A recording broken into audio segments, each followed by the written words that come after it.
Oh, I guess I was supposed to start talking. I didn't notice, I was too busy typing. How's it going, everybody? My name is Hyden, and we're going to be doing Ludum Dare, which means... I can also turn my webcam on. Which means... yeah, that we're going to have a webcam this whole time, you're going to see my exhausted face, but it means that we're going to be streaming, or I'm going to be streaming, for bucket loads of hours. I'm probably not going to have a webcam on the whole time, mainly because there will be points where I'm just going to be sitting, like... because I'm going to be exhausted. But we're going to see how that goes. I'll close this. And I know to not go on the Ludum Dare website before the announcement, mainly because it basically gets like DDoS by the amount of people going on it. So, we're over here, and I'm just waiting. Oh, look, there's 2 new tweets. What are they? Oh, look, it even says it right now. Yeah, it's basically saying go here. That's funny. Yeah, that's great. They're already saying it. Go to Twitter. Thanks, T-Rex. I don't know. I haven't actually been modeling for the last month, so I'm gonna be extremely rusty at basically everything. This is the first time I've opened Unity since the 5th of this month. So that's what? 1 week, 2 weeks, 3.5 weeks. Got a fresh Unity opened here. Make sure that, you know, I didn't have to do any updates or anything, which is good.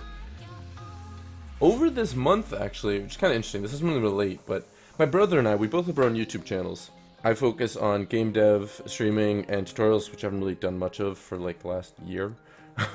Oops. He's been focusing on, not movie reviews, but videos themselves that focus on teaching somebody how to be a better writer. And at the beginning of this month, he had about 1,000 more subs than me. Now he's sitting at 95,000 subs. It's over here, I got this. So he kind of exploded, like, this was on the 6th. So I guess he started exploding a week before that, but as you can see, his growth rate has just been ridiculous. There you can see, there's his growth rate. Him and I, well, him, and then kaboom. Actually, I think I can even compare, let's see. Yeah, so you can see we were, like, really close, you know? And then he started pulling ahead. And then he just got really popular. Woo! I don't think I'm ever going to catch up to that. Oh man, 21 videos. It's crazy. Absolutely crazy. Good on him though, right? Because, yeah, he's really popular now. I've also gotten a beautiful drive thing open here because I don't have Microsoft PowerPoint, or PowerPoint by saying Excel. Oh! Okay, that's really bright.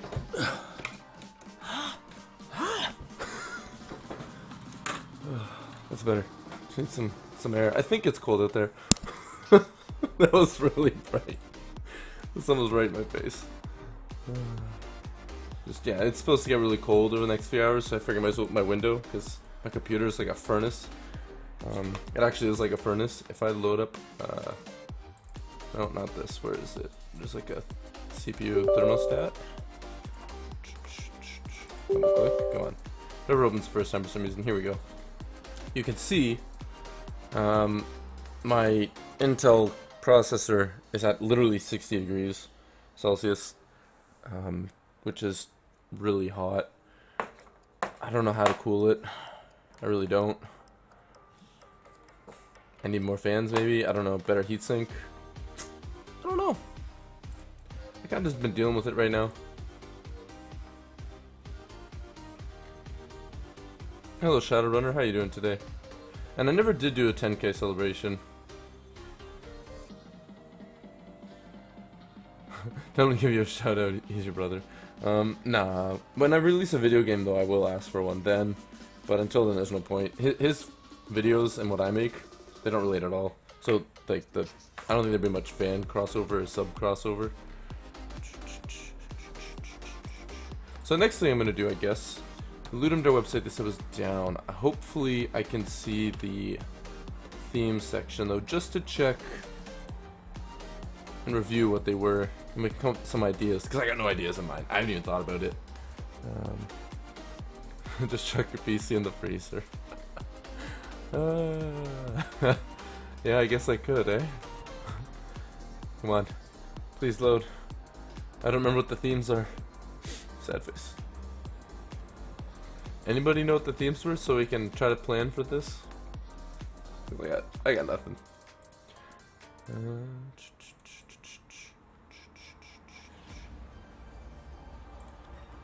Yeah, I didn't expect this to load.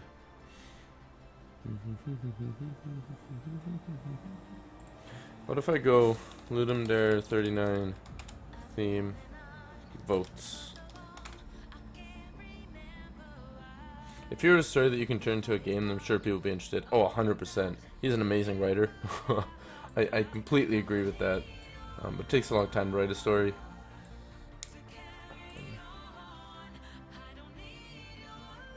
Ocarina Warrior. Oh yeah, here, I'll do that right now, I guess.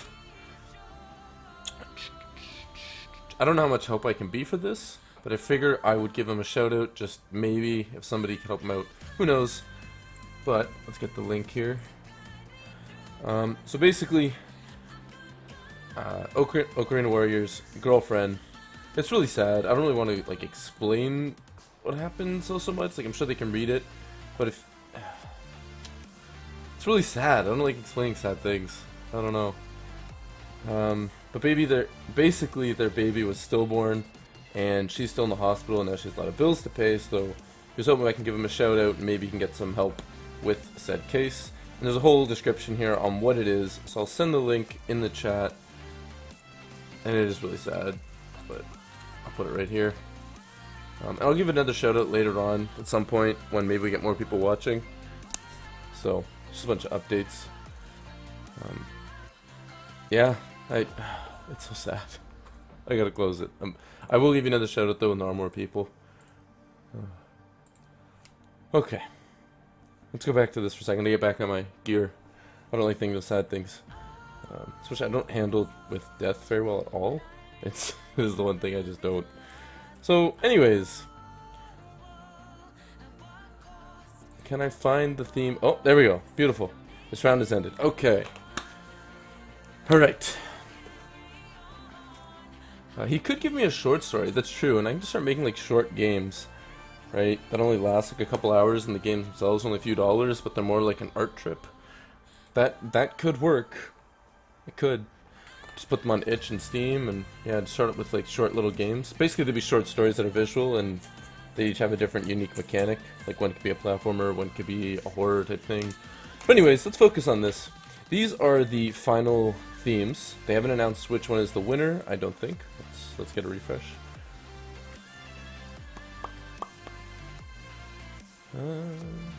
No, alright.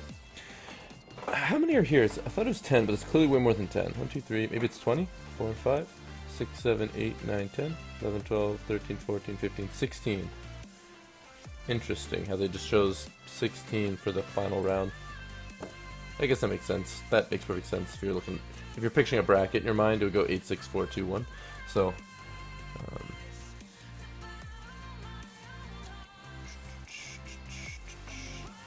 what was I was about to say something, my brain just completely fried up. I guess we can go, that's what I want to do. Check out Twitch, see who's streaming. There we go. I don't use Twitch anymore at all. I think YouTube is so much better, so I don't really check it. Yeah, I was gonna say Quill is probably gonna be #1, without a doubt. And of course he is. No surprise there.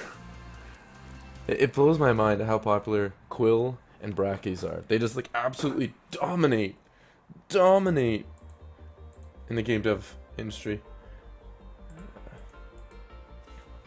You can make a book in a month. It's like Ludum Dare for books. Yeah, I mean that could be a good challenge too. Somebody should make that. The book off. Okay, so as you can see here, red determines which ones I didn't like Signal Lost. I originally really liked, hello Malachi, how you doing? I really liked Moving Fortress, and then I thought a bit more and was like, I don't want to do that. It's gonna be a lot of like weird, I don't know, tower defense type things maybe. I don't know why I picture tower defense, but I don't know. A lot of modular. I guess it could be really good. I don't know. I don't know.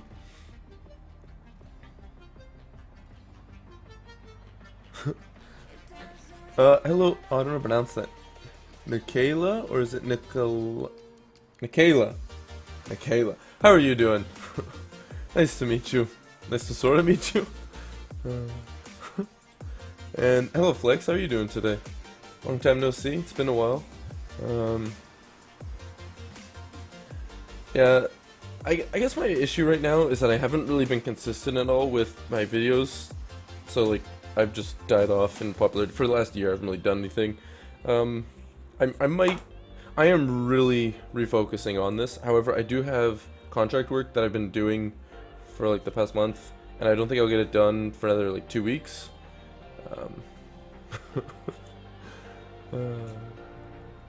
Okay. But yeah, so I really do want to get back to streaming and also make tutorial videos and stuff like that. The sun is like right in my eye. I don't know if you can tell, but it's like perfectly lined up with my eyesight. It's tweaking me. Turn that. Is that better? That's better. Yeah, and it's gonna take me a couple of weeks to actually get back into this, but once I do, you're gonna see a lot of videos from me and a lot of games getting created. I definitely want to finish that platform. I guess I can load that up real quick. Or maybe I'll stick to these for now.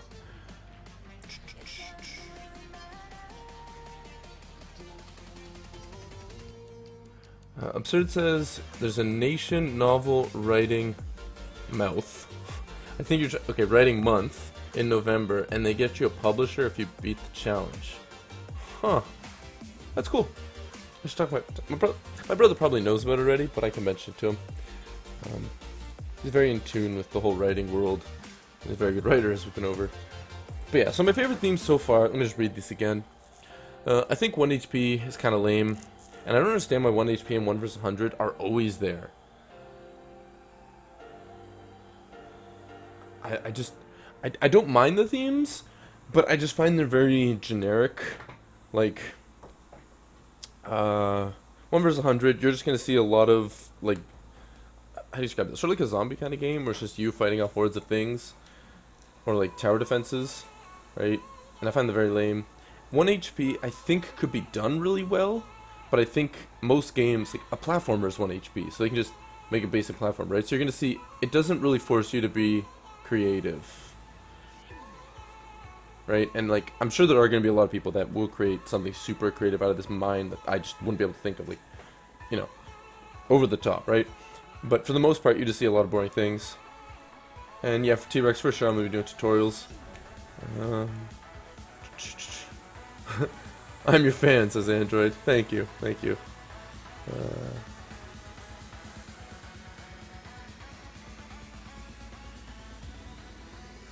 So T-Rex says on a serious note, this temperature needs sorting. It's pretty hot even when you're not loading it. Maybe invest in a better cooler, redo thermal paste, add more fans. Yeah, so I did actually just apply. Oh, fuck, I just touched it. What is this called? It looks like drugs. TG7 thermal paste. I don't know if you guys can see any of this. There's like a little stick to put it on. I thought maybe that this would help. It didn't. It did not. Yeah, it's... Did that even show if I... Let's hold it up. Oh, is that clear? Oh, it's readable too. What's that? Oh, but that wasn't... Wait, there we go. Anyways, that didn't work. So I do think I'm just maybe look for a better heatsink. Jack is asking, are you still working on the game? Yes, I just haven't touched it for a month because I basically ran out of money, so I needed some client work, and the client work is paying well, so once I finish that, I will get back to the game. I'm not done it yet, though. Probably about 2 more weeks before I really do come back, but I am taking this weekend to do Ludum Dare because it's Ludum Dare. You can't not do it, and I missed it a few times, which means I guess you can not do it, but you shouldn't not do it. You shouldn't not do it. Should not do it. Double negative. I think that's correct. I think that's correct. I don't know why I'm holding sticky notes either. They're on my desk. It's like I was doing this like it's a stress ball or something. Woo!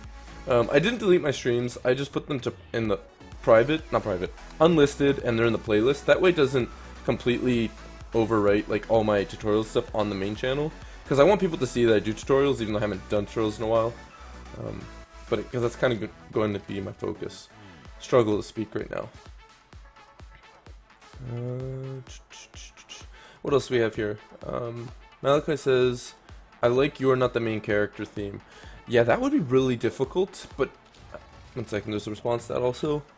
As the character you just happen to get involved in the main character's story by chance every now and then. The Newport is asking if I can tell you what I did for the client. Yeah, it's not game development related. It's a production system / ordering system. So for their company, basically, originally I had coded it so they can put up their products, like whenever an order gets made, they put it on this thing, and then they can see it all throughout the stage of their production. But then they wanted to advance it now, which adds in the whole ability for their dealers to directly input the products. And it goes in their system and automatically connects to their accounting, so they don't really have to do any work, right? It just start to finish, good. Saves them a lot of paper trail, a lot of errors, so that's what I've been working on. ePats asked if you've done this challenge in the past, and I have. It's over on itch, but I think it's set to on private or unlisted. I actually want to play that real quick, because then I can go over the mistakes that I made of that. How do I, like... oh wait, I should probably go to edit profile. I think that's where I have to do it. Oh, no, it's not. Okay, is it... That does make sense. Dashboard? There we go. So I'm just going to download it. And just take me to the downloads. Alright.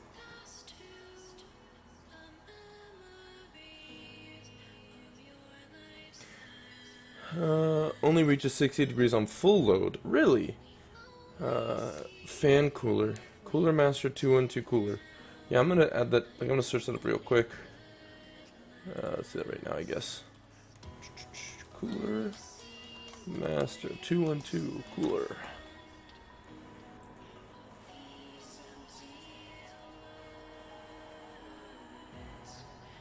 Oh, so it's a heatsink. That's what you meant. Okay, I was a little confused for a second. Yeah, and I definitely have the space for something like this. So, let's actually copy this. Canada computers.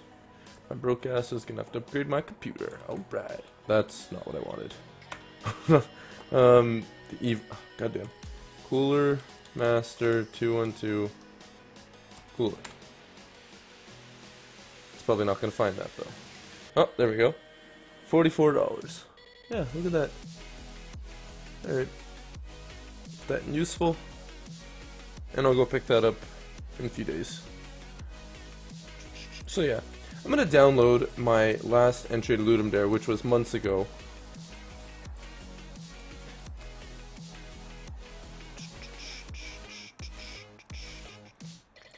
There's a lot of flaws to it, so I guess I can just go over and make sure not to make those mistakes, and I'll make a mental note of them. Or I guess I can actually just write down the note. What's the extension called? Should be light shifter. Why don't I see it? There it is. Okay.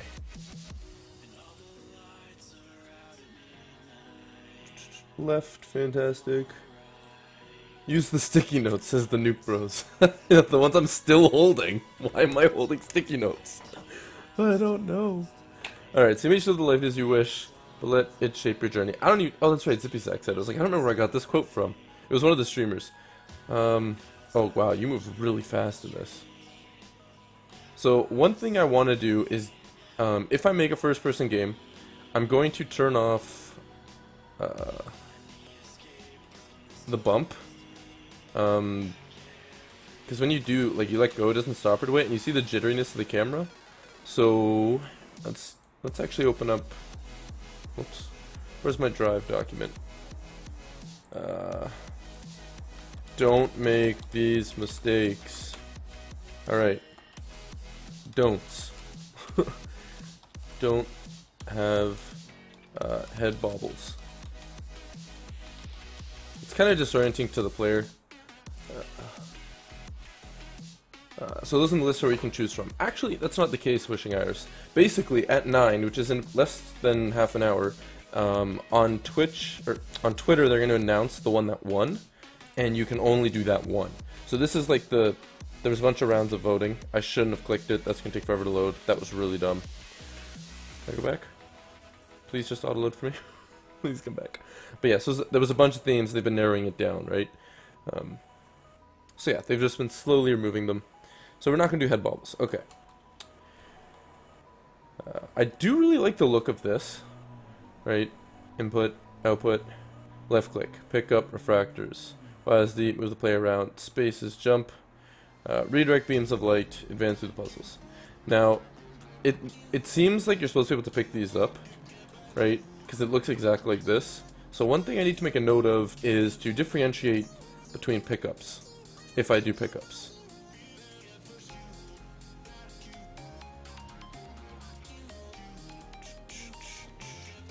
Oh, thanks, Jason. That's actually helpful. Then I can actually close it. But yeah, so I was able to... Factors aren't tangible. Be careful not to place these outside walls. Yeah, so I didn't know at the time how to actually make this so it wouldn't go through the wall. Because I was just parenting it before, right? So that was just coding noobiness. But how does this work? Alright. We continue through the game. Why am I floating? Oh, it's just the ground. That's interesting. I felt like I was floating there. If I jump down, do I die? Huh. Am I scared? Yeah, I mean, my first entry was kind of crap, so this is my first entry for the other one. And this broke. It almost broke the top 100. It didn't actually, and as you can see, placing is kind of tricky. Alright. Fuck. Alright, let's do this again. There is one really cool level. I don't think I would be able to get to it. So one thing you need to avoid is puzzles that are too complex. The puzzles need to be extremely basic, that like a third grader can figure out. What do I do here again? Oh, there's one down there too. Okay, let's grab this one first. This needs to shoot here.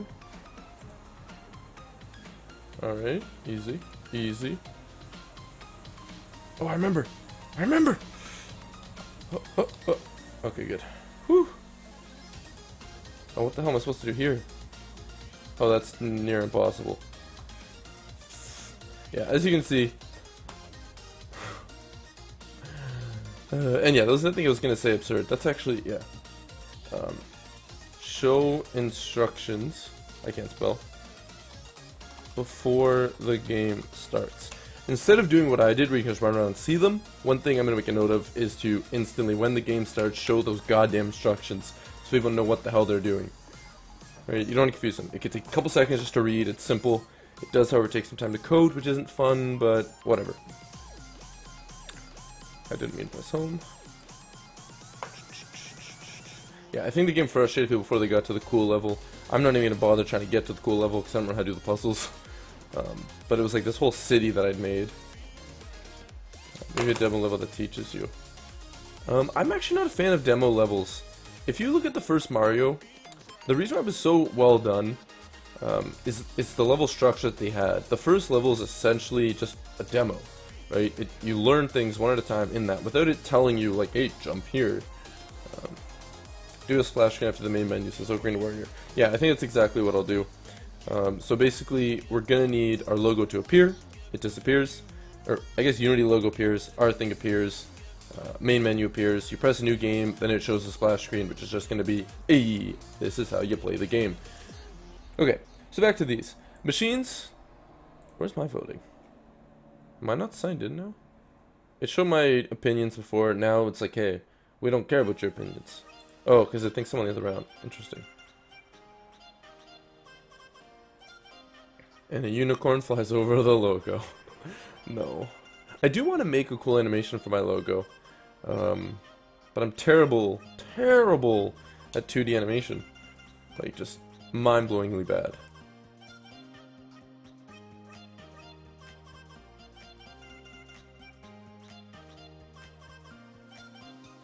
Yeah, this is really sad.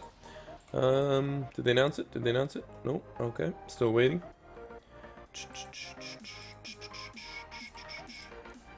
Okay, so a lot of people, for any of you that are considering ever doing a 48-hour challenge, they usually tell you this rule, which is 442. No, 444, sorry. And I don't agree with the rule, but essentially it's saying you spend 4 hours making your entire game, and then you spend the next 44 hours polishing what you've made, right? So you need to make your level, your enemies, and all this stuff in 4 hours, whatever. You're coding for it, and you polish the rest. And I don't agree at all. I think that's just silly, it leaves a lot to interpretation. So I kind of prefer this other thing that I've sort of created, which is the 242. Oh my god, I can't even think right now. 242. There we go. Wow, my brain is so fried. And basically that's, you spend 2 hours just basically using Excel or this document, and you just come up with your goddamn theme, and you make it amazing. You figure out what you want to focus on, what your core element will be that makes it unique, stand out, whatnot, whatever. You figure out the entire structure of the game, and what you're going to need, and then you're going to also figure out, in those 2 hours, I don't even see my fingers there, I should check, because I keep putting my hands up, and we can close this crap. Close this. 2 hours, can you see that? Yeah, alright.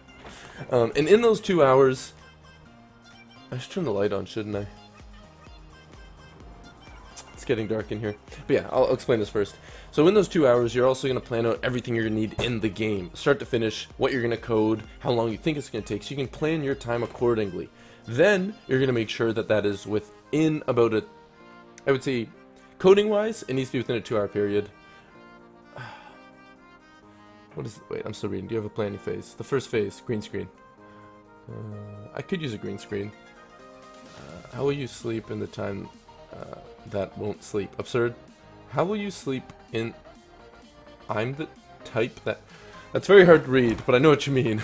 Anyways, I'm going to finish explaining this. I like to spend 2 hours just in Excel, coming up with the idea, the concept, and all of that. Then I like spending 2 hours just coding the main functionality of the game. The next 42 hours are going to be coding like the splash screen, the menu, just to, you know, help our things, and polishing and modeling everything. That's what those 42 hours are for, right? That's the structure I like. Now I'm going to turn the light on because it is getting dark, so I will be right back.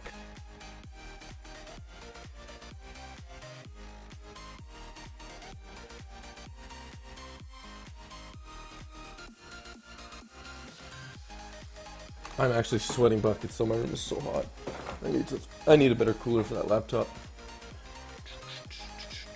So my idea here is going to be, like I said, 2 hours and 2 hours of coding, but I'm going to code first, model second, polish third, animate I guess would have been third, and then polish is fourth. But yeah, I'm getting antsy now. Is this gonna? What is this? Oh, I like the flapping of the wings there. That's cool. All right.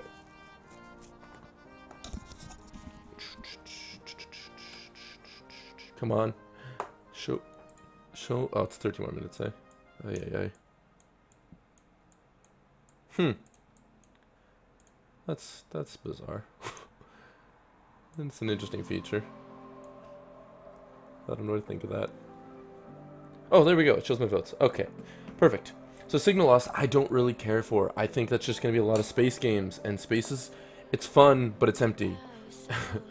And it can become really boring really easily, so you're going to just get a lot of bleh. I also think there's going to be a lot of games that just do like, you're trying to talk to someone and you lose contact with them. That would kind of be what my idea would be. I don't really know what else. I don't know what else I would do. Yeah, I don't really know. Parallel worlds, I think would be really fun. I don't know. I would want a really cool color scheme, which I guess would just be black and white. I'm afraid there's gonna be a lot of parallel worlds like that. But ooh, yeah, I would really like that one. Oh yeah, I would make it sort of like a casino feel, but parallel worlds, right? So there'd be like King of Hearts, right? Queen of Spades. So this would be very, very well done imagery.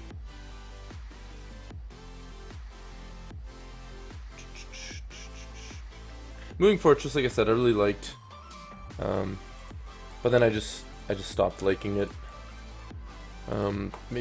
Like, I feel like that just leans to like an isometric game, sort of like, what is it called now? Monument Valley. I kept thinking No Man's Sky, but no. Monument Valley. Game. Right, so you're just gonna get a lot of things like this. Probably not that they won't look as good, but and yeah, Signal Loss could be a horror game. That's what I'm saying. You lose contact with someone, you're trying to get out of a place. And like if it gets chosen, I'm just gonna make a horror game. I've already decided. That's just where I'm gonna go with it. I did. Oh, these are fun. I downloaded some things off of Itch that were specifically said they're like Ludum Dare usable, compatible kind of thing. I don't know. I probably will not use the second one at all, which is this dithering tool. But the first one is called Bosca Sea Oil. I don't know if that's it. But basically, you can make. Oh, that's really friggin' loud, eh? I'm just trying to down over here. Okay. Basically, make a beat.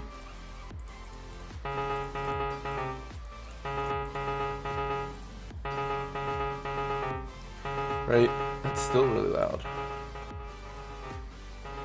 I guess when I start this, I would turn off this music, just because it's hard to understand. But yeah, then you can add other instruments. So let's say I want this one to be a drum kit. No, not even a drum kit. Let's go piano. We already have piano. Bass. Alright. Then we go... I figured all this out like 2 seconds before starting. Now we can add a second bass here.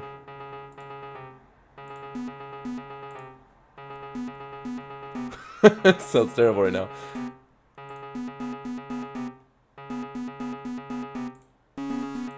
Okay, that analog is not enjoyable. Hey! Right, almost sounds like a Seinfeld beat. Anyways, I'm gonna use this to make the music for the game, so it can be very suspenseful. I wonder if you just did something like this. Wait, I should make it go back down.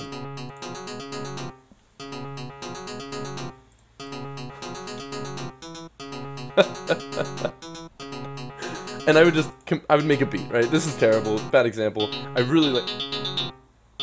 Oh, I added... I don't know how I just changed it there. Anyways. Yeah, so that's gonna be how I'm gonna make all the music for the game. Not the sound effects, though. Depending on what we decide on, there is this SFX thing that also is compatible, and it's like very like retro sounds. So maybe we can get away with that, like doing retro sounds. I don't know. This is Might & Garrick's. Of course it is. Of course it is. What am I doing with my hands? I'm holding a pen. Why am I just... Whatever. You know what? Where's that little Poro stress ball? I'll be right back.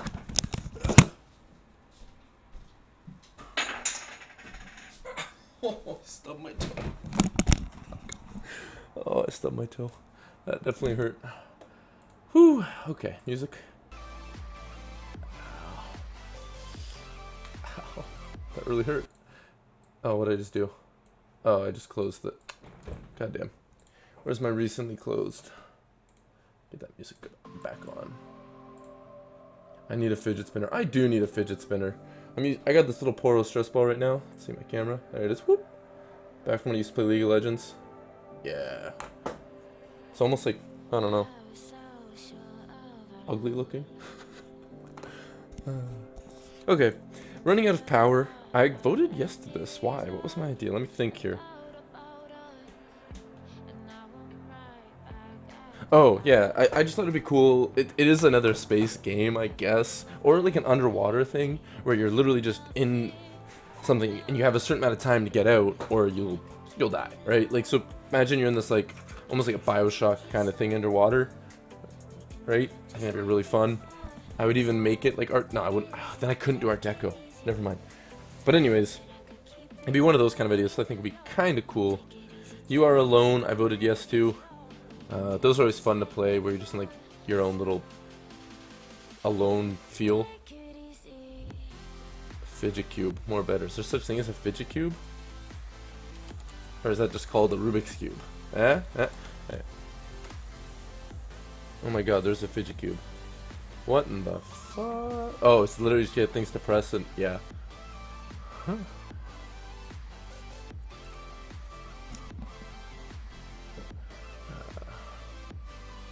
Which one do I think is gonna win?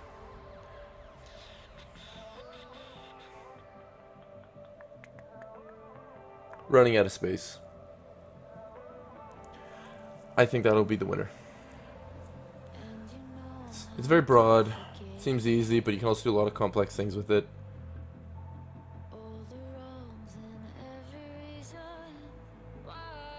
Where do you find the information on each of the different themes? Information? I'm just, like, I just have the list here of the themes, and I'm just saying what I think people will do based on, like, the obvious of what this could mean. So running out of space, I think there's going to be a bunch of games that involve you're on, like, an island and it's shrinking, or you're on a floating thing and it's shrinking. Literally things are shrinking that you live on, or whatever.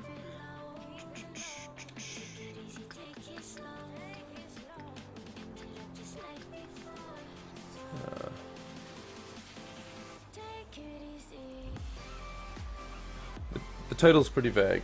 Oh, so yeah, basically these are open to interpretation, and it starts in 6 minutes. Essentially, you can just, whatever you think protect it means, you can make that as your game.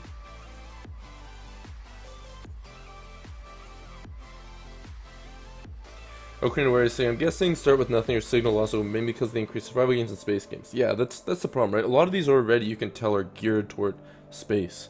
Like, let's see here. Signal lost definitely sounds like you're lost in outer space, right? That's just what it is. Running out of power definitely sounds like you're in a spaceship that's running out of power in outer space. You are alone. You're alone in a spaceship, right? I'll start with that, not so much. Machines, sort of a spaceship, I guess. Running out of space, your spaceship is, I don't know, the universe is destroying? I don't know. I can, maybe, I don't know if running out of space would really be a space one per se. I'm not sure. Connections I don't really like, because I think it's just going to be a lot of, like, not a god game, but essentially where you have, like, a starting little thing, and you can add parts onto it, and that, like, makes your ship better for outer space, and I don't like that.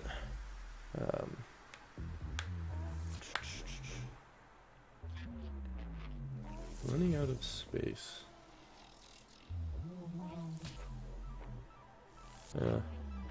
You're not the main character. I put a 0, like you can either vote yes, no, or like indifferent, and I said I'm indifferent to you are not the main character. Because I feel like a lot of people just make a game where the character's doing something, you just have to help him along his path.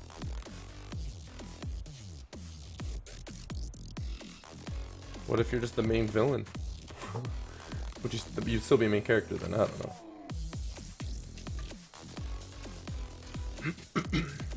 Running out of space, I immediately think of trash compactors. Well, 1 vs 100, I don't know why I voted yes to this. I really think this is a bad idea. I regret that now. Yeah, running out of space, there could be a lot of Tetris type things, yeah. Things are just filling up and you need to, like, be very, productive or efficient with said remaining space. It spreads. I don't really like this concept. It's basically just, hey, make a zombie game or something similar to a zombie game. Like, I'm sure you can come up with advanced stuff, but I like to see a lot of creativity among the games that get made, rather than just everything sort of the same and then you just see who made it better. If that was the case, why don't you just say, hey, everybody needs to make Harry Potter. Let's see who makes the best Harry Potter game, right? Like, it's, yeah. And yeah, it could just be a hack and slash, right? That's basically what it would be. So, different perspective. I probably should have voted yes to this. This is a really cool one. It's funny, though, how people are saying you're losing air and you're becoming confined in a corner, but if you're picturing a space game, running out of space would mean that you're getting more and more habitable areas, right? Because you can use space to infer, like, outer space, right? So you're basically, like, you're colonizing planets and you're literally running out of space, or you're making planets and you're running out of space for new planets. Right? Yeah, I'm curious to see what gets chosen. I definitely think it's going to be... Which one did I say it would be? Because now I'm starting to think it'd start with nothing.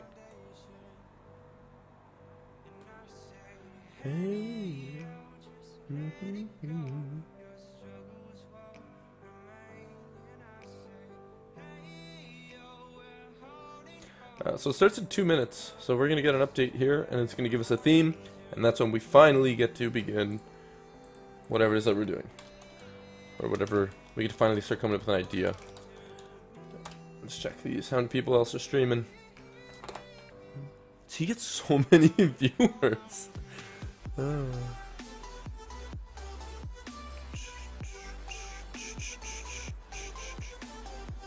Start from nothing is Minecraft. Yeah, I guess.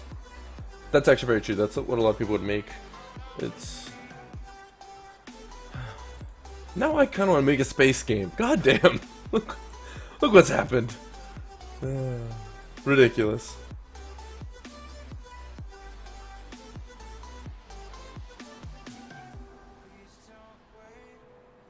So Justin's saying you're not the main character. So basically, yeah, there's an NPC doing something and you help him along the path, right? I think a lot of people are going to do that, and like I said, that's not very, like, it'll be fun, and like, don't get me wrong, I would enjoy making a game like that, but when you're getting thousands of people who are probably thinking of the same game, and you want to play, like, creative things, they all end up becoming the same.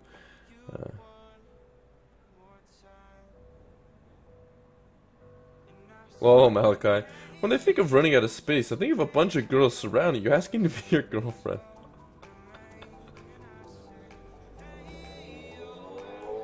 Really? Really? Okay.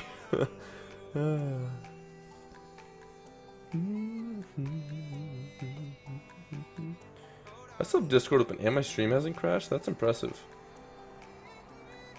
I should probably close Discord.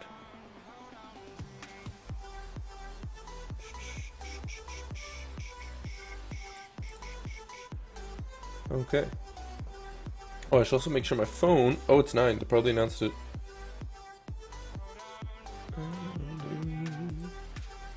Is it here? Is it here? At 5. What did my buddy say? The theme is running out of power. Uh-huh. Uh-huh. Uh-huh. Okay.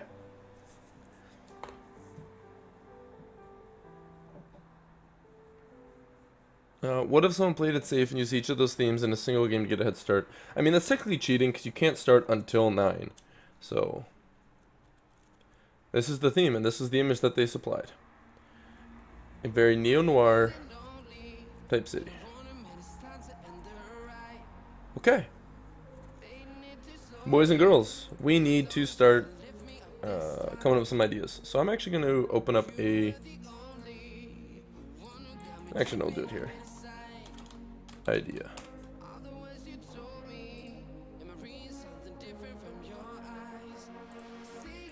So, theme.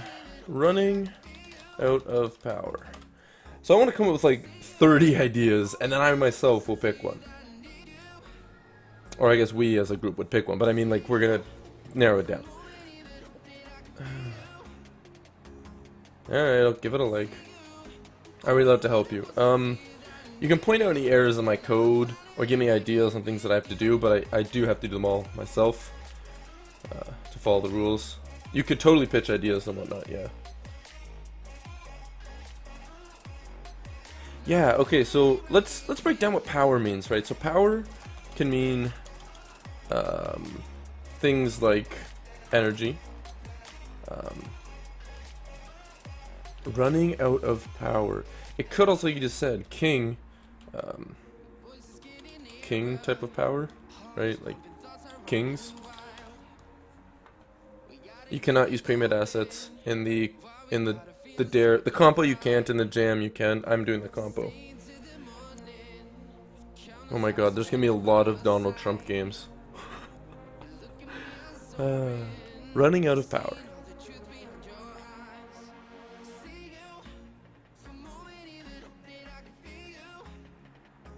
God damn it, Malachi. Why you gotta say such things?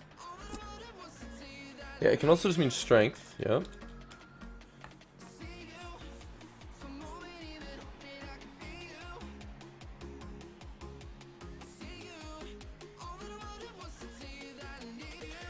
Do something like Doctor Who. Angels. Like a horror game, you have to make sure you have enough batteries to survive the night. If you run out of power, the monsters get you. Oh my god, that would be so cool. So, okay, wait, okay, idea number one. Ideas. Let's just set this like gray, just so I know what I'm doing here. Okay. So, day-night. Nighttime, if you're in the dark, you die. Like, a monster grabs you, and you die. Oh. Yeah. And you basically have to explore this little city, and keep the electricity going? Money is considered power, that's true too. Could also be money. Let's go black and white.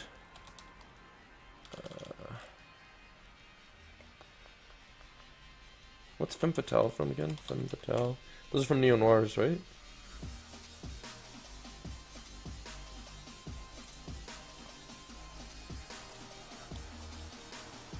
Film noir, that's it.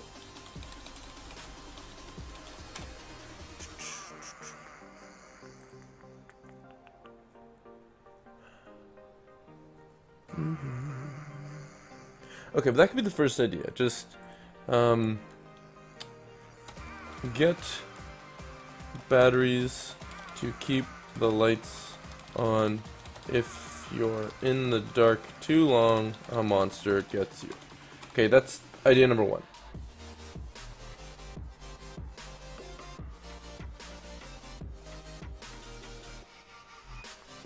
Low poly planet, a dying race on a dying planet, is rapidly consuming the resources of the planet to construct a spaceship and find a new home.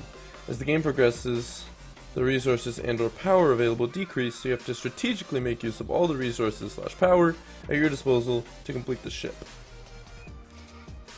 Okay. Dying planet. I do like that idea. Use your resources avail to finish arc. That's basically what it is. It's making an arc to live.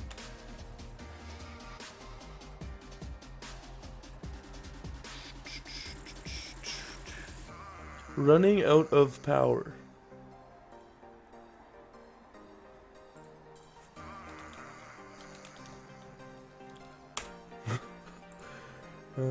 I like to spend about half an hour just coming up with a theme. Maybe an hour. Like, it's constant, functioning, working, working out. Power Evolution game.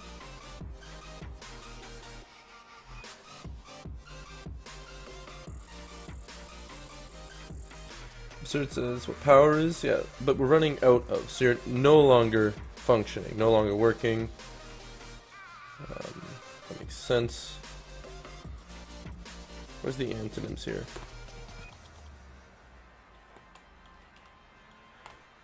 Immobile.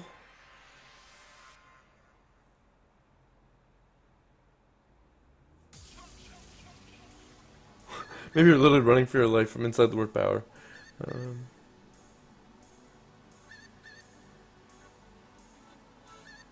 We have to flip a dictator. I can't even pronounce the word. Dictatoric system. A dictatorship. That's not a bad idea either. But that'd be the opposite though. You're not running out of power. He is. You're gaining power. Would you play as a dictator? Play as a dictator, losing power.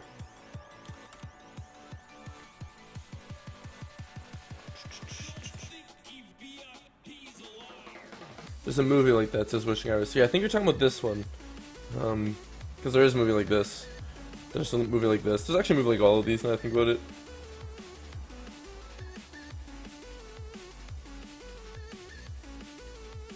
Similar to the previous idea about being underwater and eating oxygen, what if you're a robot or similar mechanical construct that needs to constantly find new batteries to live? This is the only topic, Malachi. This is the one you gotta choose from. Yeah, so underwater, going dark. That's basically what it is, going dark again. Or you're dying and need to find things to stay alive. Let's go power. Influence. Yeah, that makes sense. That's the same as like strength and money and all that.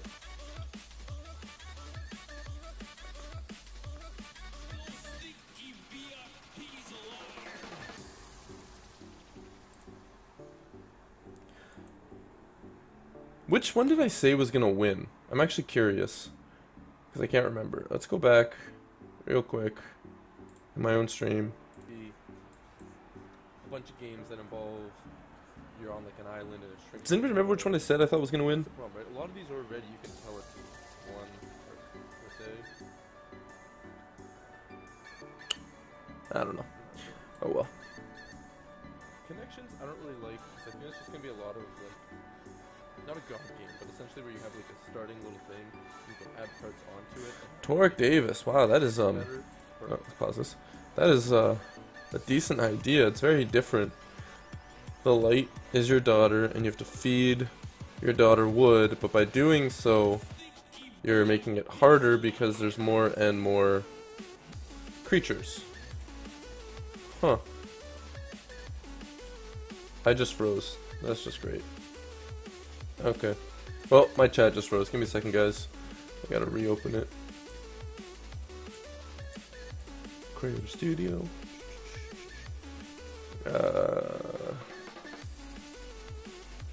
Live streaming.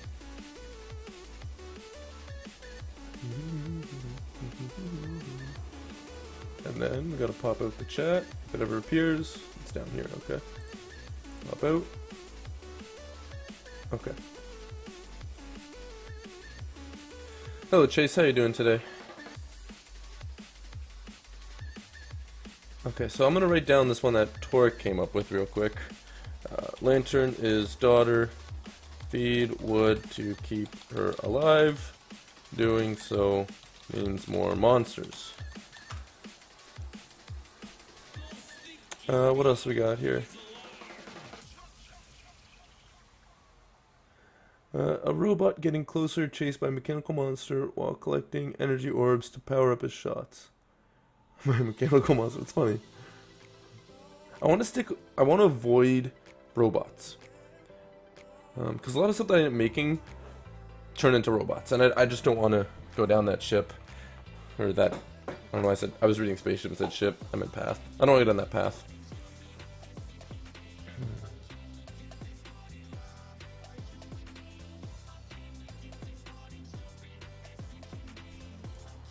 Okay, wait.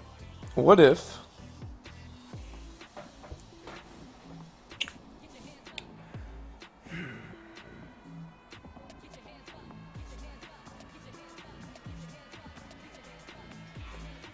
What if it's a multiplayer game? Okay.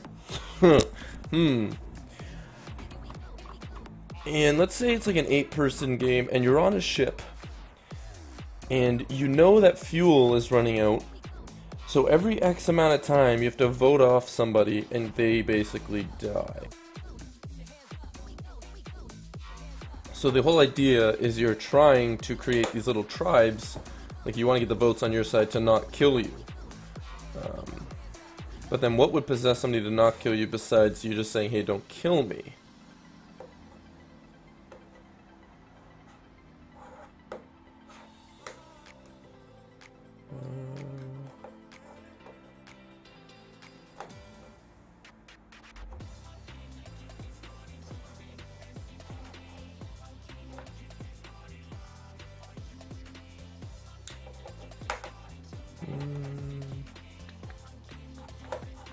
Doing a lot of thinking right now. Do I make a lobby mechanic? Yeah, so I would use Unity's ability to do multiplayer, which means I'm gonna have to watch some tutorials because I don't know how to do it. And it's probably really freaking tricky. But then when people vote,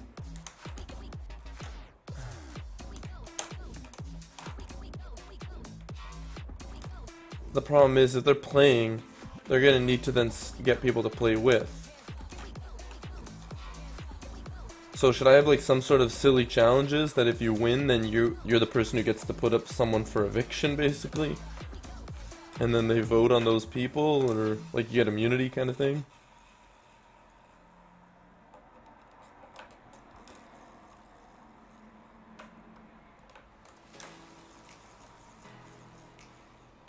Well, I would just do the game over like LAN if... Well, I wouldn't be able to do LAN, eh? Yeah, I gotta stay away from multiplayer as much as I think that would be so much fun.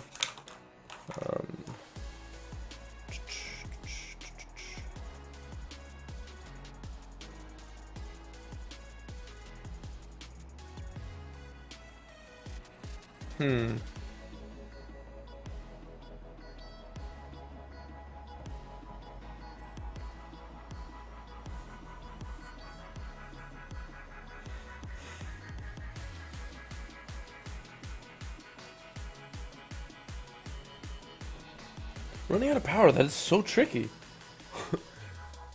I think there's something creative for it.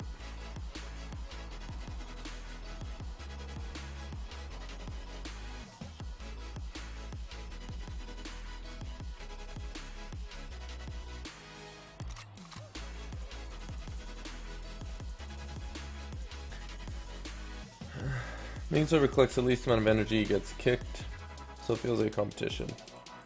Yeah, I'm gonna avoid the multiplayer. There's no way I get a whole multiplayer thing done in 48 hours.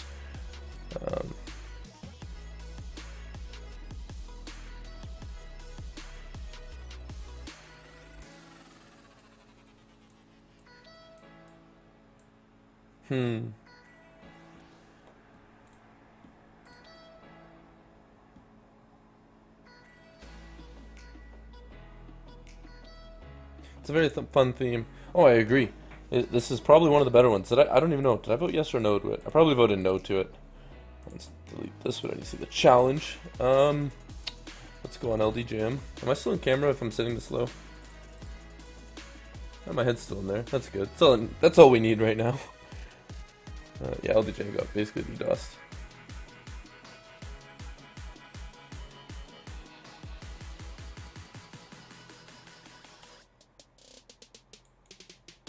I voted yes to it. Yeah, okay.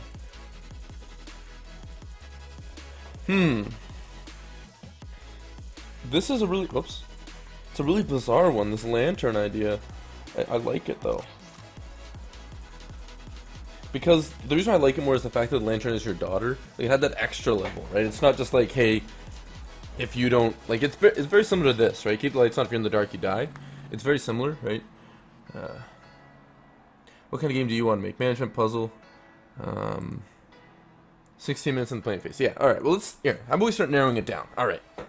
So this is going to be a first-person game. Because I feel like that is going to be the best way to do a running out of power game. It'll make it actually seem more personal. Right? Hence why it's first person.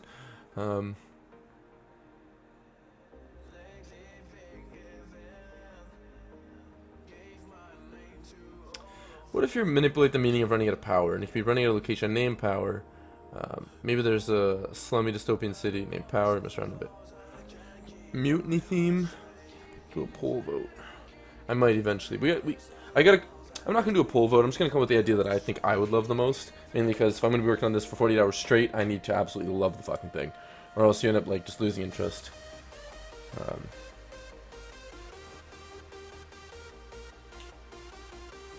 Yeah, Torque, I really do like that, the whole lantern, like, your daughter being a lantern, that was just genius.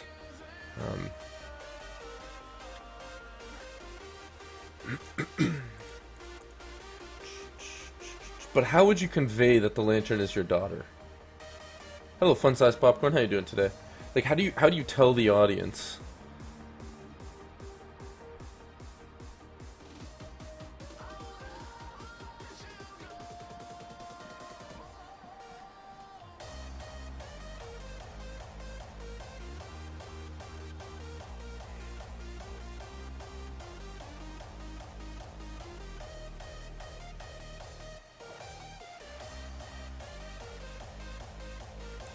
I'm doing pretty good fun-sized popcorn. Trying to come up with a theme here.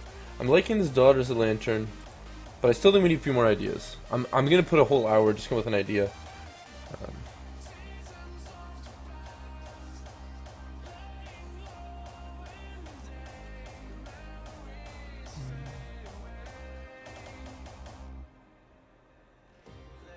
Chase is saying, instead of actually being the lantern, she's holding the lantern.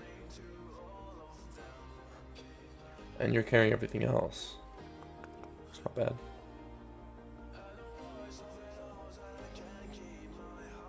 It's not bad at all.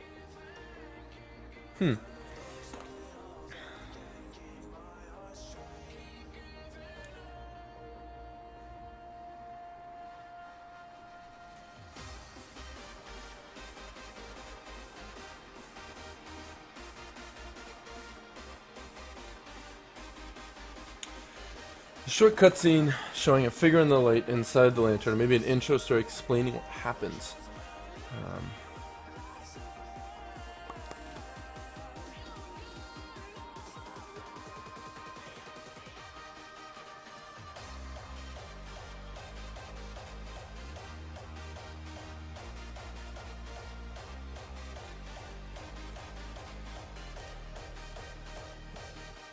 trying to think, if we did do a cutscene, how would this cutscene work, right?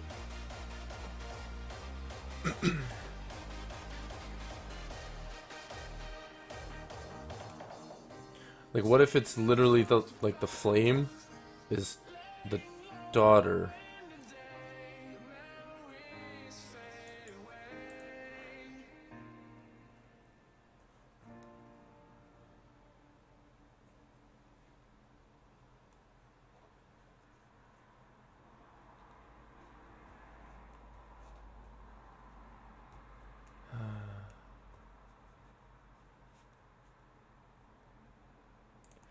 But like, when you're holding the lantern, is it just going to look like a normal lantern? Is the fire itself going to look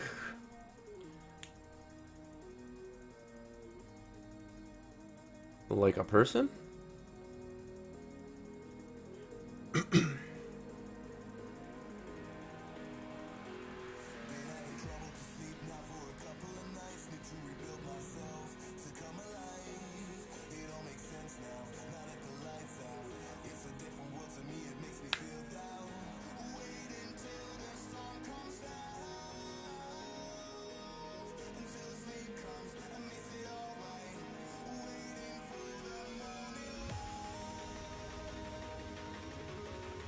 The fire could look like a person, a girl, and a light. That's what I'm thinking. And then when it's becoming exhausted, it'll like sit down,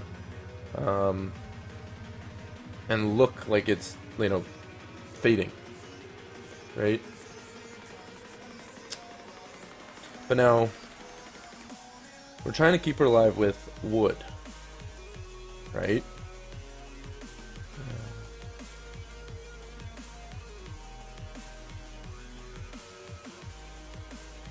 Mo HD, the fire in the lantern could show you the path to find more fuel, like your daughter is trying to help you. Definitely can make a small heartwarming story to leave the game. Daughter was the light in your life.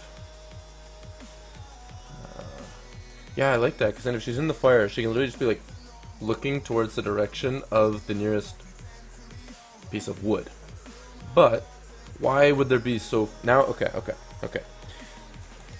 Lantern is daughter.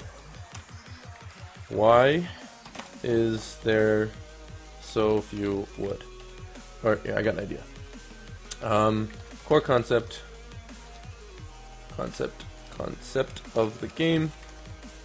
Find pieces of wood to feed to the lantern while avoiding a monster. Oh, I know what this monster's gonna look like too. It's almost gonna be like a Slenderman.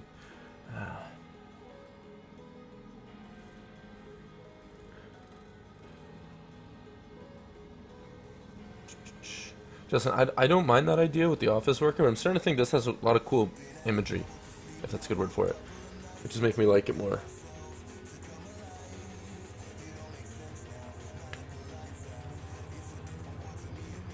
I'm using Google Sheets right now.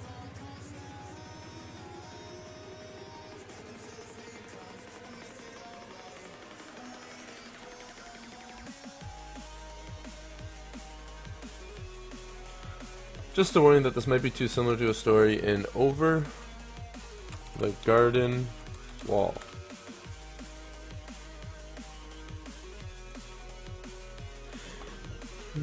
Two half brothers who travels across strange forests and find the way home, encountering odd and wonderful things in their journey. This show is based on McKay's animated short film. Which production? Okay, the features Elijah Wood. That's interesting. Never even heard of it.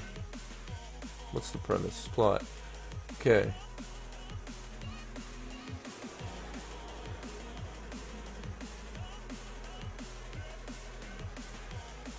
An irritable bluebird who travels with the boys in order to... No, it's not that similar. Hello, Ventar. How you doing today?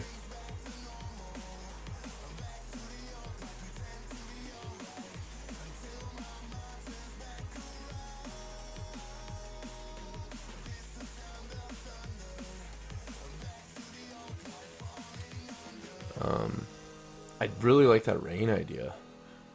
Okay. While avoiding a monster and rain.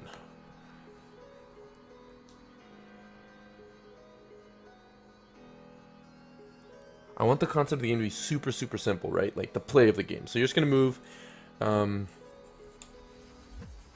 This is almost going to be more of an art project because the coding is going to be super simple. You're just a first person in Unity is already built in, right? But we then can add the mechanics to it of avoiding water, or avoiding all water basically, avoiding a monster, feeding the lantern. Maybe the monster's made out of water. No. I got an idea. If you picture Slenderman,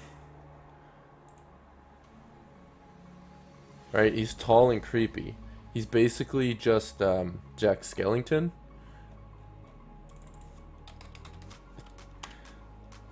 He's gonna be more of like a Jack Skellington creepy concept art. Yeah, it's gonna be more of like a creepy Jack Skellington kind of thing. The woodsman basically has a lantern, needs to get the wood to keep the flame alive because he thinks it's the soul of his daughter, but it's a demon that's using him. Oh, well, it is similar then. Yeah, I don't think we get in trouble.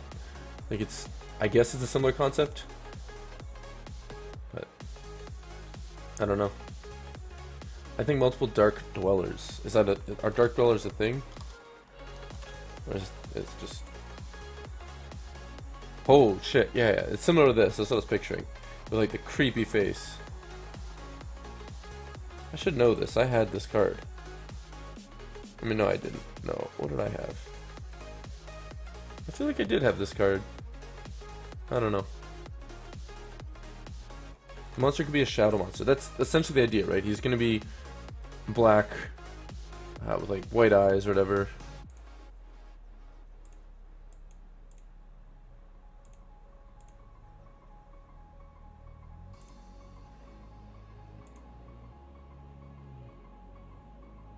If you want to search for the demon to avoid making it look similar intentionally, it's called the Beast.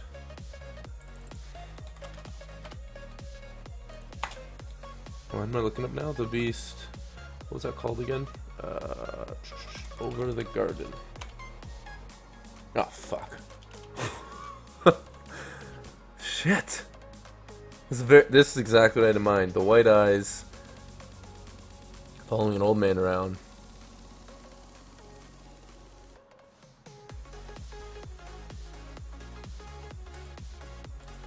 Okay, we're not going to do a forest. Because if it is a forest, you're trying to find pieces of wood. Wood needs to be scarce. So many comments. Monster could be a vampire. It could be similar to a vampire.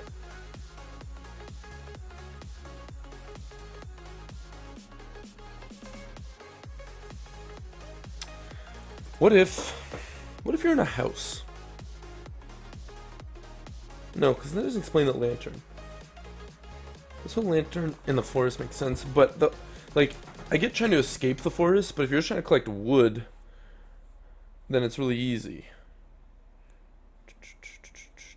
Originally what we had here was just you're living in the forest, and the more and more wood that you chop down, the more this creature basically almost Fs you up. But it's tricky.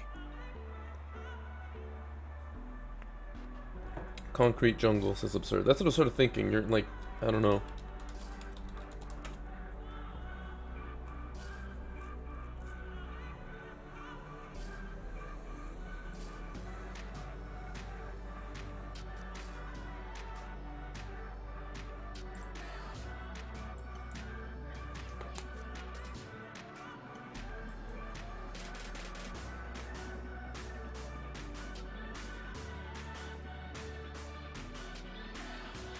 You've been navigating the forest to get to someone the whole time you're keeping her alive. I mean, I'm picturing you're just trying to get back to where you can turn her into a human.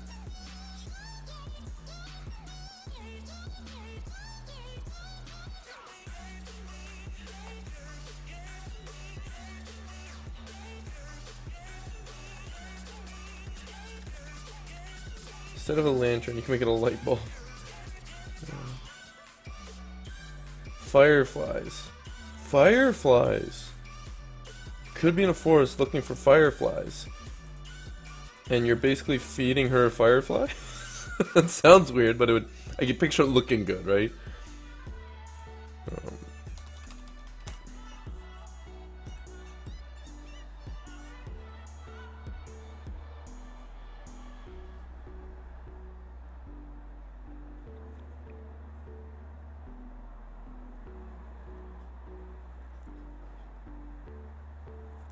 So then what's the point of the game?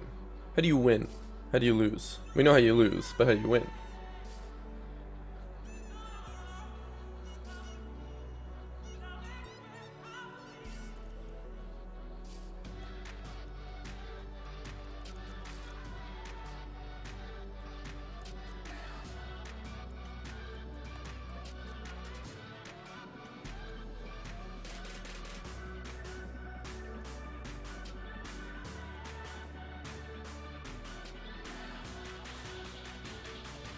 I really like the idea of making it the daughter. I think that has a lot more emotional attachment.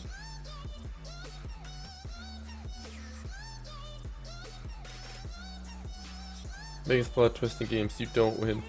Yeah, so if this is the concept, basically, you got this lantern, she's in it, you gotta find fireflies.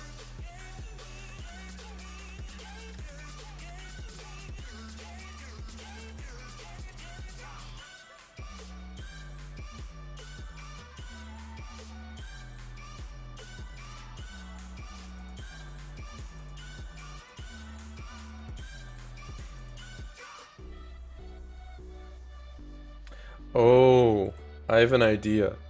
Okay, so instead of winning, alright, so scene one, we'll have a quick cutscene of you and your daughter are walking through a forest.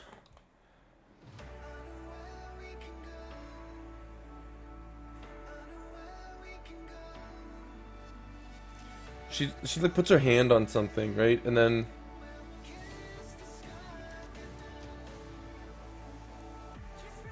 you can try to make peace with her by spending time with her before she fades from existence. Oh, that's deep.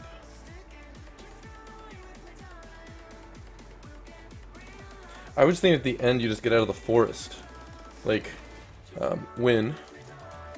Get out of the forest.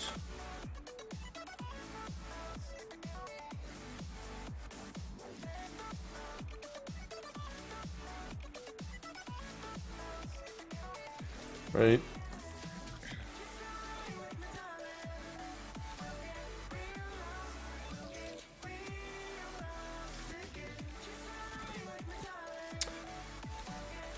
This would be a really intense cutscene. I don't think I want to do all of that.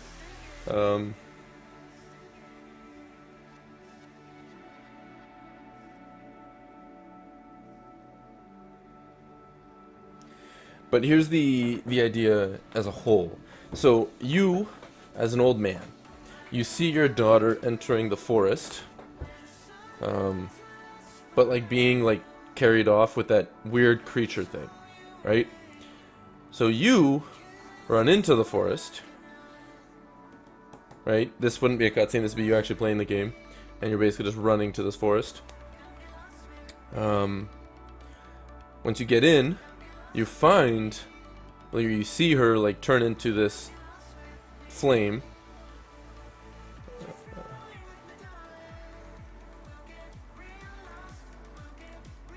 Torik's saying, if you get to the forest, wouldn't you die from no fuel? No, I'm imagining, so let me just, I gotta get this thought out first. So you go in and you see her literally, the creature like turns her into basically a firefly, but like a human firefly. And you're carrying a lantern, and she then goes up to the lantern? Yeah, no, and you can start off with like long ago. Like you start off with this like it's almost like a fairy tale. Long ago, this creature in the forest converts, like, take children and turns them into fireflies. The only way that they can then survive is by like escaping the forest and whatnot. Yeah, the poster behind me is Jack Skellington. So, I don't know, what do you guys think of that idea? Basically, you see her entering the forest. There'll be like a text overlay that like explains the mythology of the world. Then yeah, this creature takes her. You enter the forest. You find her. The forest changes when you find her, and you gotta get out of the forest. Then while you're trying to escape, you need to feed her fireflies. It's a firefly fairy tale. Yeah, exactly. So I wonder if that's taken.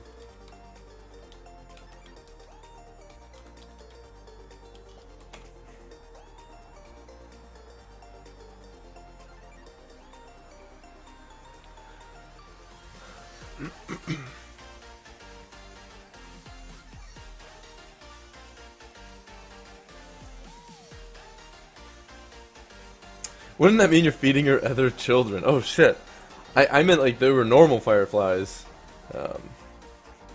You would not believe your eyes.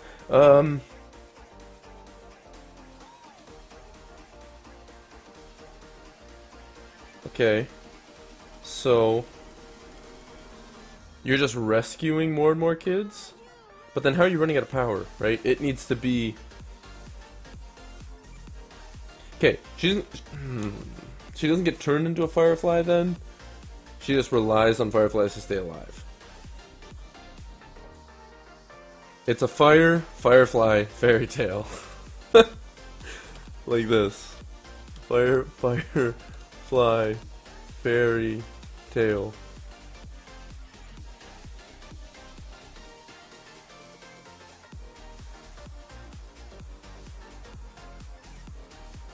So yeah, she's a fire spirit. She collects fireflies for fuel.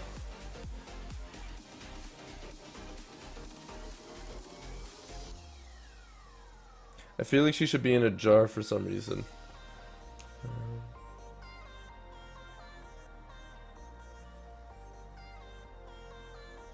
Maybe she absorbs the magic out of elder fireflies, turning them back into children and consuming the magic.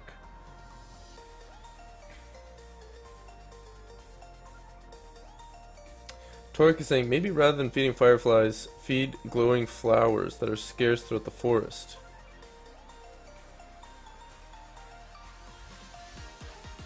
She can think you're saving her. No, you're definitely saving her. So instead we have like magical flowers. That might be easier. So the forest is like filled with a bunch of fireflies, but you're only in there saving one, and then you realize that they're all fireflies at the end. I don't know.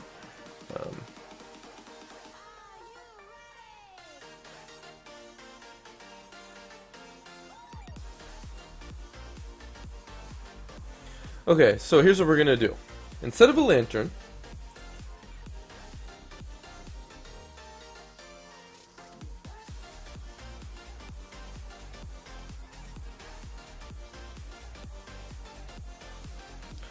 Oh, I have an idea. What if you... Okay, so you go in with the lantern, right? But then you, when you find her, you blow out the the lantern part, and you literally put her in the jar that for some reason she's in. Who cares? I'm not going to question it. Just the beast put her in a jar. You put that jar into the lantern, right?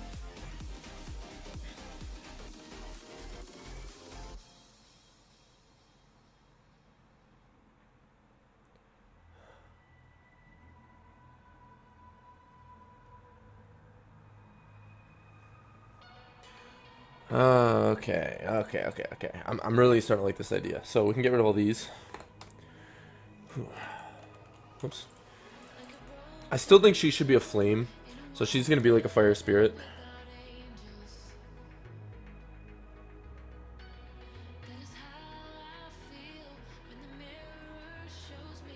Hmm.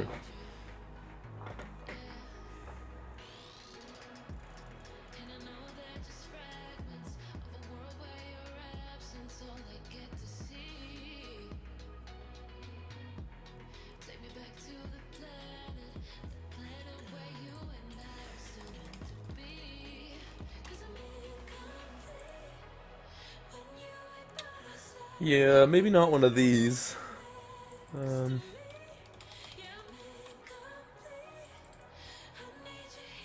See, this is perfect. It'd be like this, and she would literally be buzzing around in there.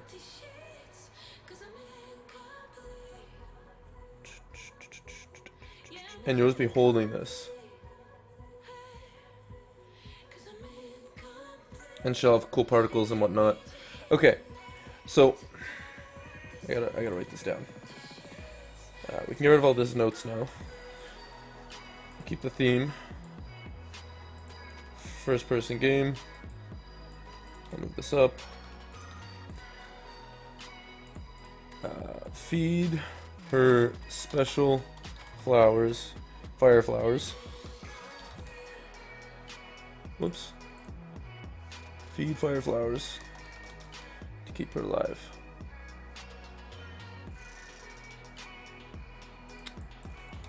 Daughter is Firefly. You put her in your lantern to stay alive. Oh, I pressed escape again. I'm retarded. Can I do like... Oh, fuck. Okay. Lantern is holding the Firefly version of your daughter. DAUGHDR. Feed her fire flowers until you escape. Avoid rain and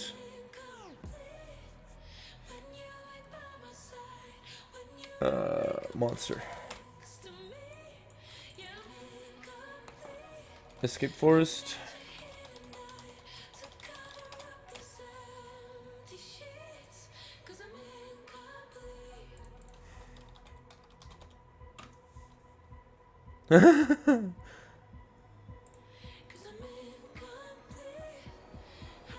That's great. This is actually what I was picturing.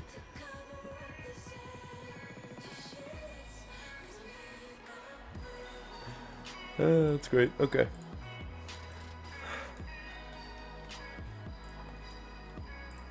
So, escape forest with daughter to win.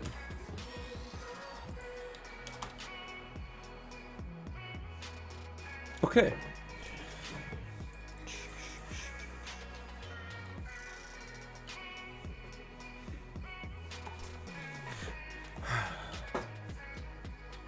So now we gotta figure out how this water mechanic is gonna work.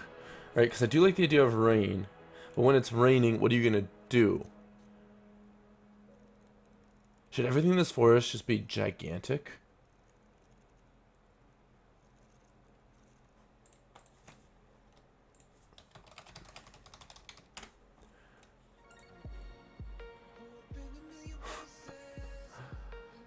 That's great.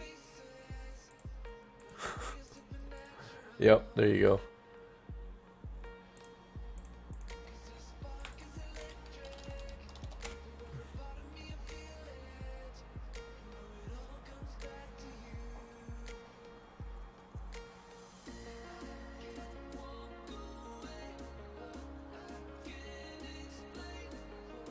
Having us a flame, yeah, that's why I think she'll be like a, literally a firefly.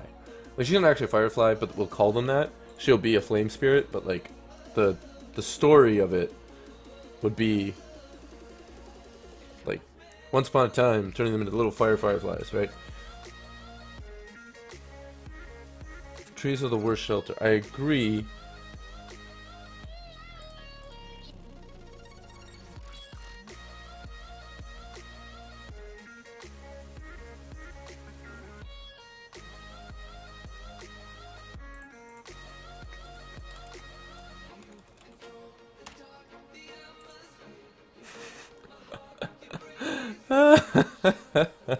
Wow. That's great.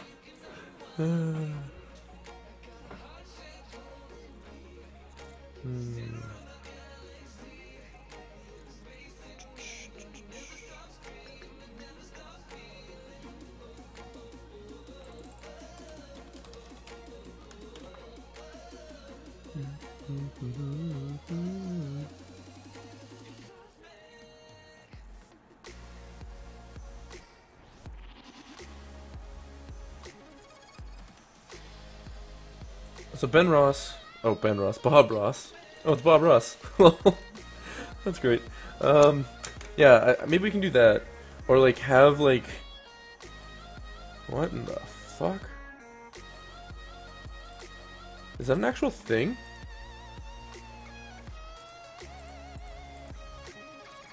Oh, there's so much imagery in this. It's great.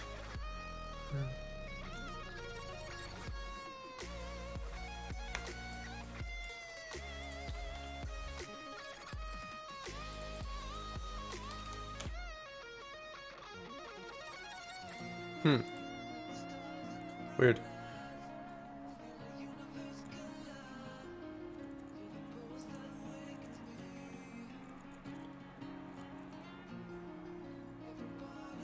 What I'm thinking is that'll be a progression difficulty rather than it raining at random points. What if, let me do this one.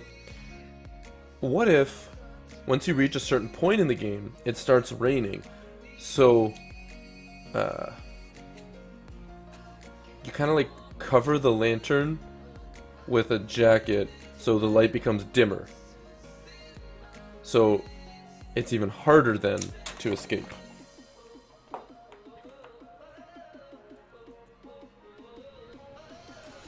don't know why this doesn't work. Did I not copy the whole thing? I did.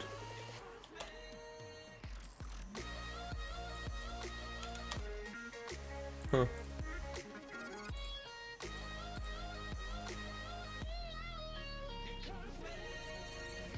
Or, yeah, instead of just covering it, it rains so it makes it darker and she starts dissipating faster.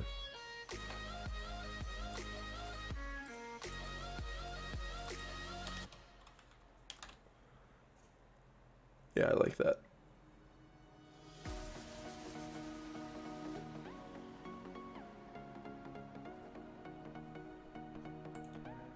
Okay, so after reaching the halfway point, I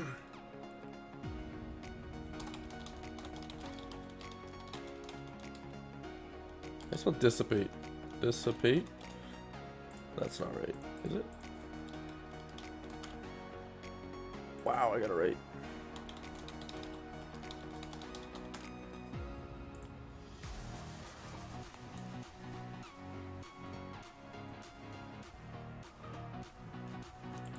Why would it harm her inside of the lantern, says Chase. Good point. Don't question it. I don't know.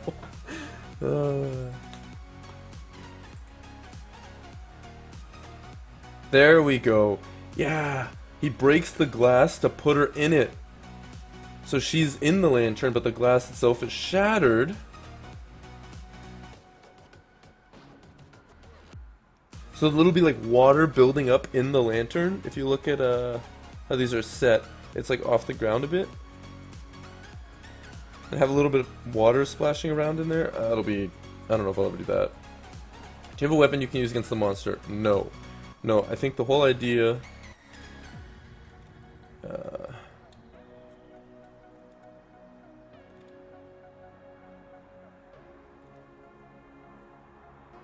Actually, yes. I do like this. So you'll have an axe, but when you hit it, it just... like, it gets hurt and slows it down, and then gives you a chance to run away. Right? But it doesn't ever die, so...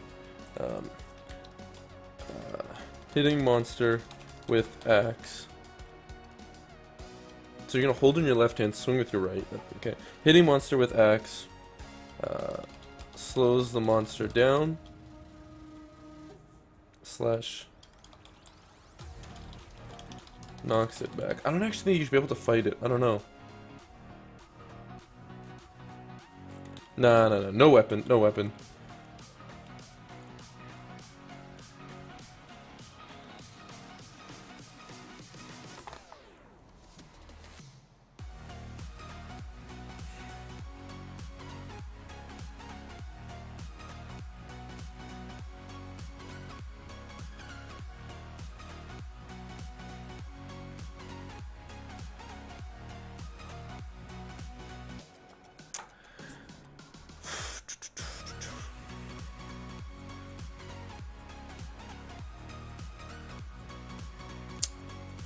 I'm thinking if you had no weapon, it would add to the intensity of seeing it, because you have to run away. And basically, it'll go to your last known position. So monster will track your last known position.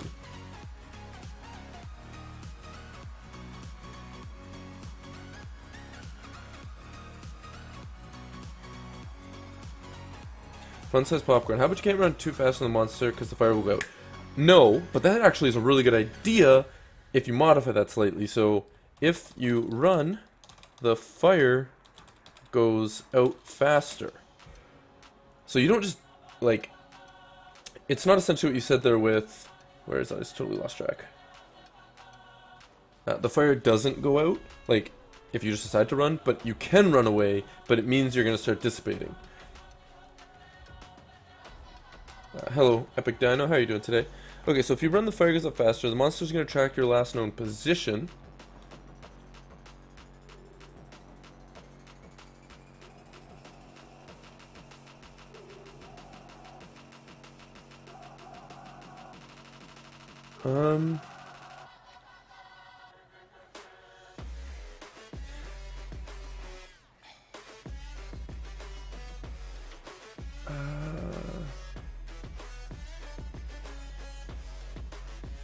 Maybe the monster has echolocation and the rain makes you easier to find. I feel like the rain makes you harder to find if you used echolocation. You know what? You will have an axe. Player will have an axe. Can use it to chop down newly grown vines and such. So we're gonna have vines and stuff like that.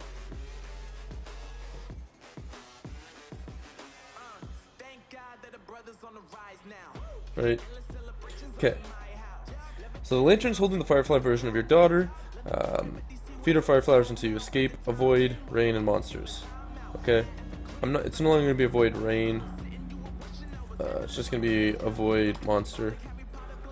Escape forest to win. So win.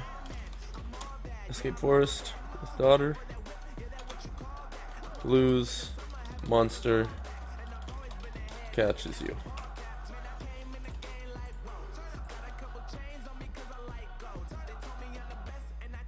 Maybe the monster isn't trying to attack you, instead trying to take the lantern.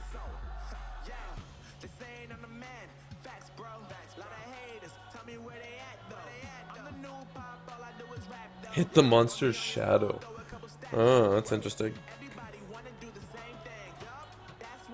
No, I think this is going to rely on if it sees you or not. So we're going to have to code logic on if it's seen you, if it has seen you, or if it has not. If you run, it goes up faster. Play with an axe to chop down things.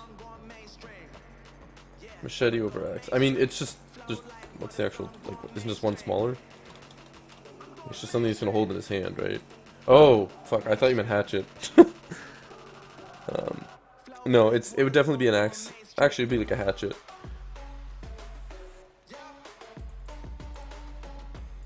Okay. I gotta go to the bathroom, so I'm gonna take a quick pause, and then we can start focusing on how this is all gonna work and figure out what systems we're gonna need and how long they're gonna take. And it took us an hour to come up with that theme, so I'll be right back.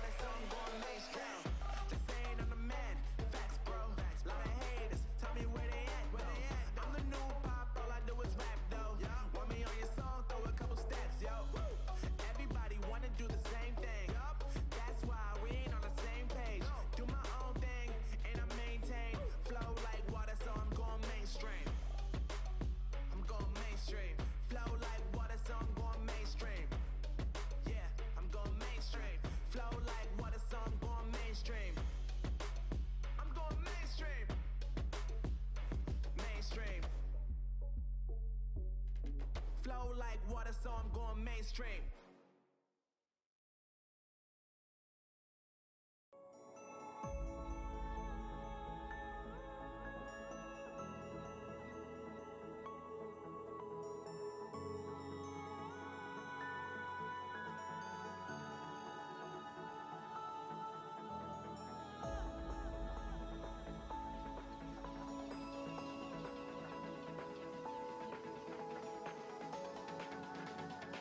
Okay.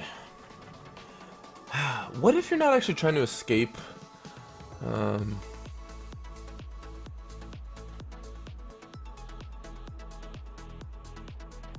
Oh, sorry. What if you're not trying to escape the forest? What if you're trying to wait until daytime? No, because that's kind of silly.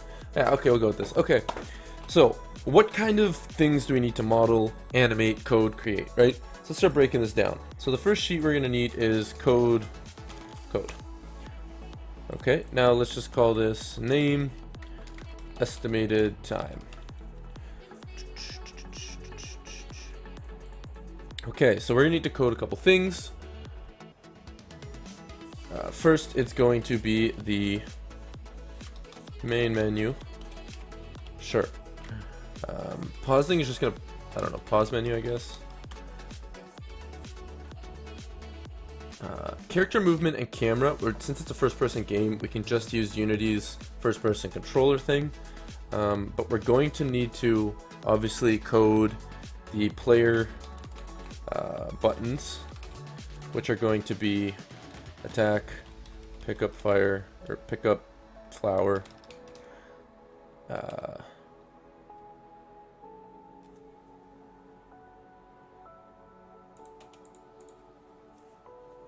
3D.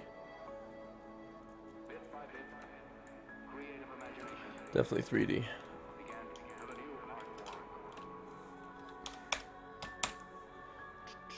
That is creepy as shit. Okay, I want to figure out all these out to start. We're going to be able to attack. We're going to pick up the flowers. Those are two things. Do we want to be able to crouch?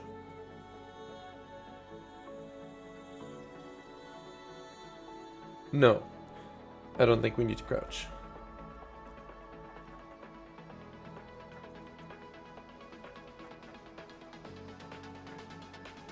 Do I use Playmaker at all? What's your thought on it for a non-programmer? Never even... Well, maybe I've heard of it. Wait, let me see. Playmaker. Oh, I've heard of this.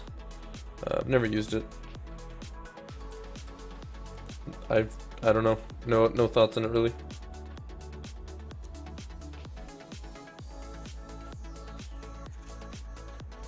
So what else can the player do, though? He can attack.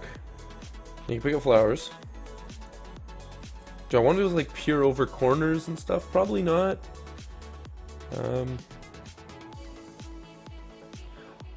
I want to be able to store some flowers on, like... Crouch and picking up flowers. Yeah. We're gonna need some sort of crouch feature. I guess we can just check right now. So, let's, import...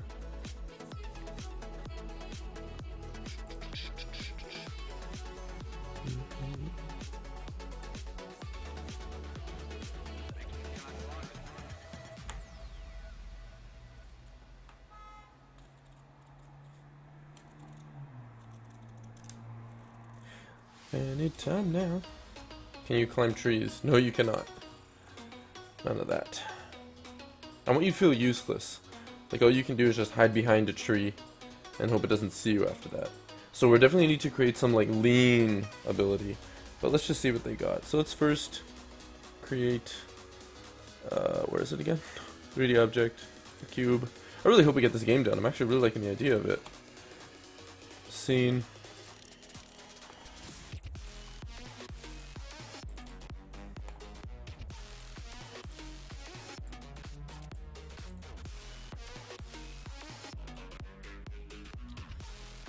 Oh, it's gonna be really, really loud sounds.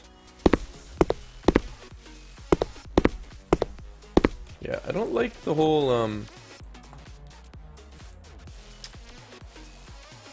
bauble. Like, bauble's nice, I get it, but it's kind of hard to look at.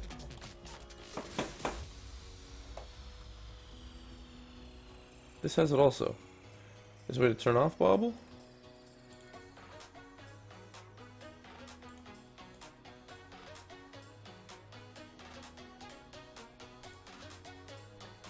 Oh, I think the other one has it then. Okay.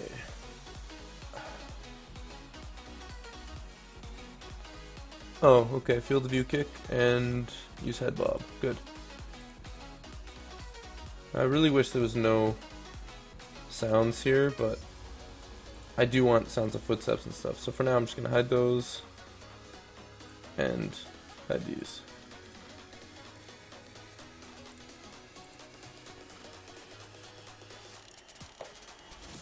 There we go. So this is going to be how we move around.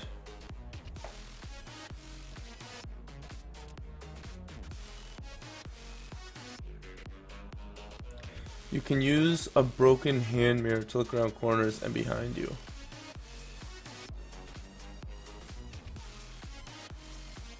Huh. Does this have crouch feature in it? No. There's a run feature though, but no crouch. I might just avoid crouching, just so if you crouch to pick something up, I might just make it so you look and, you know, pick it up. Do I want it so it has feet? Like you look down and you see your own body? Potentially. Most likely not though. You're just gonna have a floating hand, I guess. You gotta remember, right, even though, like, there's a lot of, elements you can really add to a game and make it nicely polished and great. But if you only have 48 hours, there's things you just have to compromise on. One being able to see the guy. It's not going to happen.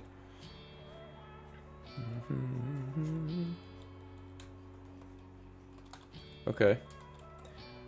So we're not going to do crouching.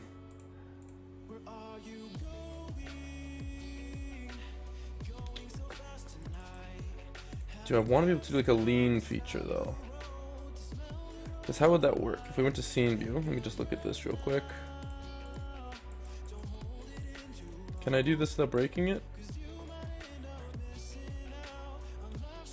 I somehow just detached this, eh? Okay. So it automatically gets pulled back.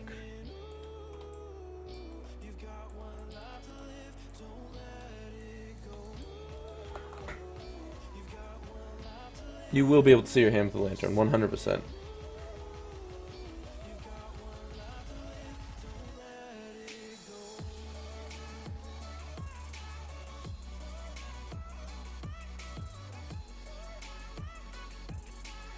Fun size saying, after Ludum Dare is done, you're going to post the development process. Oh, all these videos are going to be posted.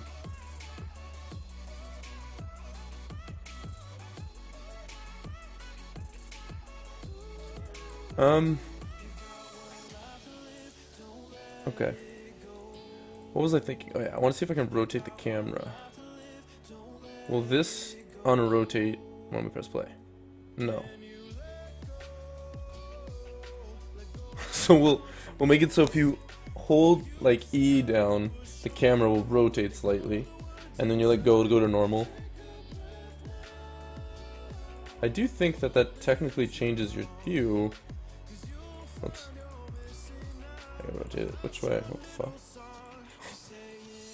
Oh. Yeah, why is it not unrotating now? Weird. I think it saves that rotation in the code somewhere.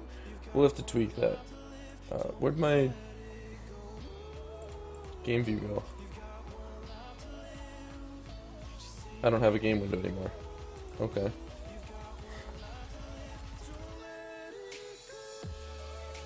Weird.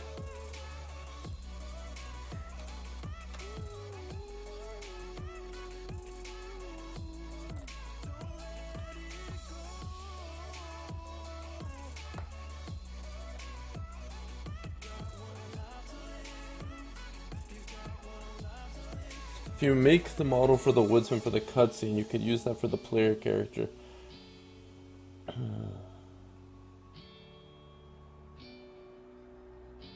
Was it the dad if you can see yourself?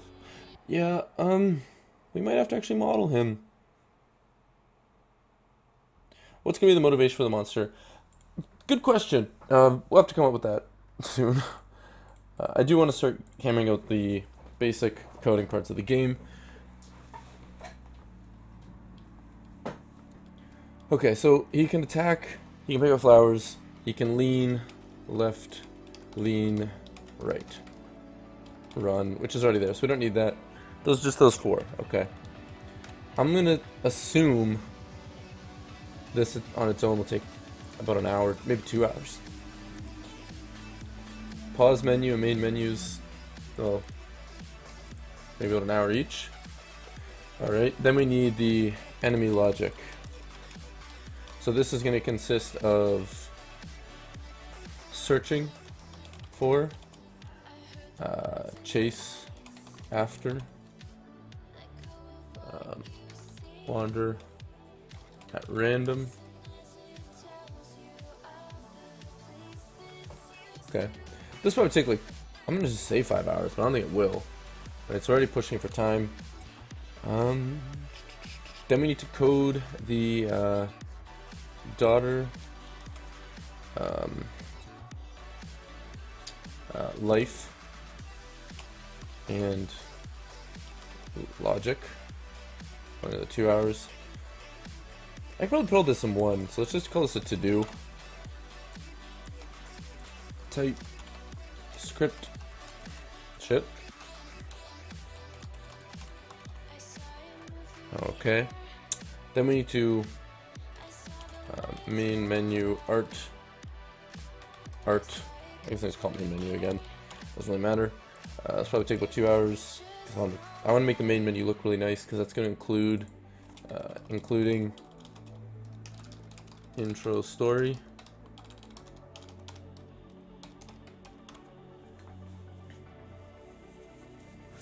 Okay. This is starting to look like that's like a full day. Of course it does. Daughter, normal, daughter, spirit. That should be modeling, to rigging. I don't know if these are gonna be separate or not, so I'll just do it like that. It's gonna take 8 hours on that part alone, eh? If we go at this pace, so we can already tell we're gonna struggle. So I'm gonna actually remove the ability to lean left and right. For now, I'm gonna make that a separate thing.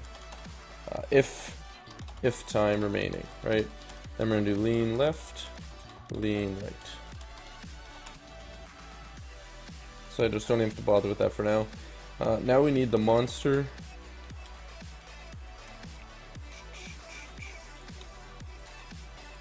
Modeling, monster, rigging, monster, animation. Searching. So the idea is he's gonna be like looking around where he just chased after you kind of thing. Monster, chasing. Monster shouting, he's gonna like shout at you if he sees you. Also known as being startled. I'm gonna put 2 hours for each of these, but I don't think it's gonna take 2 hours for each of them. Monster could be a spirit, reduce rigging time. Yeah, rigging won't take that long. I'm actually really quick with rigging, so. Torque saying, yeah, lean around trees, but I don't know if we're gonna be able to incorporate that right away.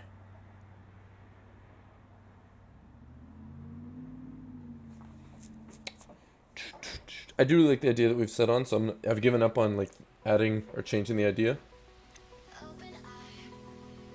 You can only see the monster in the light of the lantern, says Torek. I also agree with that. I don't know I'm going to code that, or if I will.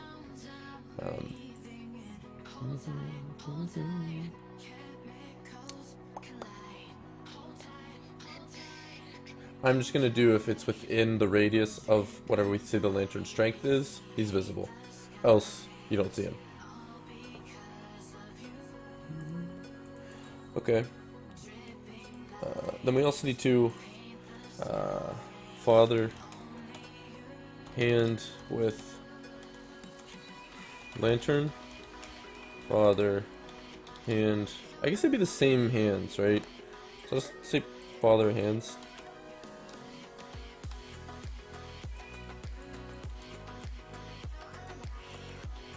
Yeah.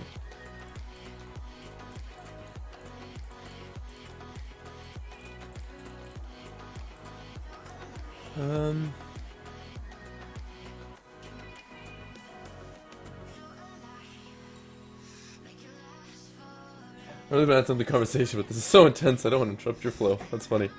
Is the path going to be clear? Can you choose your own path? I think it's going to be open-ish, and then, but still feel like a forest. Right, but you can still tell the general path you have to take. Or maybe it's a maze. Maybe, I don't know. We'll have to figure out a good way to make the level. Okay, so the father, the monster, the daughter. Those are the three characters in the game. We know that we need the player logic, the enemy logic. We need... do we do daughter logic? Where's the daughter life and logic? Yeah.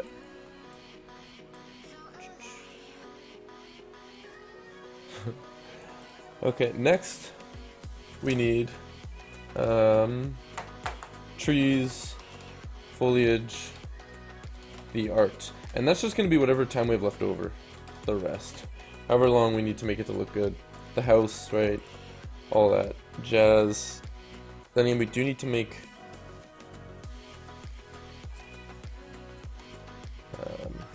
that's okay, that'll work. Yeah, let's start off quickly with the player logic. The ability to attack something and the ability to pick up a flower. Okay, so I'm going to create an empty. I'm going to call this player variables. I like to put my variables in a separate script. That's just how I function. That way if I delete the player object, what just happened there? That way if I delete the player object, oh shit, music and sound, thank you MoHD. Music and sound, so we're gonna have to spend like 3 to 4 hours on that. So total right now, we're looking at like 36 hours, 37 hours. We gotta sleep. We gotta count like 10 hours. So we're over our limit, so we're gonna have to rush.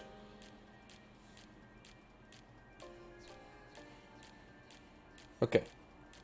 Shit. Let's just... I gotta prep my body. Ugh. Okay. Give this a nice little image. Alright, add a script. Let's create... Let's create a folder. Scripts. Prefabs, and last but not least,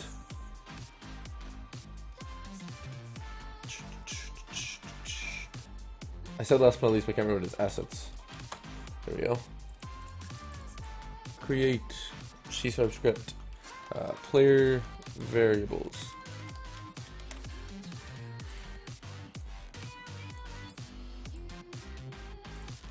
We're going to give this a tag, player variables. We're going to actually tag it that. There we go. So whenever we want to call this, it'll be here. We might want a global vars instead of that.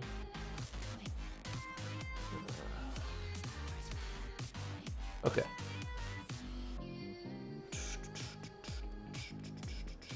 You know what I could do? But then you can't have lighting in the game. It's a cool depth feature.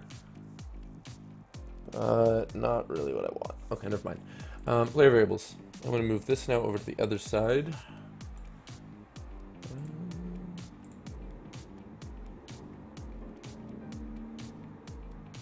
Oh, E to C, that's cool. People didn't really like different perspective. Holy, eh? Running out of power. Signal lost. Running out of space. Wait. Oh, running past first. Like, isn't that? Yeah, okay. It spreads. 1 HP. Total worlds. Yeah, you often find a lot more negative voted than positive. I don't know why that is.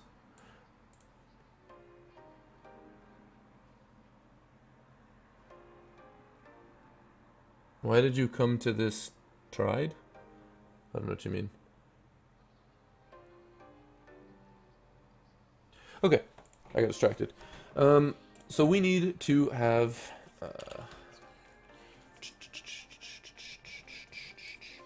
different player states, because he's either going to be a cinematic, which is just where you're watching something and you can't move. Okay, so let's do an enum. Public enum player state cinematic playable dead. Maybe? I don't know. I don't know if I ever need dead, but we'll have it there for now. Public player state. Player state. Okay, then we also need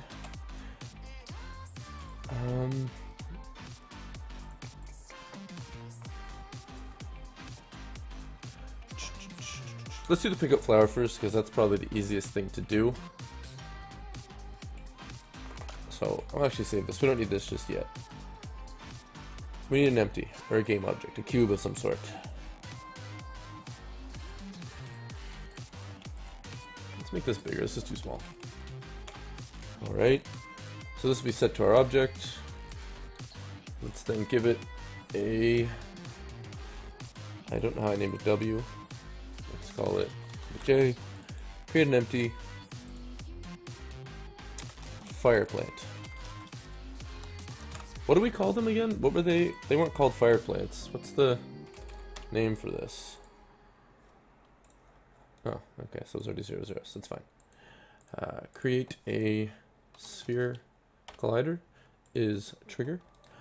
Set the radius to be about this big. Maybe bigger, who knows? See you soon, Torque.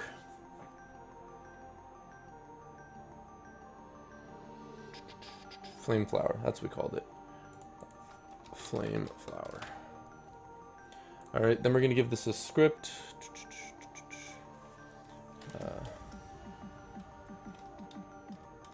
Pick up.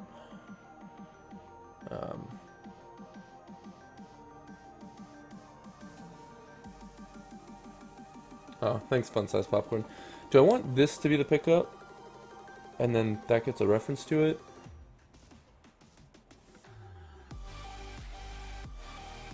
No, I actually want that to be in the player. This is a quicker way to do it. Just create a character controller, blah blah blah. Okay.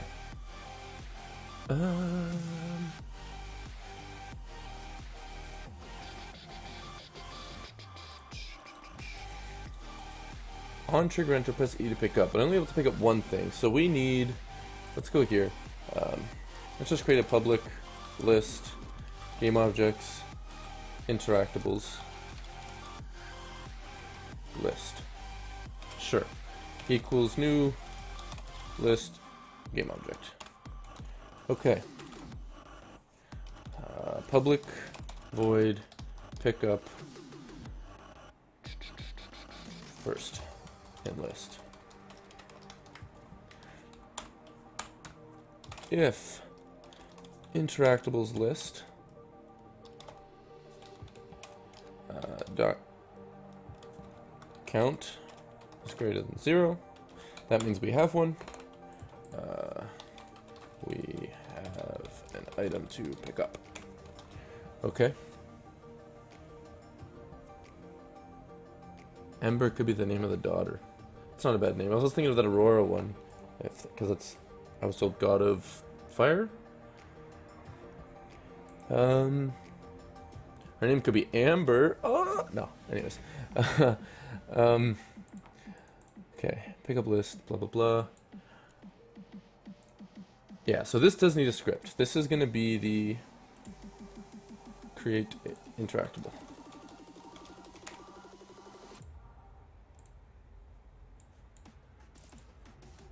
Reload. Now I need the on trigger enter. On trigger enter.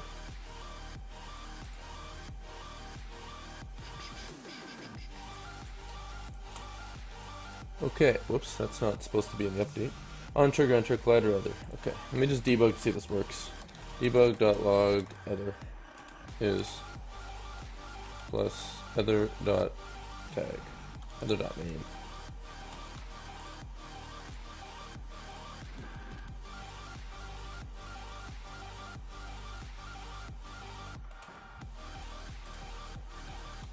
Alright, so it knows that we're in range, right? Because we're getting it. It's interesting how it was... Oh, because we did name. That's right. Let's call this, father. I'll call him old man. Old man? Old man. Nah, let's call him father. Cool. And we're actually going to make him a separate prefab. So let's put him in here. Even though it is similar, we've slightly changed it. So it'll be its own thing. Okay. So back to the script. Yeah, I am going to do how I normally do. I'm going to do how okay, let me just... Whew! We're going to create a game manager. And it's going to have a script, which is the game manager. And that's just going to have a reference to everything. So we only have to ever find that once. Game manager. Okay.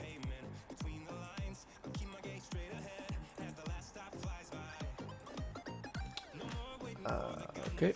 Public static player variables. Player variables.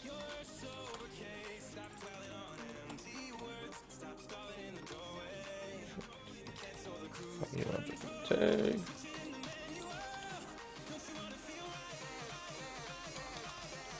There we go.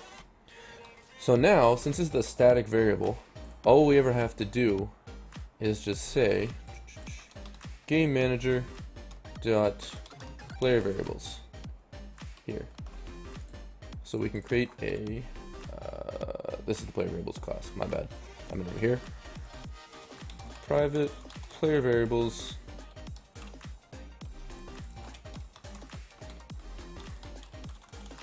Now, whenever we want something to find it, like I said, all we need to do is set this equal this, preferably do it here, and I'll give an underscore to reference that it is a private class.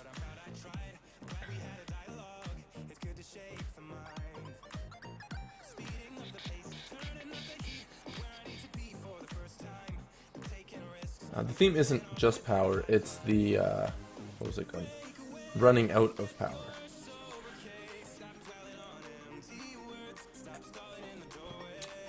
Okay, so we have a player variable. And all we're going to do here is just do this, dot. This should have our interactables list, dot add, this dot game object. And then void on trigger exit collider other.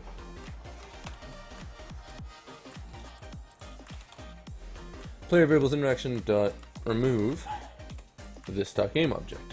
Right? So this just quickly adds this game object to our list of game objects whenever we get a new one. Like whenever we run into the list. So if you notice, I can say duplicate this a couple times. And press play. Hopefully it's not maximized. Okay, good. Boom, we have this one. I walk out, it's gone. Now I got none. I'm getting an error. Why? Object reference isn't set to an instance of an object. Which line was this at? How could you not be set to an instance of an object?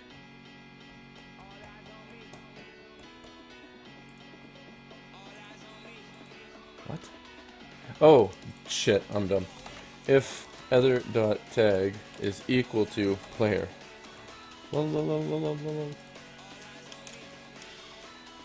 It was trying to do that with like the ground and stuff.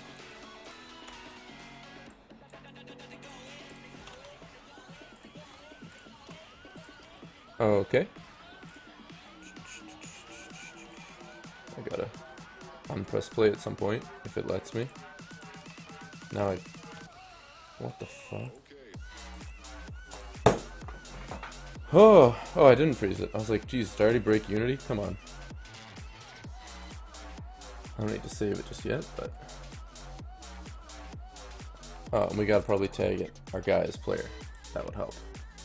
Player. Did we not? Let's see. Yeah, no, it's there. It's gone. Object reference not set to an instance of an object. On trigger enter, collider other. How are you not? These two don't, but this first one does work. That doesn't make any sense. What's the difference between this and this? What in the hell? Let's make you a prefab real quick.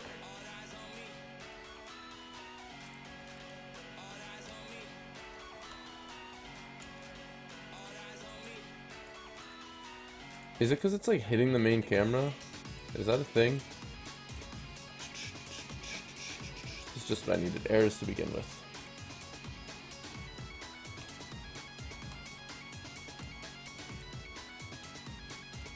Okay, so now we make a couple of you.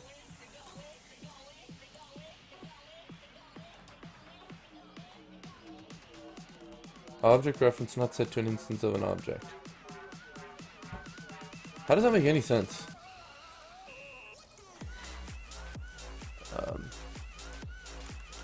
Is it called init? Awake, that's what it is. Is that the error? We're just not firing in the right order? That was the error the whole time, okay. Well, I'm glad we solved it.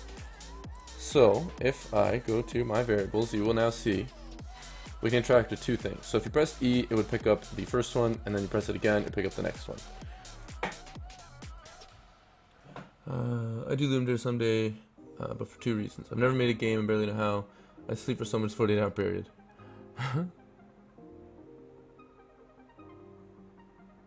Take care, Chase. Yeah, no, I think people do get a lot of sleep still. So, okay. So now let's be able to pick it up.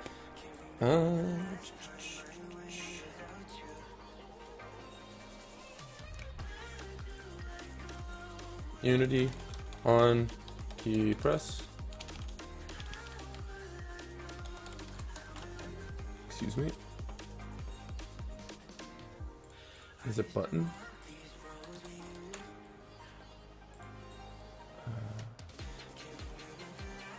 How do I get like fire 1 and stuff? I can never remember that. I'm just opening the script real quick just to see how I get fire 1s. Unity. This is the problem when you haven't coded for a month. You start to forget things.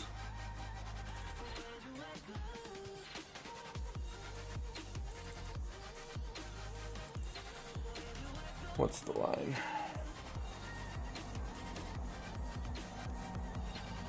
Input.get button down. If input.get button down, and we're gonna say fire 2. Debug.log fire 2. I don't know what button's what. I guess I could just check. In my back already hurts. That's just great.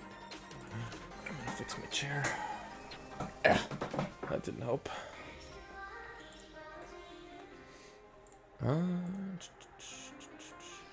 Left control is fire 1. Left alt is fire 2. Left shift is fire 3. I'm gonna create a new one. We'll call it fire 4. Fire B.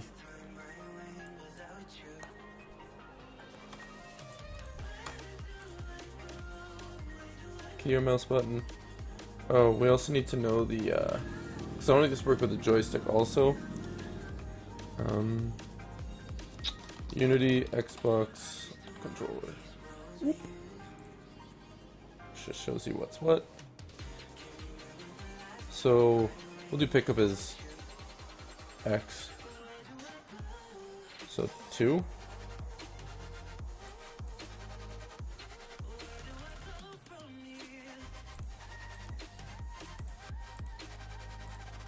How do they do it here? Mouse 2, mouse 1,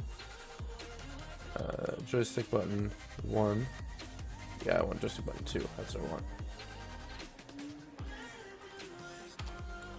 I wonder if, I'll just save this as world for now.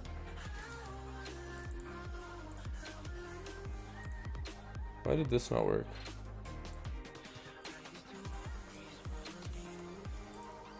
Oh, I'm missing a curly. Oh.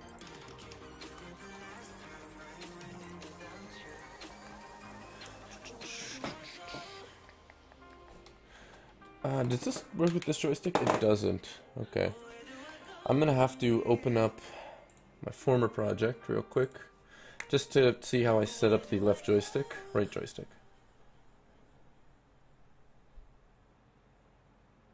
Yeah, I'm already getting tired, I know. It's sad. It's all good though.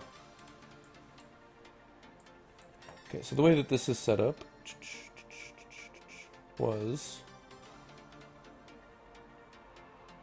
input. Mouse X and mouse Y get duplicated like so, so I'll just do a quick snipping tool. We do the same thing.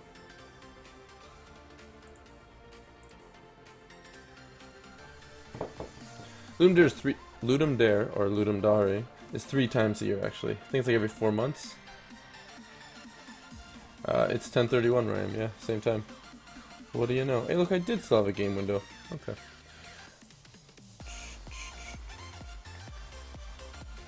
We're gonna add 2 more, so it's to 21. Mouse X, gravity of 0, 0.25, 1. Delete these. This will be joystick axis. And this is the 4th axis joystick. Good. And then this is mouse Y.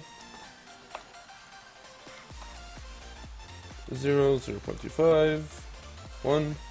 This will be inverted. Joystick axis. And this will be 5th axis. There we go. It's much slower to use a joystick axis, I've noticed. Oh, and jump is all funky. Jump should be A, not Y. So that should be in Fire 1.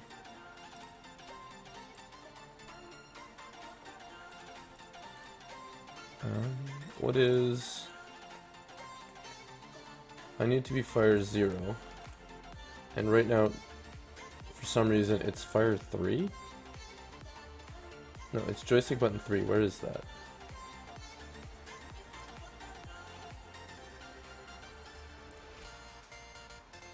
Now I'm really confused. Joystick button 0 is B. 1 is... No, 0 is A, this is B. This is X. Oh, there's a jump. Duh. Okay, button 0. I have no idea what that's changing. Fire 1 is mouse 0. So that's going to be our swing. So this should be 5. It's a 3rd axis trigger. Oh shit. Okay.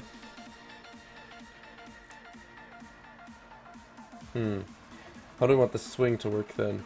If it's a 3rd axis trigger.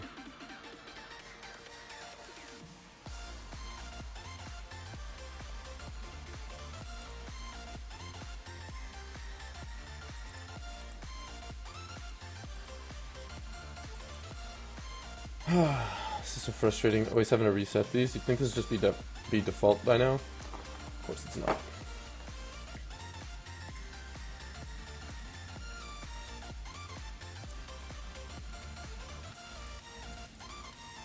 I don't know if that's gonna go off, so let's just check real quick if Fire 1 was pressed.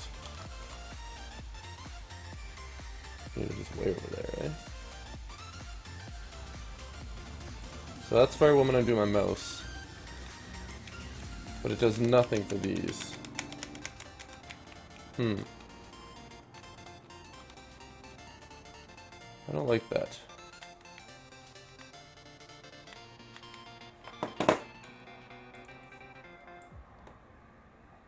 I will be modeling in Blender, yes. Huh. that didn't work. I might just make it this bumper instead. But that's probably uncomfortable, so I don't want to do that.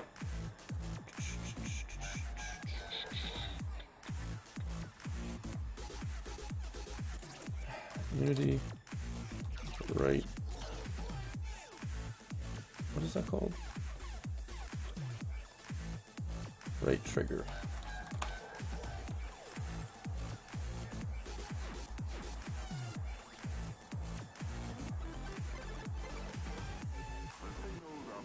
So what I'm gonna have to do is if I get fire button down is equal to 1, or input.getAxis fire 1 is greater than 0. I think that's what I need. Oh, so that's the left button. So it's backwards. It's less than 0. Now the problem with that is that that'll loop a million times. So we need to create a bool. Let's do that. Public bool is attacking equals false. If not is attacking. Then we're going to check for these. And if that's the case, we'll set is attacking to equal true. Like so. Holy shit, how many times did I honk the horn outside? Do you guys hear that?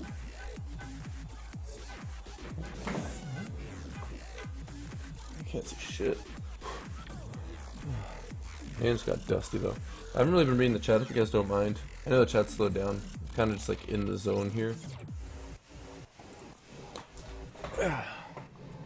So this sets our attack to be true, and then we need to do our attack animation, blah blah blah. So it's fine. Now, let's do...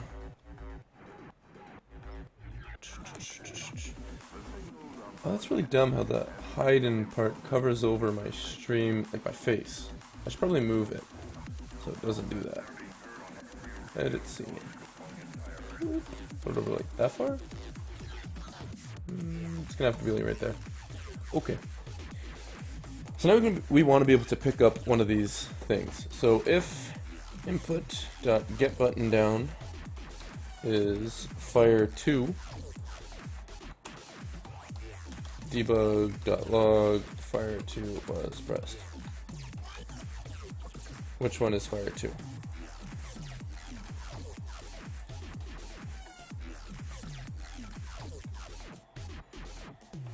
Oh, it would help if I was there. Okay.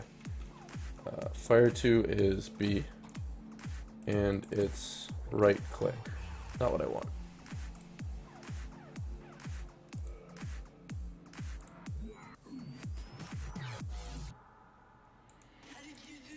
I did make fire E though, did I not? So why don't I use that?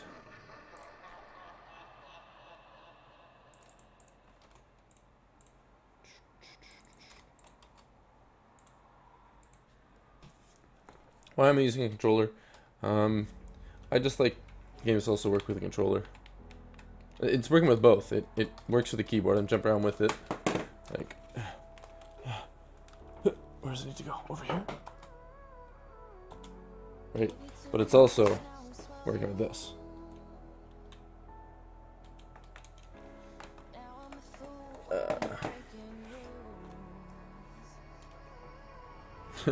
That's great, absurd.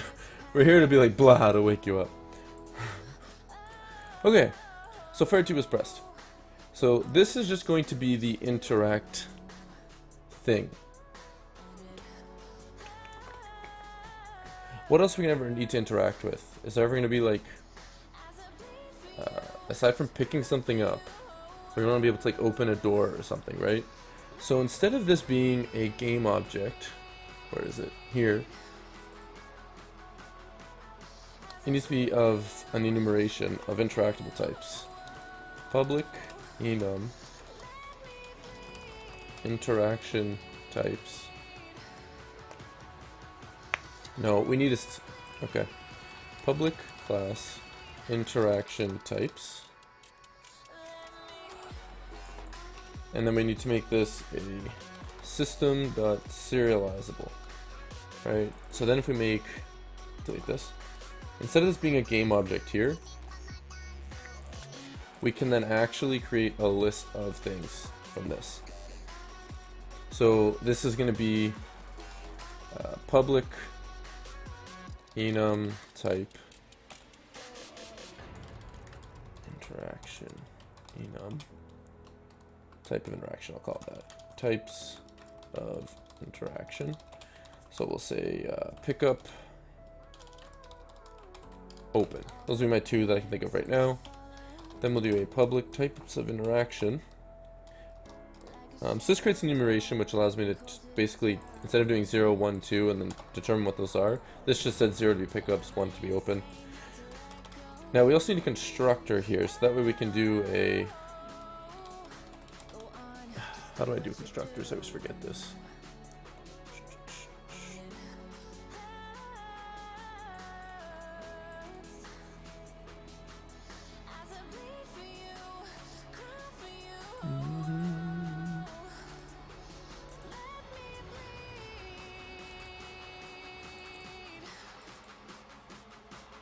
Just like that, eh? Okay, yeah, there's nothing. I thought it'd be something unique, but it's not. It's just boom.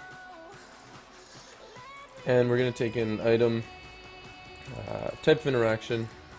We'll do a public game object. This obj.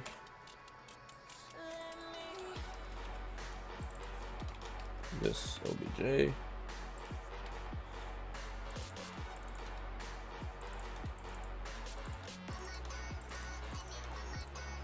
Oops. There we go. Why am I going? Oh, I can set that to an int. That's why.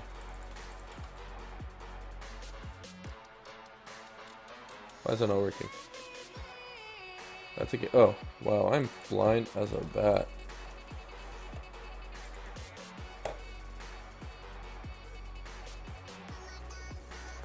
Looking at the code and I see what I've missed. When will I be modeling, says Bob Ross. Once I've coded all the functionality, so we'll hopefully get the code done soon. Okay, so we can have a list of these things, right? Interactable list. New list, blah, blah, blah. So we can then create a void, use, or do interactable.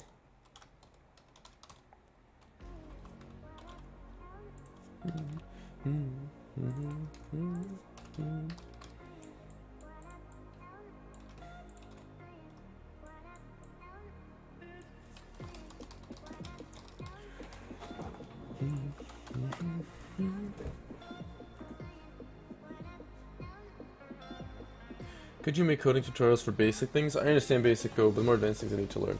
Yeah, I definitely will start doing stuff like that soon. This is just another class similar to this whole thing. I made it serializable so that you can see it in the inspector, and then I've made a list of this class. And since it's serializable, we will see all of its values. We don't need that, that's nothing. So then over here, we're going to now add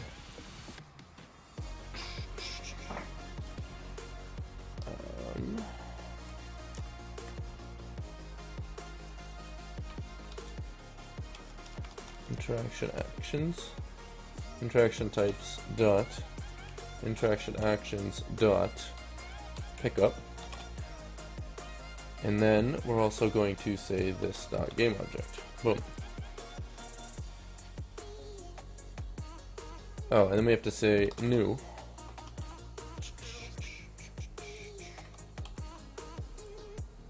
And we need to name it. What is that? Interaction types. There we go. So since we gave it this constructor here of this, we can then say we're creating a new one. Once we're doing it, it's telling it to fill out these values, and then we're putting it back into this add. So we're doing the same thing over here. We want to remove. So now if we look at our player variables, this should look the same, right? There's nothing. We go over here. Boom. We picked up two of them. The first one is a pickup of flame flower. The second is a pickup of flame flower.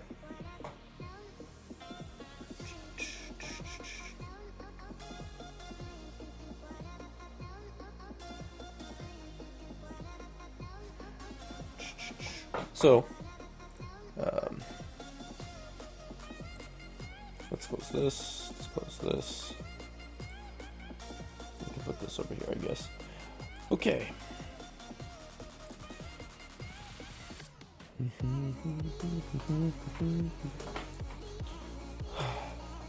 So the player variables, I should really rename this to like, I don't know, it's probably not the greatest name. So we're going to get the first item in the list. How do I do that? Unity, get first item in list.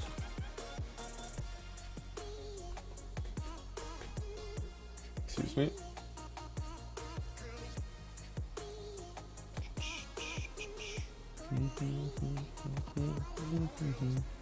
I don't feel like that's right, but I guess it is. If first we want to make sure there is stuff.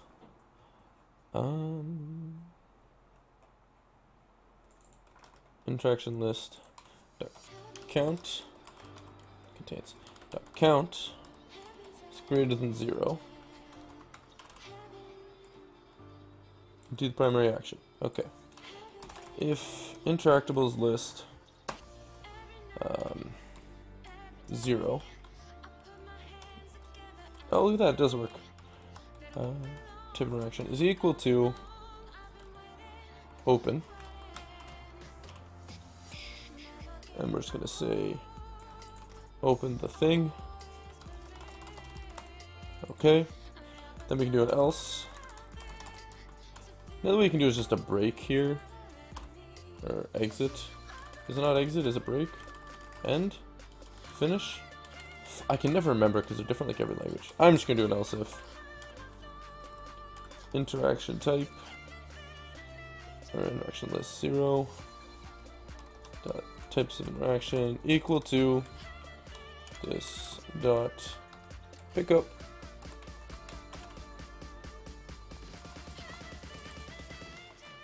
Pick up the thing. Actually, what I could do is open the plus. I don't know, I didn't think of this. I mean, it's a pointless debug, but whatever. There we go.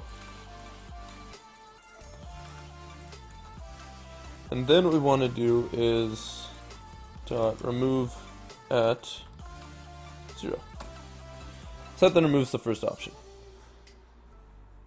And that's from our list of interactables. It's not actually our list of items that we have, right?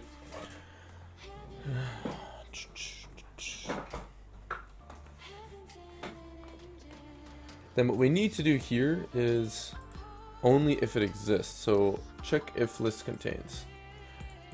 If dot contains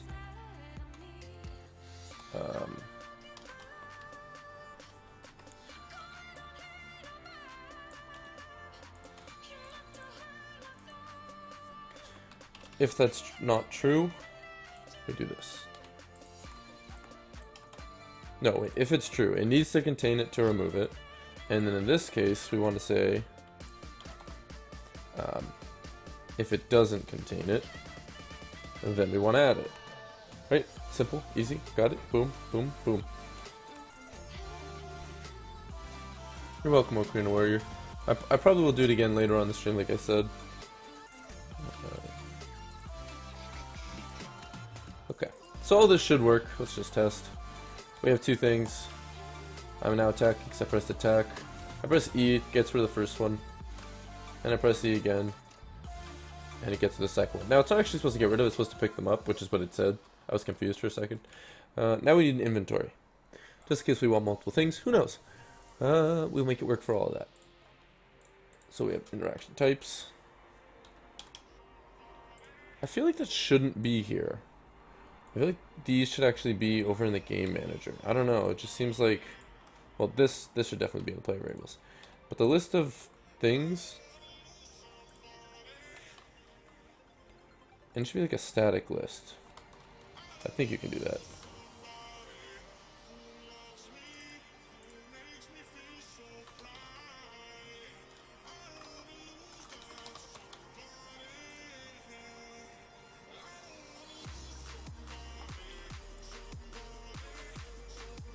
Yeah, I think that's what I want.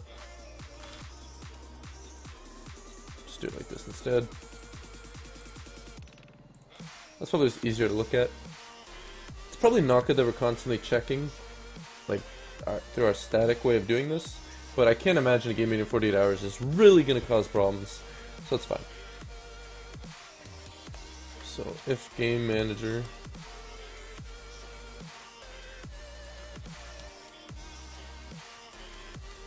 just have to put game manager in front of everything now because it's been removed. I mean, we could make a private reference to it so we don't have to constantly call this,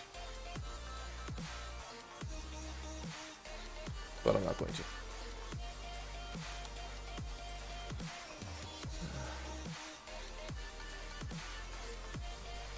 Sure, I hope you do. It's really fun.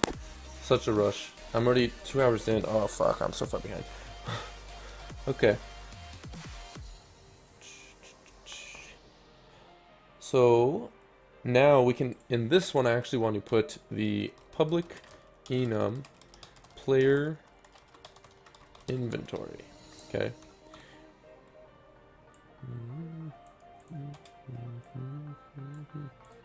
Now we're gonna be able to have a few things. Do I want to put this here then? Or in the game tab? I'm gonna put this over in the game manager.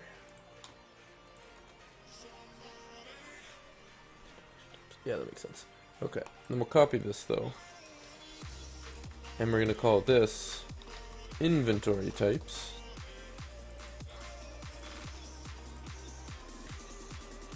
Item. Item. Item. Item.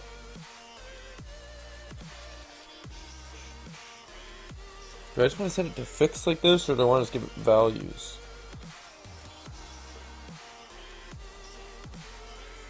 I can't imagine there being many things to pick up, so I probably don't need to put all the the detail into that or whatever, but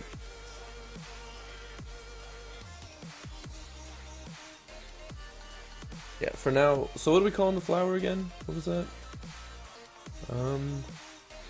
We called it a flame flower. Or a fire flower. Fire flower.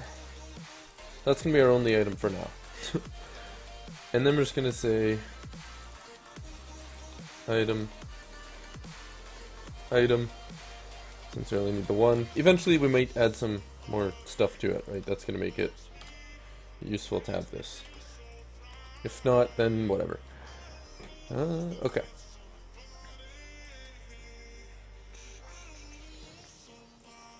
So we just need a public list player inventory. What did I call them? Inventory types. I don't like that. I like it to be items. Something like that, maybe? An item. Because it's a single item. Sure. Why not? And then I'll call this player items equals new. My brain was definitely playing tricks on me there. I totally thought that said action. And I was like, what's going on? Why does it say action? Why is this not working? But it was working just fine. Okay, so if this is a pickup, we're then going to add. We should make this work for every kind of item, and it's not that much difficult, or that much more difficult. So it's a pickup. We're going to need to give it a item name. Whatever. Screw it. Never mind.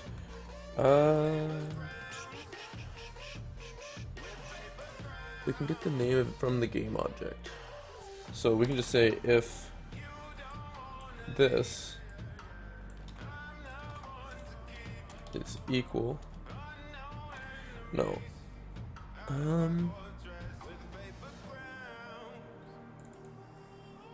Yeah, this shouldn't actually be. Okay. This should be a public string. Item name.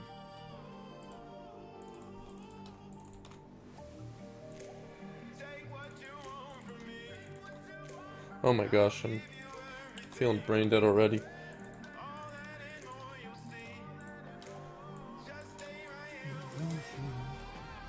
So we're just going to manually just say player items dot add, and it so far just takes in one string, so we're going to give it the name of this.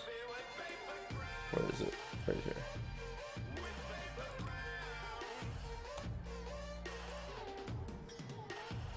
Cannot convert it. Okay, so still can't convert it.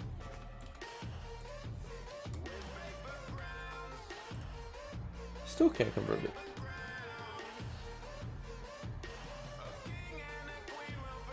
What? Cannot convert from string to an item. Oh. New an item.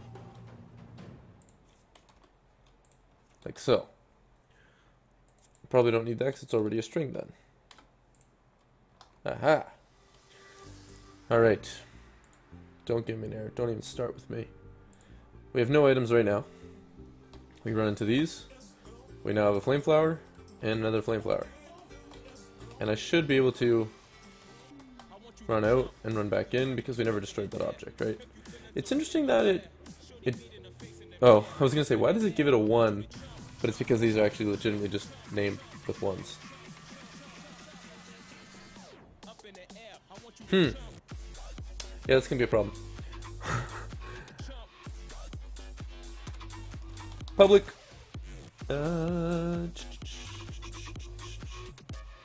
String. How am I doing this? You know what I need? I need a public interaction type.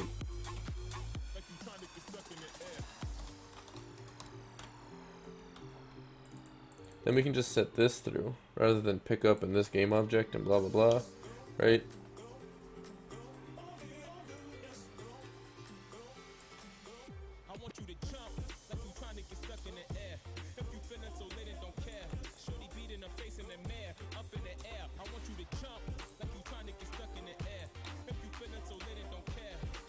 String item name.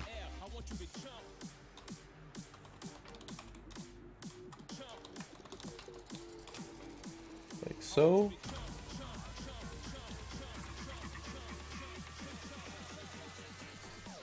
I don't know why I put that. There we go.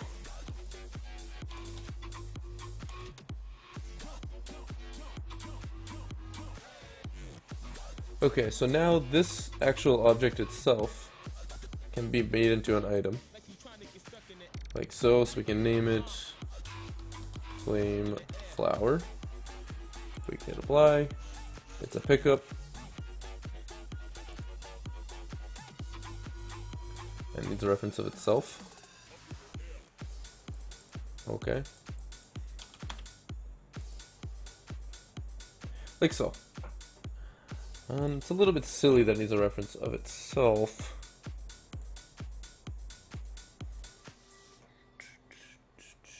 That's fine. So we can then pick that object up and we want to use its name. So instead of this name, we're just going to go item name. Haha.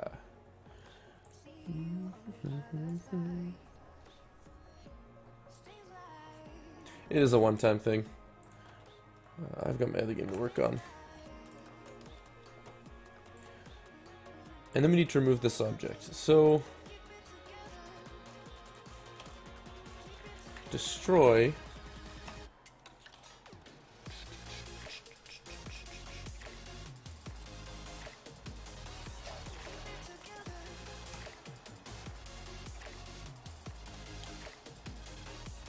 game object.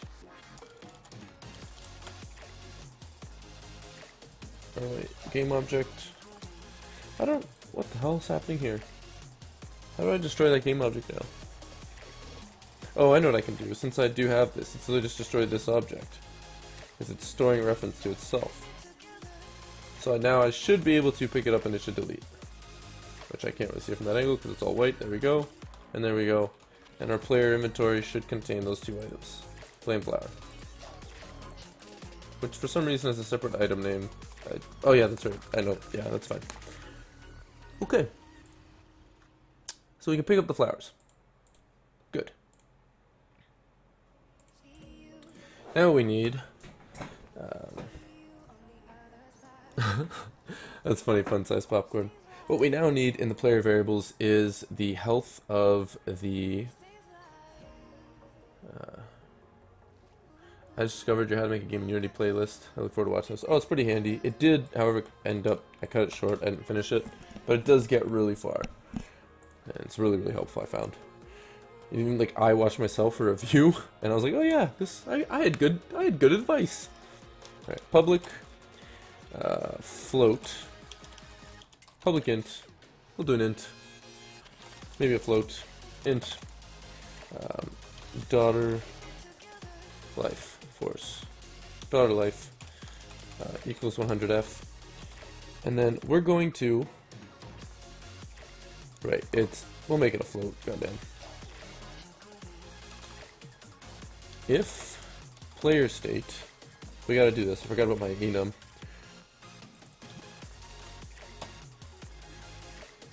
Dot. The player state is equal to cinematic. We're not going to let you do any of this, because it's a cinematic. Whoops. Else, if player state is equal to player state dot playable, only if we're in the playable state do we want to be able to actually do this stuff. Else if, and also if you're dead, you shouldn't be able to attack or eat things. Right, those are just some basic things. Okay. This looks like it's not missing anything. Daughter life equals daughter life minus modifier, life modifier. We don't have that created yet. That's fine. Times by time dot delta time. I don't think it needs that either. For now, life modifier is just gonna be a 1. Public float life modifier equals 1f. So we're in the cinematic state, so nothing should be happening when I press play. They should stay at 100, good. Now if I change this to playable, there you go.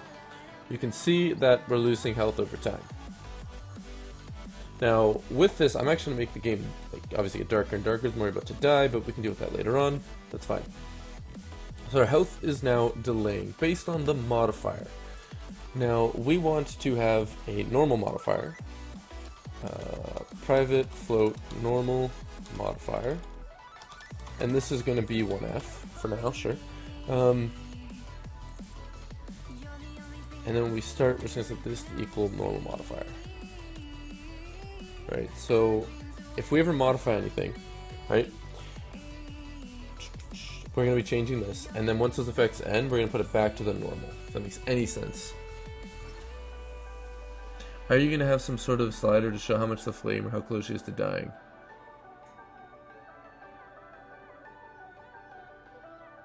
Fun size popcorn. I'm going to explain an enum to you right away. Okay, so here's how it's going to work. You ready?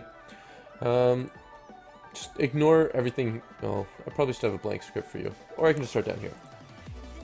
So normally we'd make a variable to public int. Let's just say int hello equals 5, right?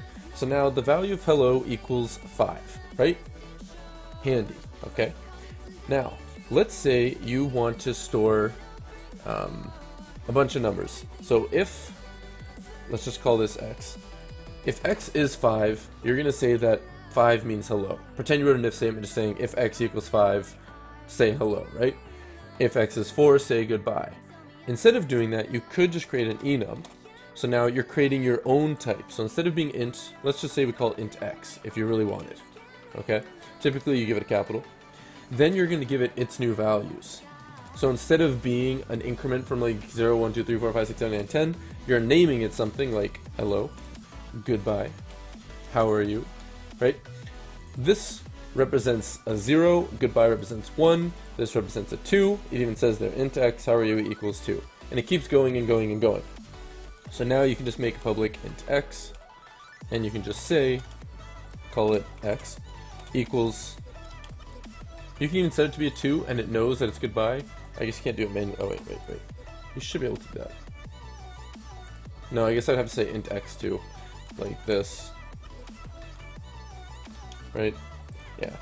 But, or you can just say it literally just equals int x. And it's going to be hello. Right? So it's the same as me saying int x is 0. So it's kind of, I didn't really give a greatest example. Probably don't understand shit from that. But there are good tutorials, especially on the Unity website, that explain it. So I'm going to get back to work. Okay, so we now have the life modifier and it goes down over time. When you use an item, it's going to go up.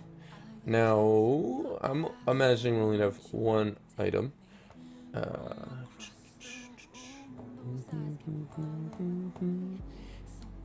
So I don't need to give it like, I was going to add like a scroll wheel where you can like scroll through your items and then click to use it. I'm not going to do that. I'm just going to make it Q to use an item. What does Y do right now? Y shouldn't be doing anything. Good. Okay.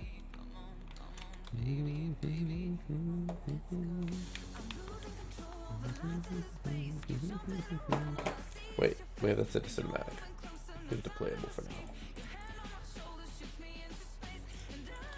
Why do anything? No. Doesn't look like it does. Okay.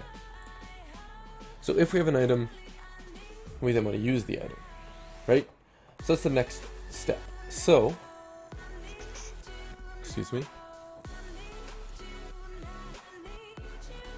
Is there an enum equivalent in JavaScript? I suppose it's already an object. So,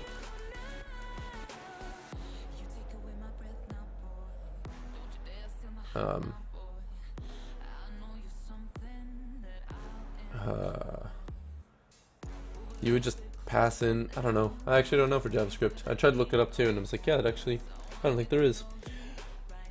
What was I doing here? Oh, yes. We're adding a new input. And it's going to be exactly like Fire E. It's kind of a shame that we have it ordered like this, but that's okay. So this will be Fire Q. And we're going to set the positive button to be Q and the negative to be joystick button 3. Because I believe that's, is it? Unity Xbox controller.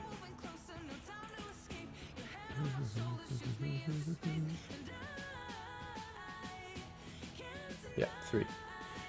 Alright. So if it's that, then we're going to then set this to 1000, 0.001, 1000, key or mouse button, x-axis. Right? Okay.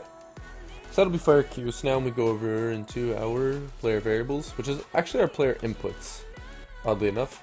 Probably should rename it, but it's okay.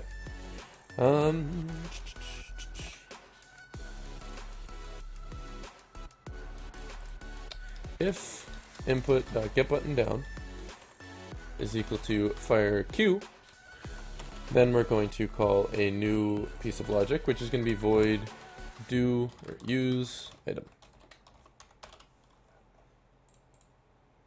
Use item. And that's in the completely wrong spot. There we go. Okay, so now that we have this here, I need to look at my list of items, which is separate here. Okay.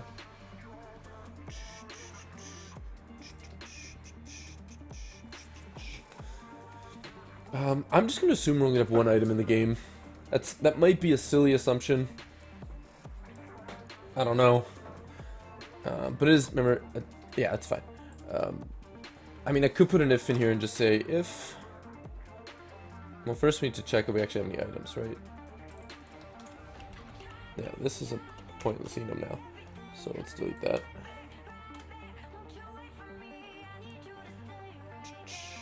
What do we call it? Player items. So if the player items dot count is a greater than 0, boom. That means we can actually do something. We could probably put a pop-up saying, you have no items, but like, you know, not gonna do that just yet. That's the fluff, that's the polish that you can add later.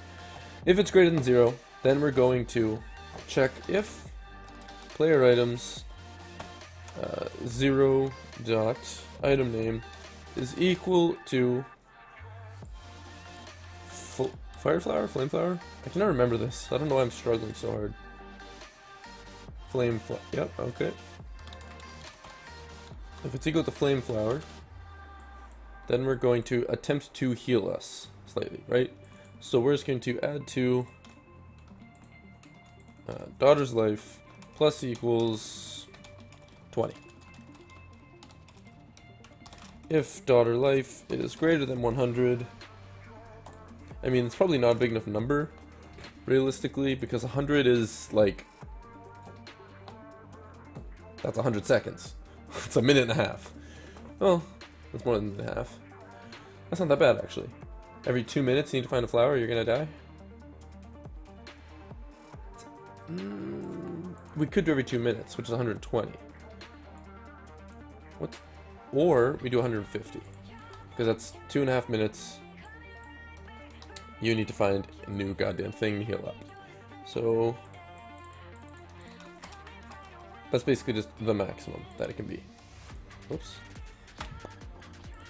Alright, so now you can use the item. We only have one item. We only have one item. ATM.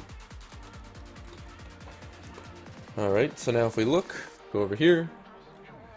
We go pick up some items. We have 2 items. We then go into our variables and I press Q and we got back to 111. And now we're up to 128, you know. Now, unfortunately, we can keep using items, it would seem, because we forgot to remove the item. So, player items dot remove at 0. Okay.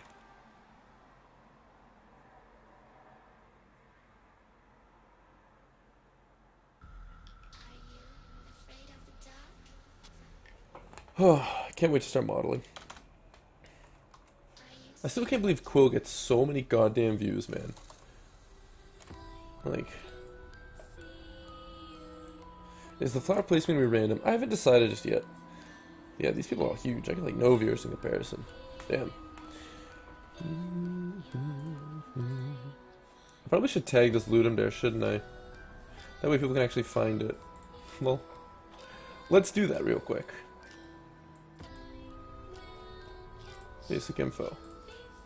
Ludum Dare. LD Jam. Ludum Combo. Ludum. Ludum Dare 39. LD 39. LD Jam 39. Ludum Dare Jam. Ludum Dare Stream. That should be enough. Oh, I have too many things. Alright. Still too many, eh? Holy shit. I still have too many tags? How many did I just add? There we go. That was a little bit ridiculous. Okay. So we can now use an item. We can now heal up our player a little bit, which is nice. Your thumbnail is the animating wings one. Oh shit, you're right. I gotta change that quickly. Thank you for that. Let's just quickly make an image.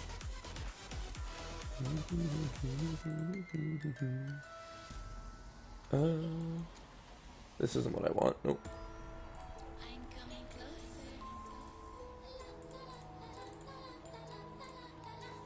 This is old. Damn it. I mean, I can just use any one of these. There we go.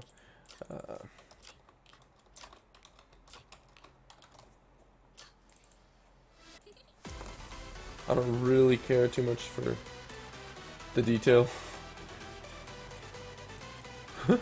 It's so tiny. That's okay. Put this, group these. Center line everything. Good. That's all I need. Export. Thumb.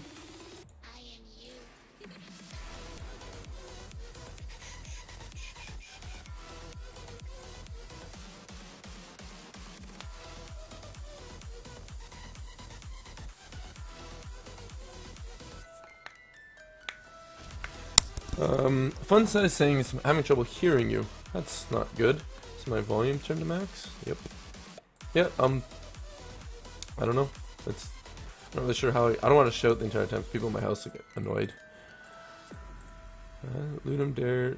You know what I could do though? I can turn down the music for you a teeny bit. And then my voice should be easier to hear over the music. Okay, so I should have changed the image, which is good. Alright, save. Close these.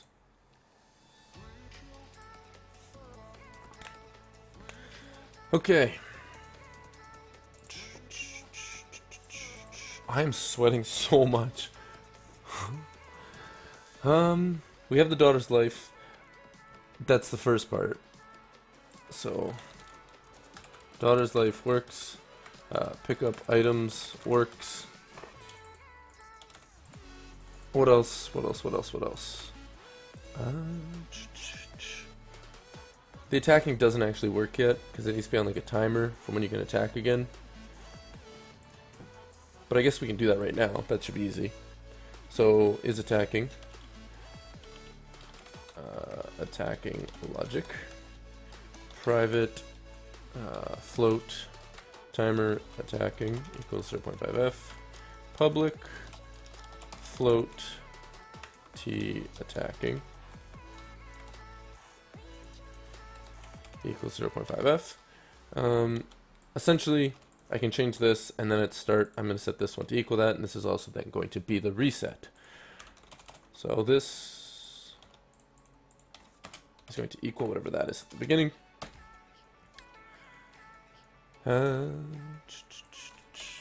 If is attacking, minus equals time dot delta time. If that is less than or equal to 0, we then set it back to equal the full time, and we then set is attacking to be false. Beautiful, beautiful loop.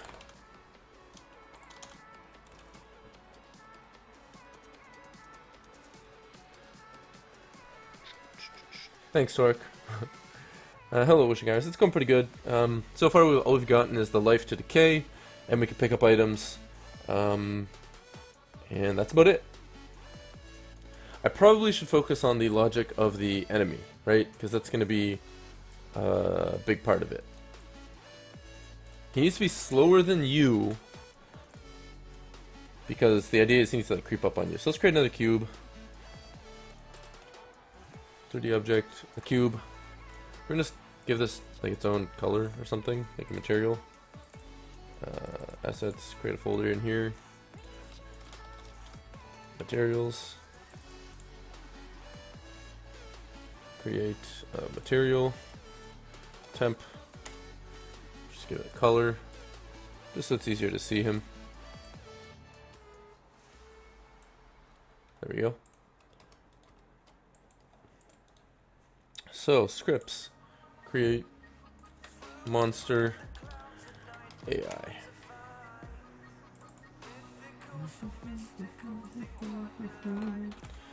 So one thing I want to do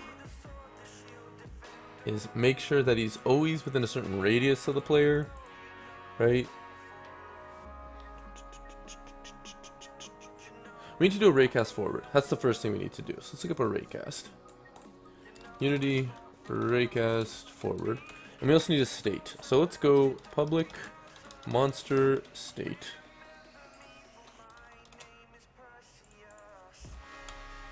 Title. Taunting or roaring. What is that? What did I call that? I gave that a certain word. Shouting. Duh. Roaring. Shouting. Chasing. Searching. Public. Monsters. Oops. I could really just call this state to make my life easier.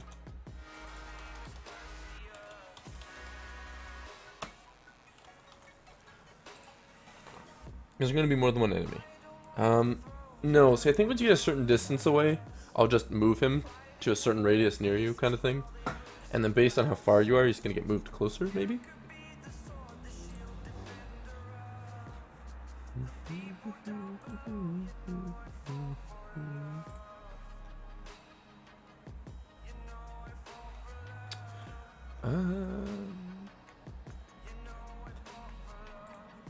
Okay, I need to find real quick Unity platformer assets scripts enemy AI.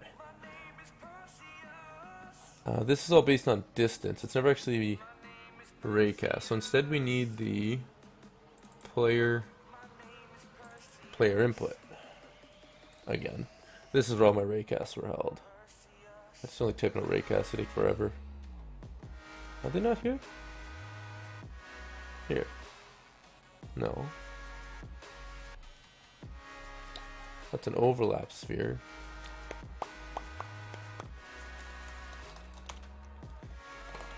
Physics.raycast. Okay, here we go. So, let's go to my AI. Is this the wrong one? This is the wrong one. Where's my monster AI?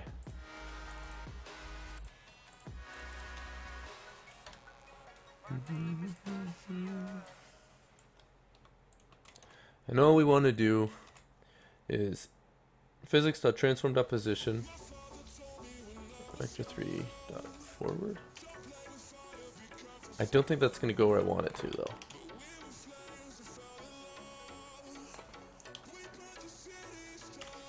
So the easiest way to do is debug.drawRay transform.position plus, I don't know why it has this, but it's fine. I'll do the same thing just so I get the exact same ray drawn out. Vector3.forward.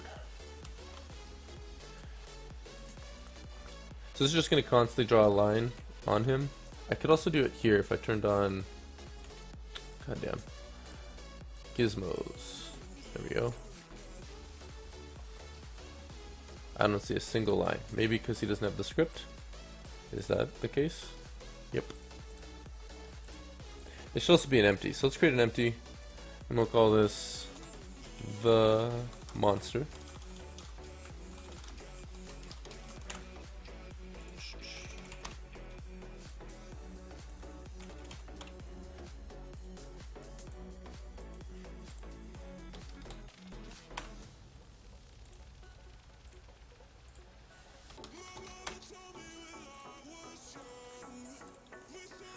Okay. That should be working now. There's my little raycast. Now the question is that going forward in world space or it's global space? As you can see, it's not rotating with us. So it's not the correct thing. It needs to be transform.position.forward.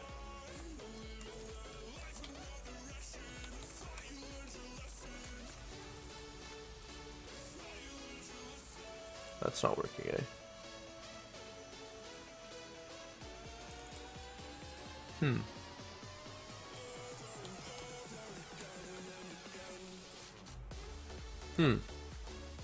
How do I do that? It's not vector 3. It's... I always forget this, man. This is every time. Transform.up. Yeah, it should just be...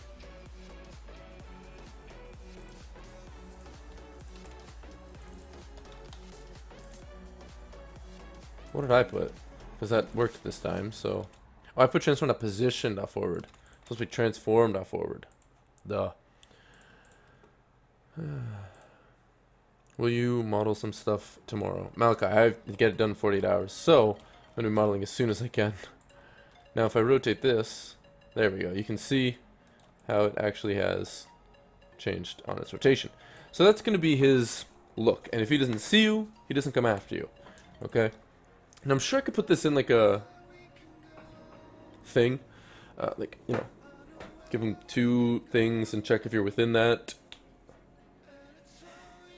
It's not a bad idea, but I'm not going to do it.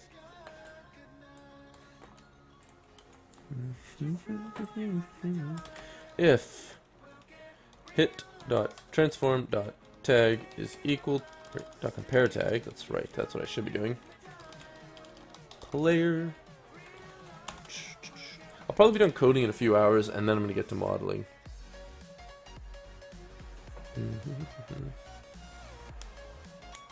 secret vector 5, yeah. Debug dot log chase the player.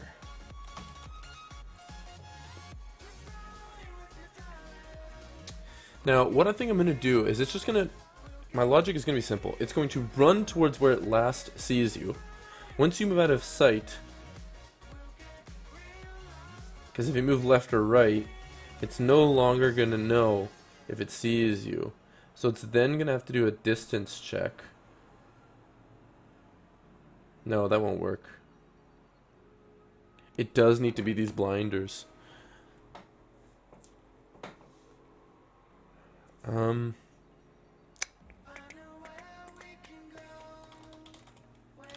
Check if object is between 2 points. Unity.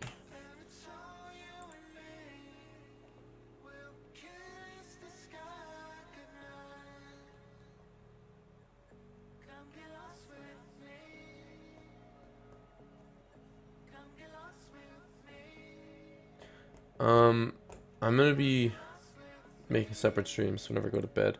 What I should do is on trigger enter, it gives us a target. And then we check if a raycast from where we are to that person is visible. If it is, run towards him. If not, we go to searching. That's what we need to do. So here's how we have to change it.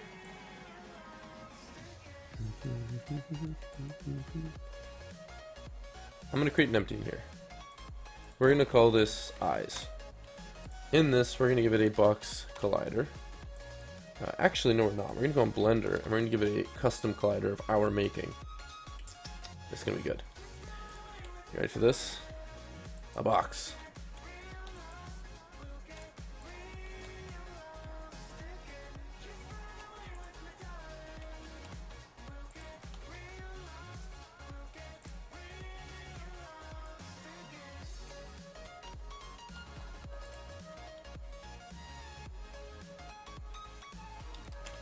Like so.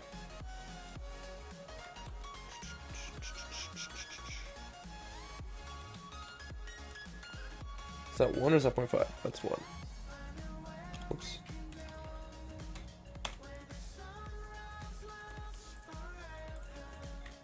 Eyes. Now we gotta save this in the right section, which is LD39. Assets. Assets. Eyes. Alright.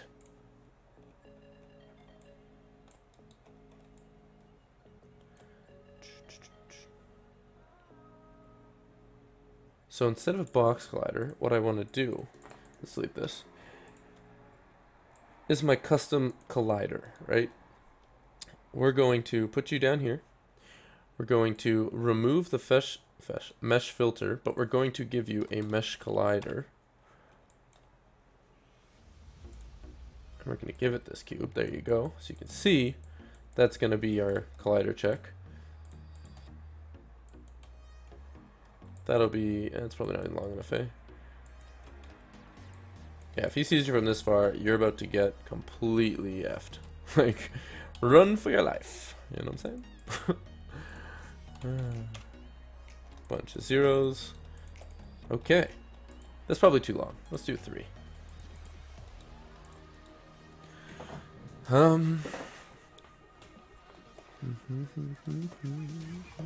So this needs to be a separate script. I've learned from how triggers work in Unity. They're very, very finicky. So let's create a C# script. Eyes AI. Did it drag? Nope.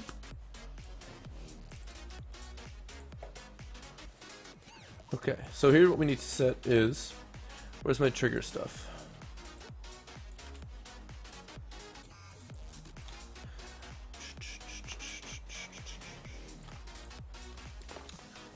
Oh, I shouldn't have deleted all that, eh? I kind of need that part. There we go.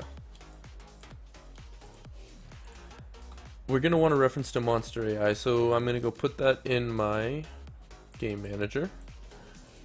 Public static Monster AI. Actually, no. Just in case we ever do want multiple monsters, Let's go here and just create a public bool has target equals false.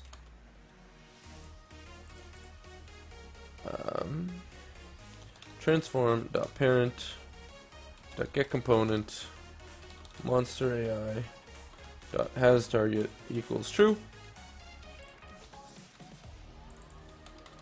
Has target equals false. Okay, so that means if we enter that zone, we should now be telling this monster that it sees us. Right? But it... oh wait, it's a... needs to be a trigger. Oops. What the shit? Alright. What's going on? Oh, whoops. Convex is trigger. There we go. I was not reading. And did the monster... yep, so he has a target. Now he no longer has a target. Right?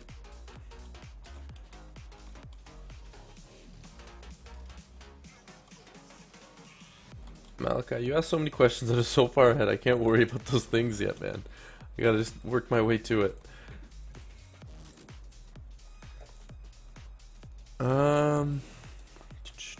So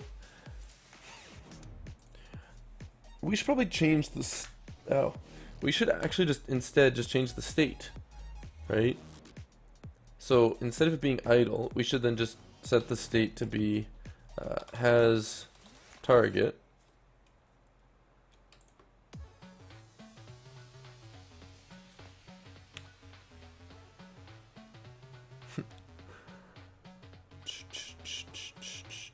Yeah, we have actually a really good community, I've noticed, in this stream. So I'm thinking if we just change the target, then we could tell it to shout, and then we could tell it to go to its last known target. I think it needs to be a separate enum, though. Public bool, or public enum, has target, or targeting. No target, has target, had target. The idea is if you're not visible, I still want him to do, whoops, I still want him to do something instead of just all of a sudden just stop moving, right? So public targeting. So he's gonna be idle with no target. That's the idea. Idle, no target. Good.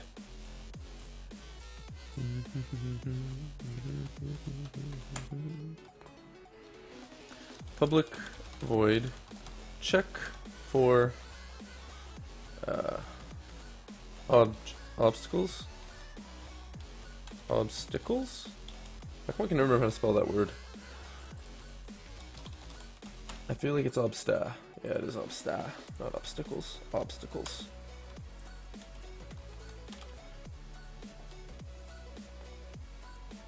Now I want to raycast from one person to another, so we'll figure that out in a second. But the idea is instead of changing the target here, whoops, we're just going to say check for obstacles.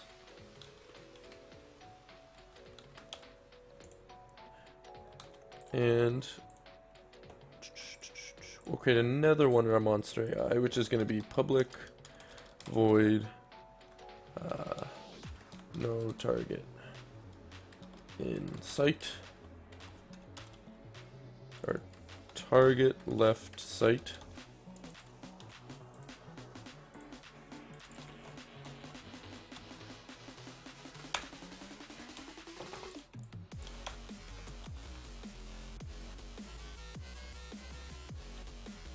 I use Adobe Premiere to edit my videos. Okay, so Unity check for obstacle.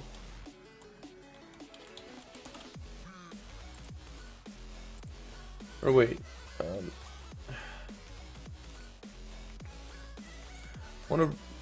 okay, Unity check if object is in the way.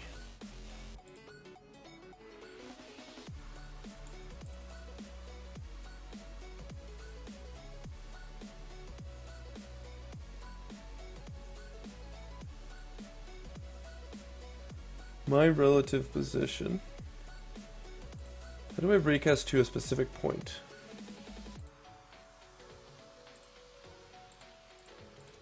Unity raycast to point.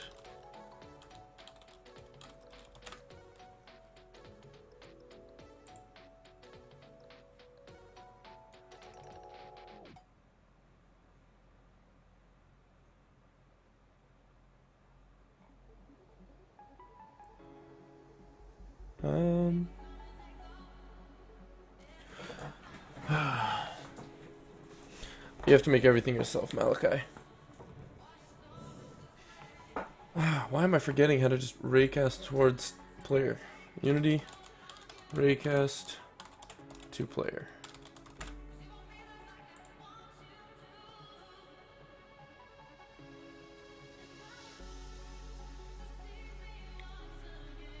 Oh, that's pretty simple. Here's what we're gonna do. We'll leave it here for now, but it's basically just transform.position, whatever, dot up, to, we need the player object, so let's go set that in our game manager, public, static, game object, player,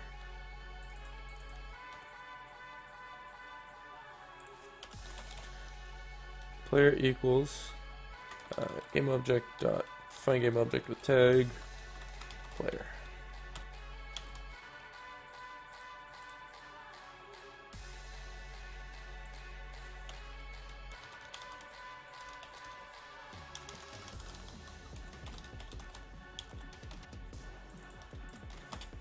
So I'm just setting this to be a reference of player, like so. Then we're just gonna do player.transform.position minus transform.position.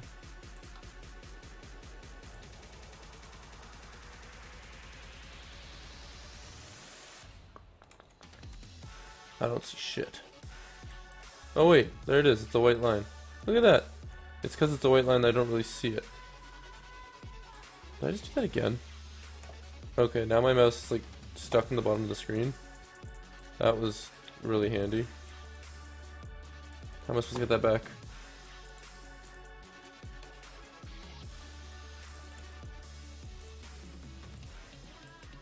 So I'll never have it? Like, oh! I had it for a second there, I saw it.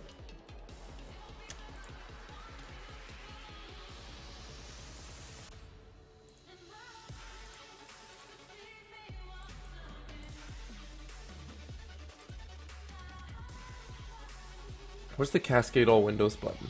Like, alright, now I gotta edit my taskbar. Aha, cascade windows. That should have worked.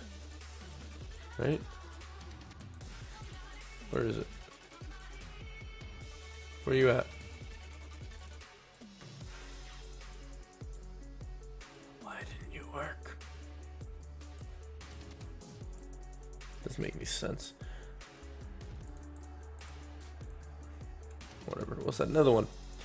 I want to change the color real quick of that raycast. So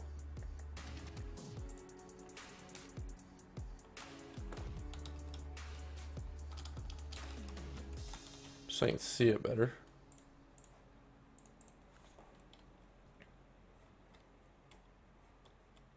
And gizmos aren't turned on, that's why I didn't see it.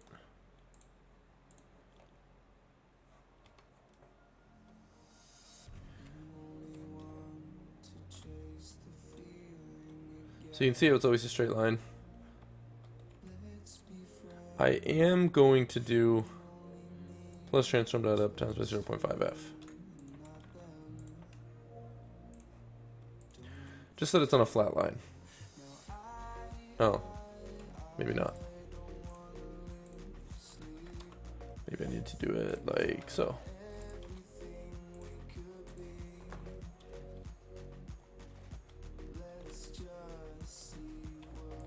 Yeah, it's slightly off the ground now,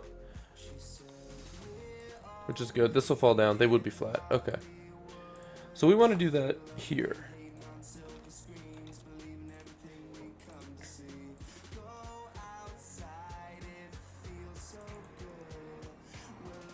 I think what I would just do is put targeting equals targeting dot had a target, right? And then if we're in had a target, we're gonna do the raycast.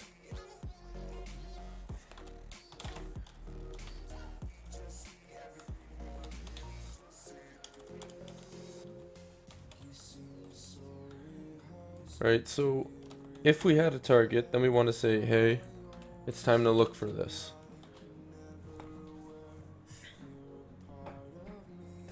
And then if we do this, we go targeting equals targeting dot has target. But I want to turn that off just for a second, because I want to see if this raycast only appears once we enter that radius. Boom. So it's looking for us. But this will still have a target then.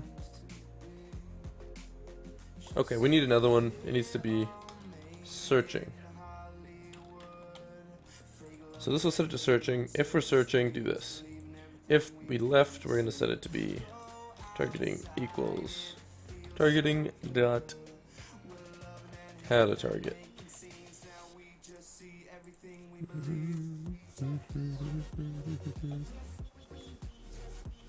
There we go. So once we enter, he's going to see if we can see us. If he can, then he's going to do something. Right? I think that's decent. I think. Sorry. I like died there. Wow, Ross, that's a lot of stuff you're doing, eh? Alright, so then we're going to set it to here. Has target. And if he has the target, we can assume he's just in front of us, right? So then we can just go through the process of doing an attack. So we can just call this void do attack. Or I should actually call this init attack, because I want him to first stand there for a second. I want him to look at you, right? Then I want him to go rawr, and then I want him to run at you. Nice and simple, right? Okay. Has target. Init the attack. Actually, I think that should be here. If targeting is equal to targeting dot has target.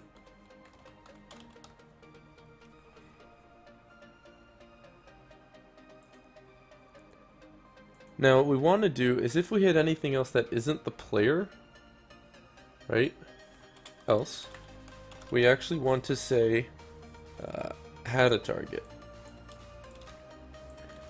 Right, so that means we couldn't find him because something was in the way, which we should check if that's working. But let's just do this, call init attack. So a good way, let's test this actually. Scene view.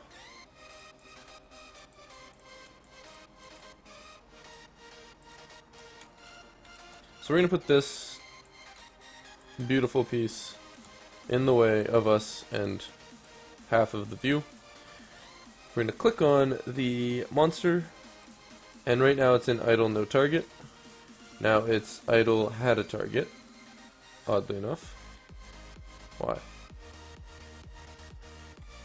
Huh. He's no longer doing the raycast. We broke something. Oh, because we're shooting this forward. Oh, I see. We broke it here. No, that shouldn't have broken. Let me just quickly turn that off for a second. Is that what broke it? Yeah, so now it's searching. It's still searching. Wait, why is it stuck in searching? It should see us. This never happens because it can't reach us. Oh, we didn't change this one. Duh. I'm like, why is this not working? We're clearly seeing the line. It's because we didn't change this. Alright, this should now work. I think.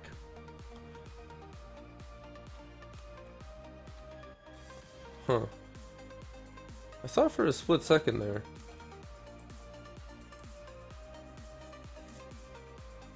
I think it's because we're hitting the debug.log hit.name. I think we're hitting ourselves. By ourselves, I mean the monster is hitting the monster. Yeah, it's hitting eyes. Of course. Of course. Of course you're hitting eyes, because that only makes sense because these are the eyes. Layer. Eyes. And we're going to make you ignore the eyes.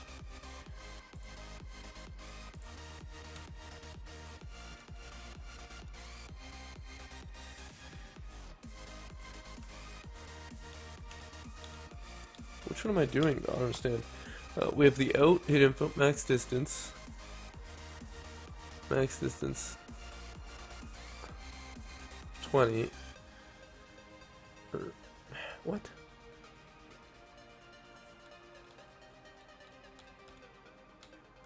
Okay. We have origin, direction, max distance. Origin, direction, max distance. But we still have out hit, whatever the fuck that means.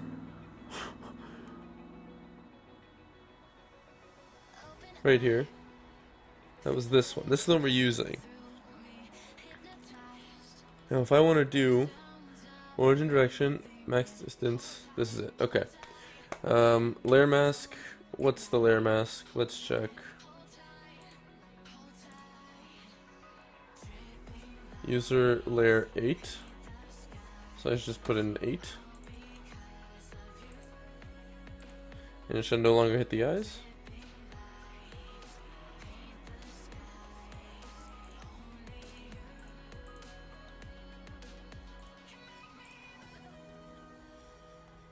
It says searching, but it's clearly pointing to us, right?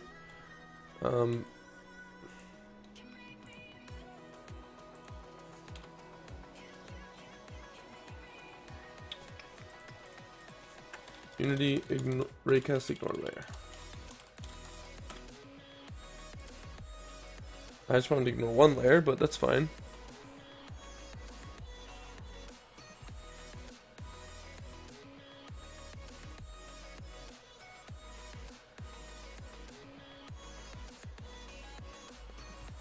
Oh, so I do need to do this. Okay.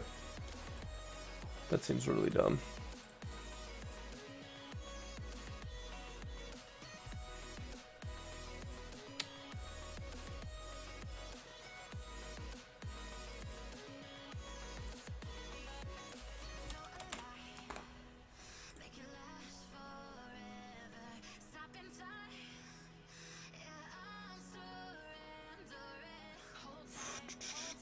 Why is it not saying this name then? Is it not layer 8? It's probably what it is, eh?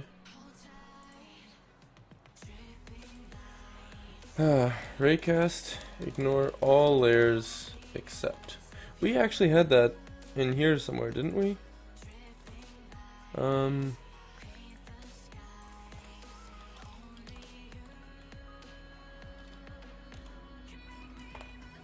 In layer mask. One is less than player layer. What's player layer?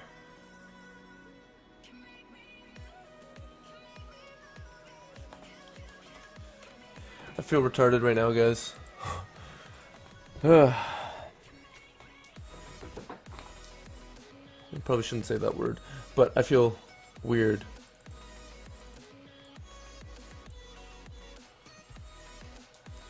Okay, let's try this. I don't know what this is going to do for me. In layer mask. Layer mask is equal to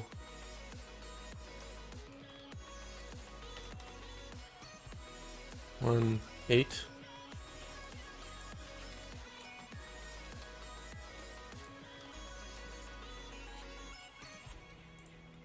that work?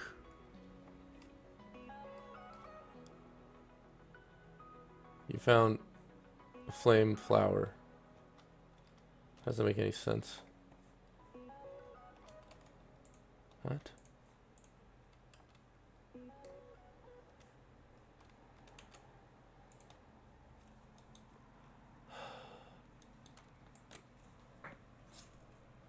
I'm just really confused right now. I don't remember how to do a lair mask, and I feel silly for not remembering.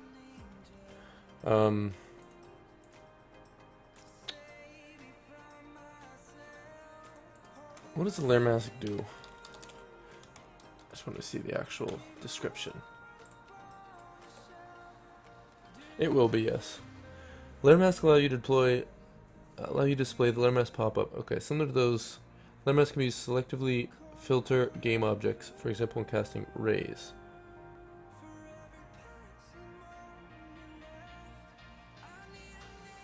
I'm gonna...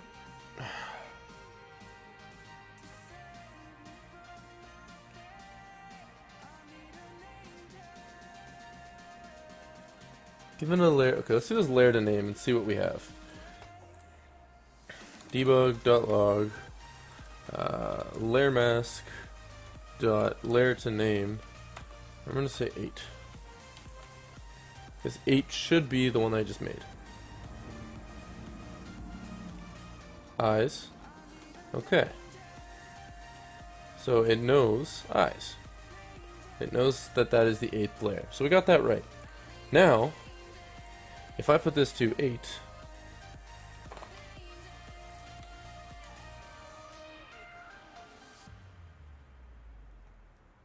we should be searching, and we should be doing all that.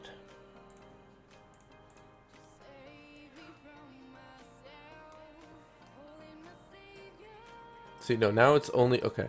So now it's focusing on the eyes. So we need to do the inverse of that. Unity, layer mask, ignore one layer.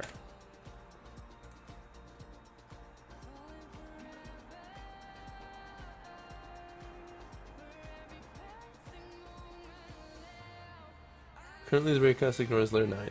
So, if I tried doing this bit shift thing with the 8, I should then just be able to say what I had before of that.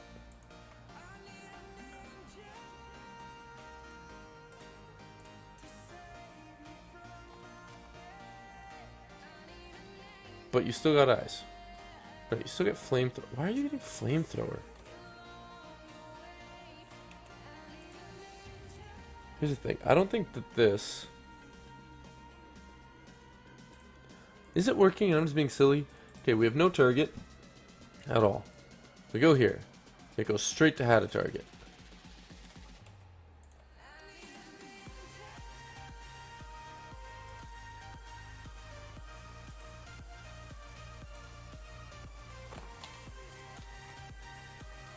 Let's just do that for a second. Okay, now it has me as a player, but it still has me as a player. Right?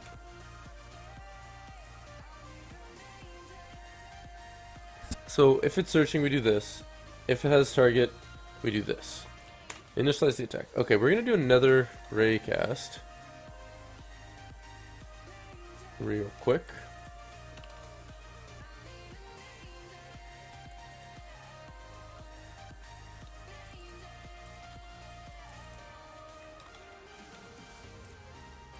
I think that's the same goddamn thing, but you know.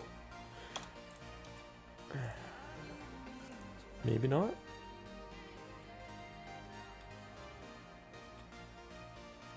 It's going straight to searching. Wait, it had us there for a second. Had. I really don't understand. Maybe it's the distance isn't long enough.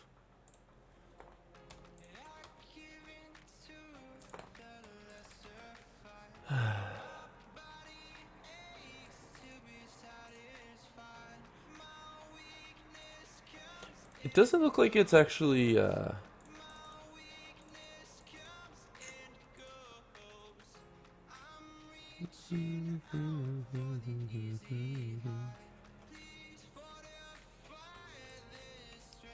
I don't know.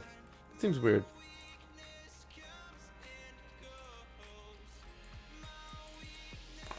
Is it because we're not that tall? Do we not have a collider? That could be it. Let's give us a collider. I do believe we are a character controller now that I think about it. Where's player? Oh, it's father. That's right. I should rename that to player. It's confusing me. Character controller. Let's give it a collider. That is a capsule collider.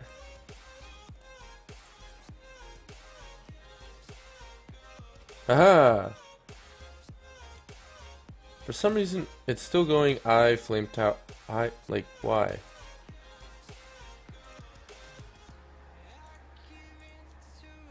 It says searching again. Wait, you are saying eyes, aren't you? What? Why are you saying eyes? Now I'm so confused. Let's delete this one.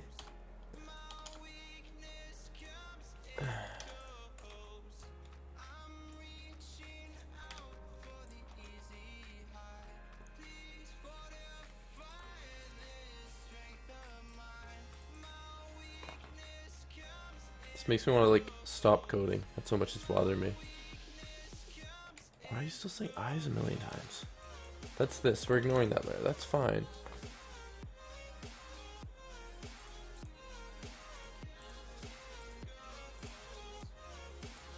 Oh, there was a comment. I've been reading this. It's gonna be a fire flower. I just haven't. I typed a flame and it's kept it that way. I have a double semicolon in the I script. I do. It doesn't actually change anything, but thank you. I understand what's going on with this raycast. It's really bothering me. You know what I'm gonna do? I don't know what I'm gonna do.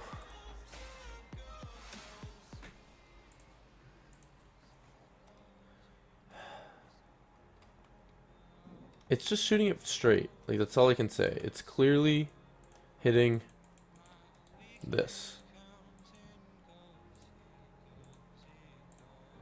Right, if I walk in front of him, I should... See, I have a target. Because I walked in front of him. No, now it's just constantly doing that. Wait. I'm so confused.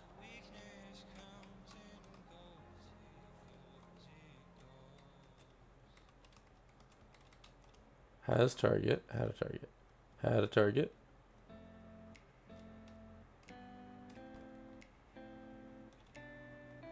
Has target. I'm really confused, man. Had a target, has a target, had a target. Now you got us, now you don't. You're still had whenever I come in this way for some reason.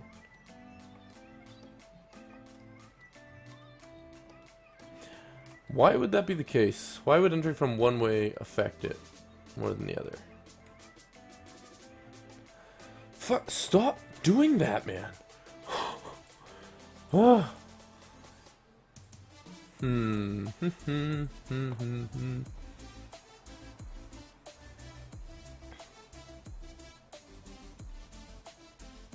just gonna do this. We're just gonna, oops. We're gonna get rid of this increase on this part. We're gonna debug log the name out, but it should just be hitting player, and it never seems to want to do that for some reason.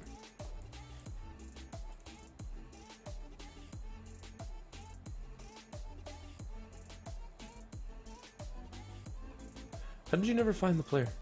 Like, what the hell?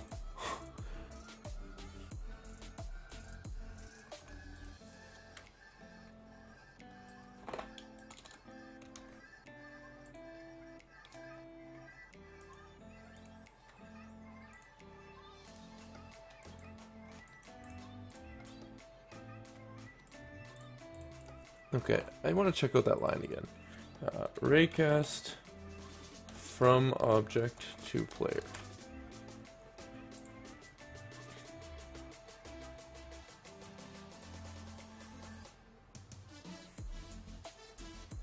Transformed opposition minus, yeah, that makes sense.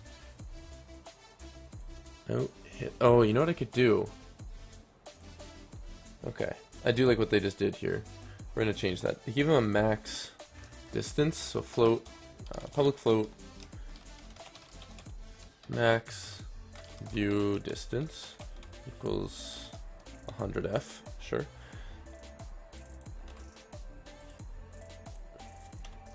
And then he just did if vector3 dot distance. So basically we're just going to take our object, the player object, and we're just going to make sure that it's less than our max view distance.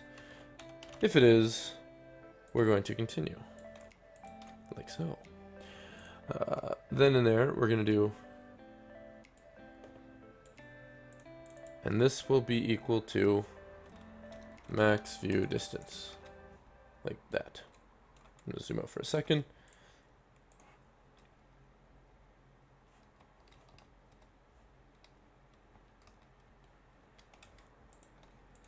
Man, this is driving me insane. Only enter from one side. Does it ever work?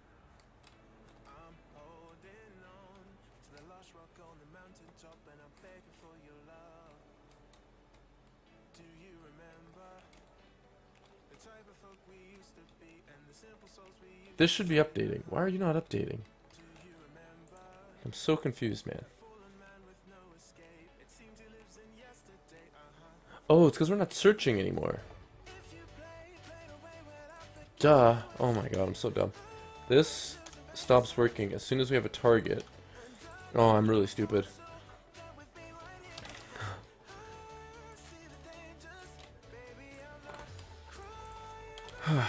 Now we need to see if we do have a target. We then want to do the same check if we're searching, or yeah, we can just do that then.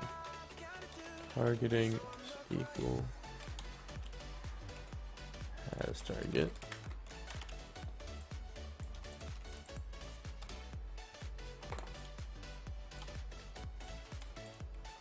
Right? Because now, even if we have a target, we'll update if we run behind an object.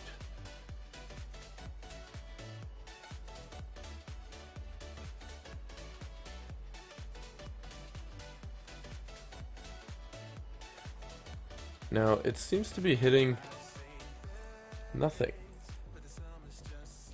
Yeah, which one's OBJ?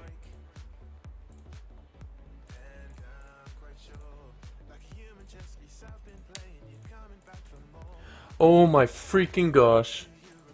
I'm so dumb. Okay, this whole time, it was because it was hitting this.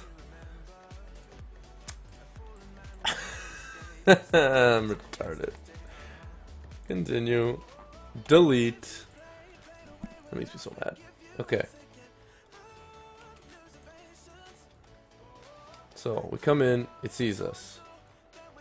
Now it no longer sees us. But because we've only set it to those two states, we need to also set this to equal how to target. If it's any one of these, we want to do this.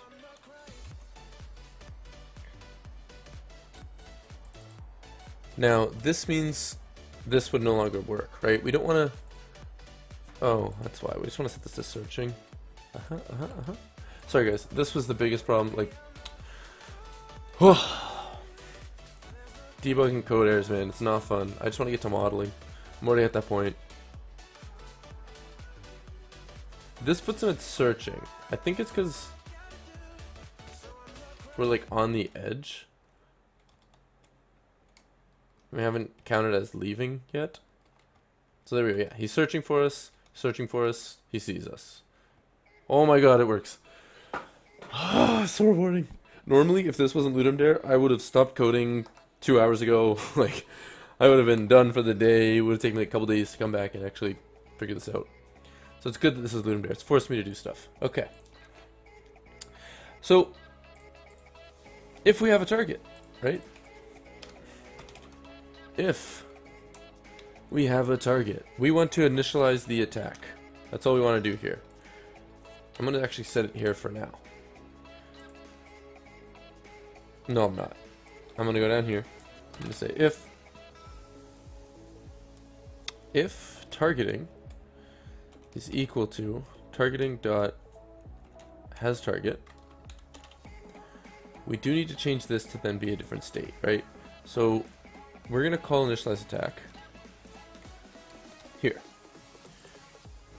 In this, we're going to say rotate the monster to face the player. Have the monster do his shriek. So he's no longer going to be idle, and it's going to begin.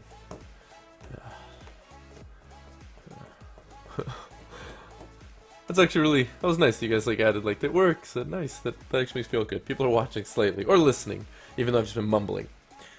So we're going to initialize our attack now, which is basically going to say the state of our object is going to go into...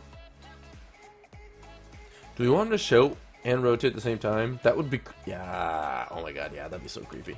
State equals state dot shouting. Okay, that did not type. I don't need the searching state there then, now that I think about it. Because, oh no, I do. That's a certain way he moves. That's right. So we're going to have an override. So we're going to set targeting to equal searching, and we're also going to set state to equal state dot searching. If, only if our state equals chasing. Right, so the idea here, the reason why I'm making this clarification is we only want him to go to his searching animation if he was already chasing us. Then again, there's no point in him ever being idle, so it could just be... Yeah, no, we don't need that. We don't need the idle either. He should always just be searching. Searching, shouting, chasing. Like so.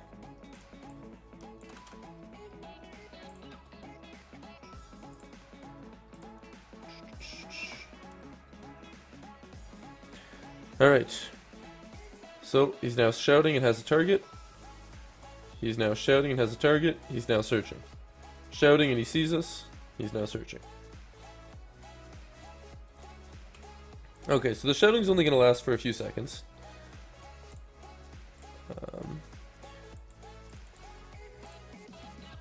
So if it's searching or as a target. Else, if... Nope, that's not where we need it.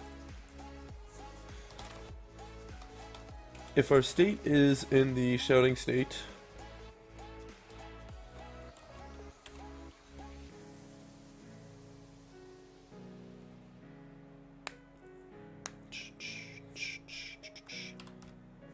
okay, so if we're in the shouting state,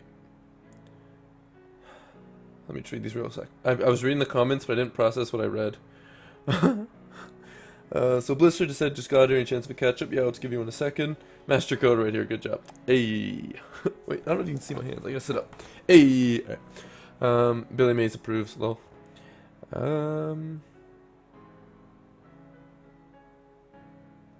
Yeah, so the idea is, your daughter, it's almost like a fairy tale.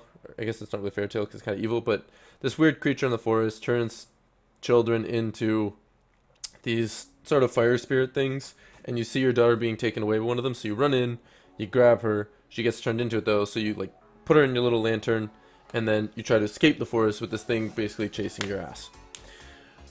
That's it. So if the state is shouting, we're going to do shout timer. Float timer shouting equals 0.5f. You'll notice I like to do timers this way, making one public and one private. So I can just tweak that over in the other section. I can tweak it in the inspector, right? And then this will automatically know that that's the max length, like so. And then whenever this timer expires, we just reset it to this. So we're just going to say that this is equal to minus equals time dot delta time. If t shouting is less than or equal to 0. That means our shout has ended.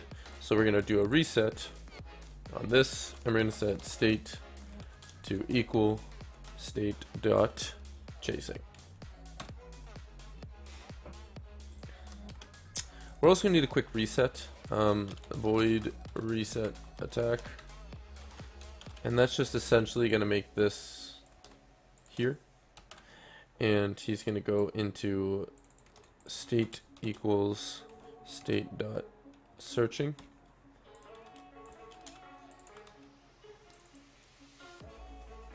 And I guess we can reset the attack here, could we not? He's gonna shout, but if he goes to searching, it should reset. So instead of this, we should just call reset attack.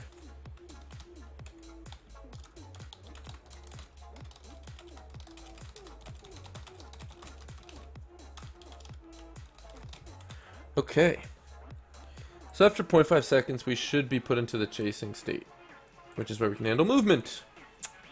This is good. This logic is coming together.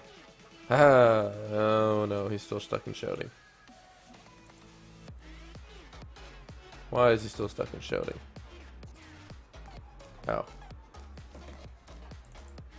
Maybe I had to put this first.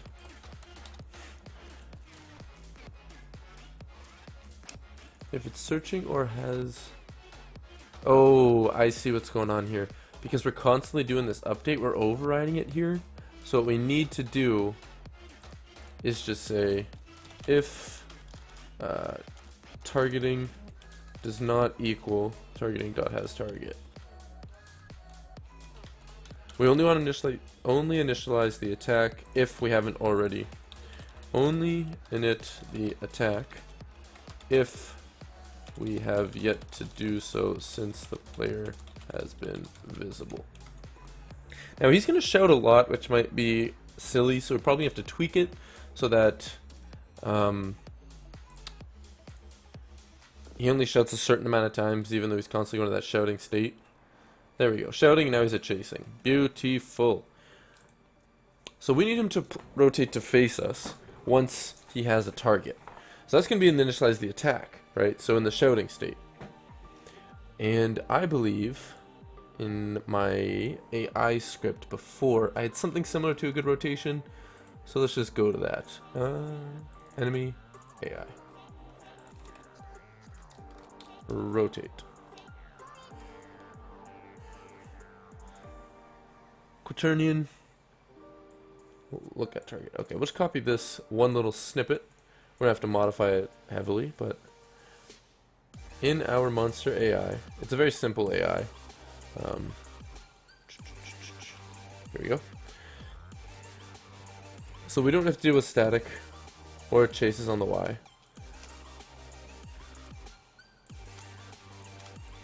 So it goes like that. We're gonna do this. This. This. We need to give him a turn speed.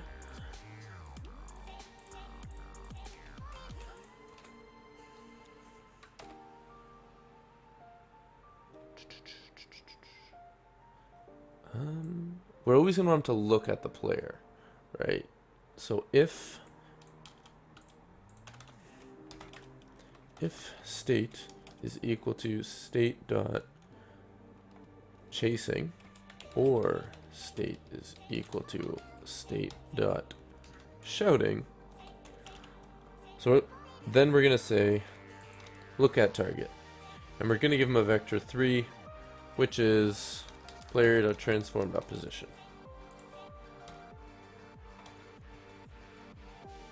So that should handle his rotation, or give me an error and not work. Oh, we didn't give him a turn speed.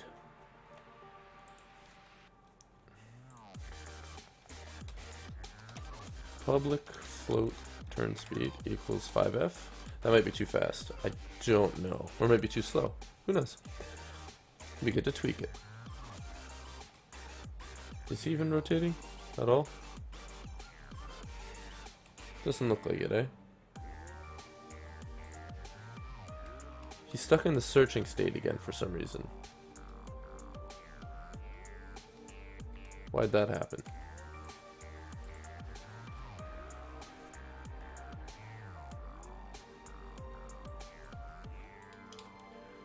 What did I change this time?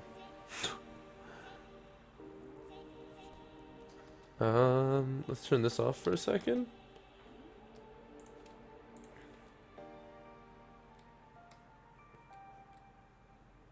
Okay, that goes shouting, chasing. But when we're rotating him, it seems to mess up the fact that we have the sight. So, on trigger stay?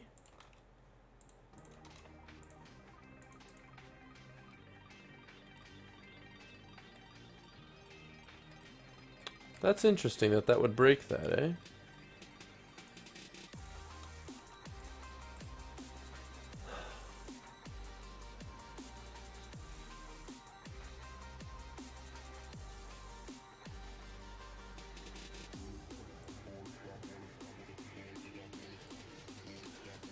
What if it's because... What'd I break now?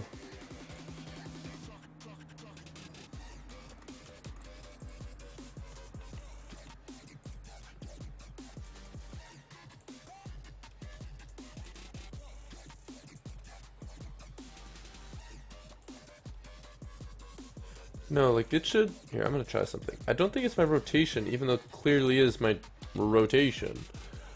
Right? So, if I enter here, it says player a bunch of times, then we have a target. If I go to scene view, it's still... Now it's searching.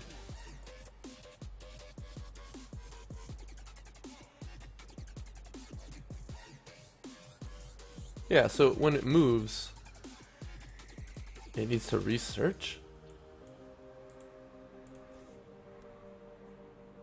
I am Canadian.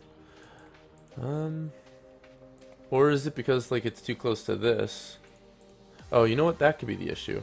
Maybe I'm just coincidentally messing up here.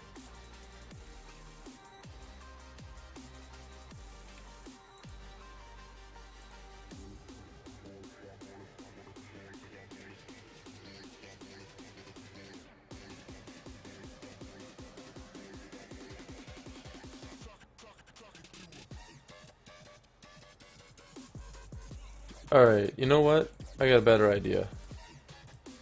How about this? Where you at? Where you at? Oh, you're over here for some reason.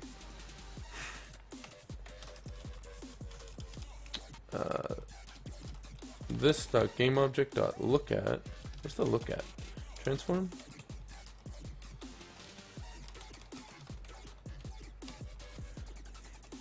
Well, that caused me grief. Aha! Even though we lost them, it only updates the one time. Chasing. Every time we move now, it goes to searching, searching, because we're dealing with this rotation.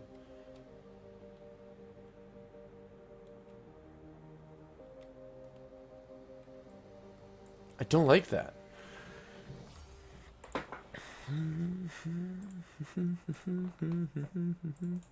Create an empty.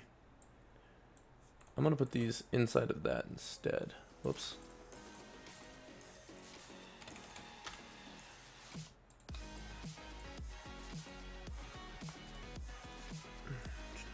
I have an idea.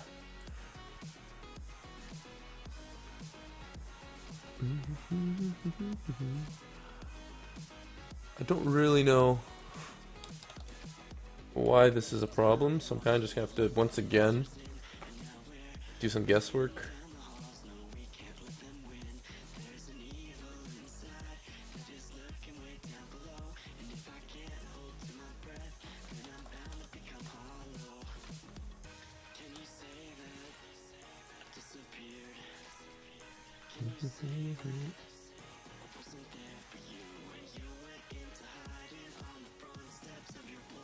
See, that solved it. Interesting. Okay, so that works. Now we just have to know that we're moving. Just doing move towards, I guess? I don't know. Now he's searching for us.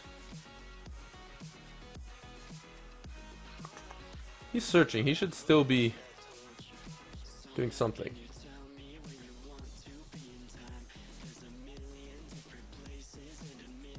Oh yeah, the problem with look at, now he's going to get this weird rotation too. Well, let's try with the little script that we made.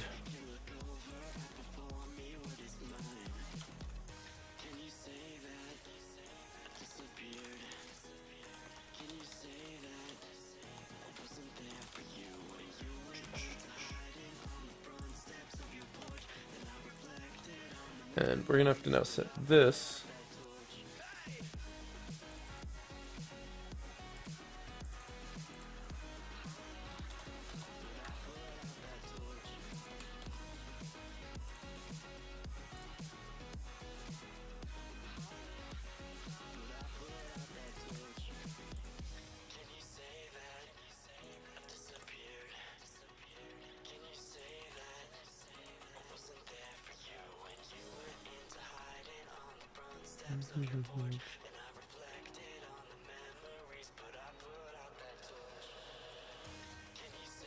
That's interesting how it's still changing on the Y. Did I not save?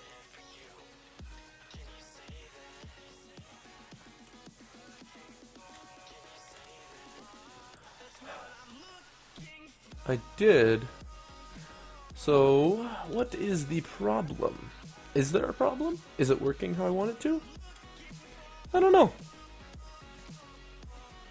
I'm very curious as to why that mattered that it had to be the child. I'm gonna just delete it real quick. I'll re-add it if it's, you know. Turns out that that was the need.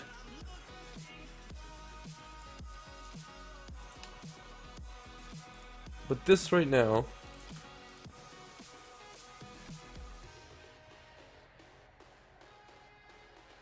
Oh wait, that was. Okay, wait. We got a problem. I just noticed.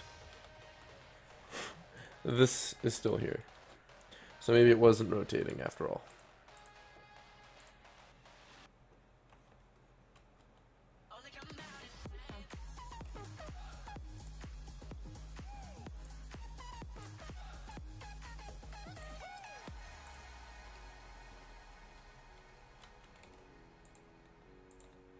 Why is that not working?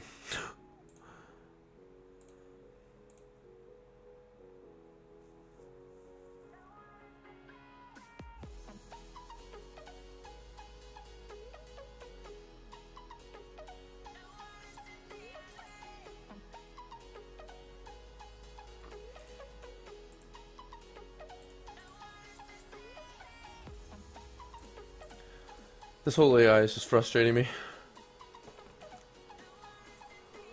There's no difference between that and this.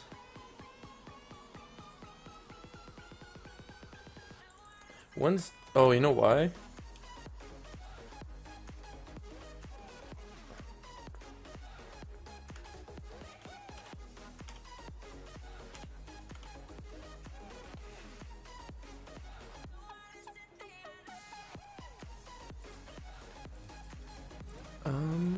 I don't know why.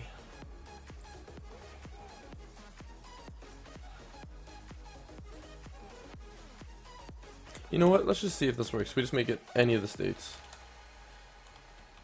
So, like, literally, just take this out, put this here, save, move on. I'm gonna stay up as long as I can. Okay, so he is rotating.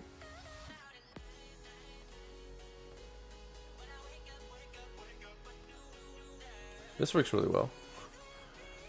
Let's see what he's got for stats. Searching. Has target, shouting.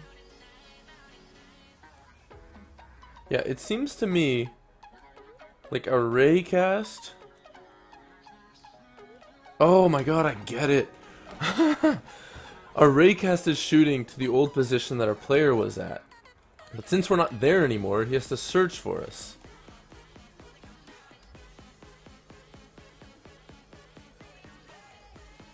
Right? So instead, our raycast should actually be the inverse of this. Oh my god, that's so genius. So the raycast is instead going to spawn from where we're standing and shoot towards him, and then we'll get a permanent search. Are you kidding me?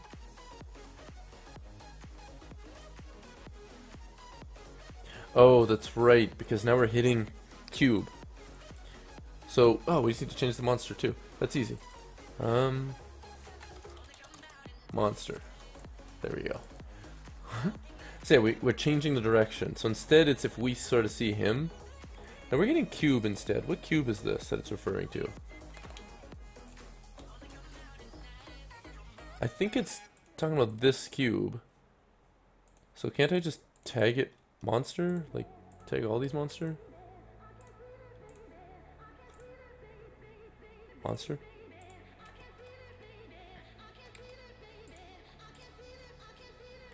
No?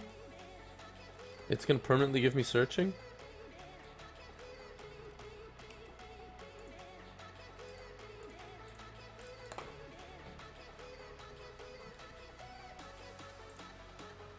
This is confusing me.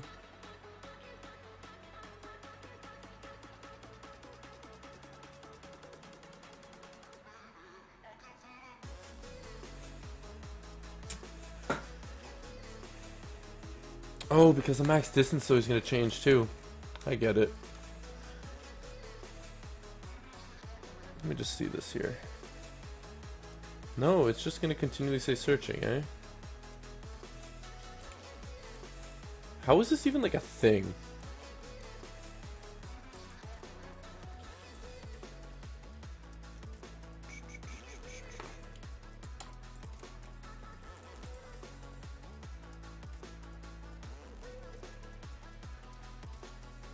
It's consistently turning,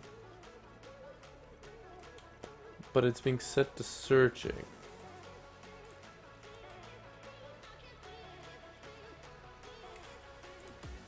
This is mind-blowing.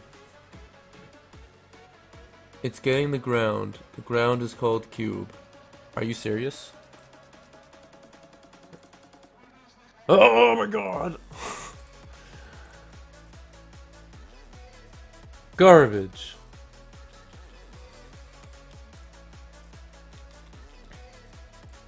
Okay, so yeah, it was getting the object at the beginning. Oh, look at that. Okay, so we can change this back to how we had it. If it's equal to monster, do this. We want to ignore the player, so I'm just gonna put everything on eyes.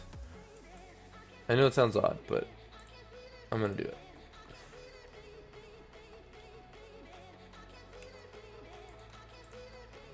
But for some reason, we're still searching.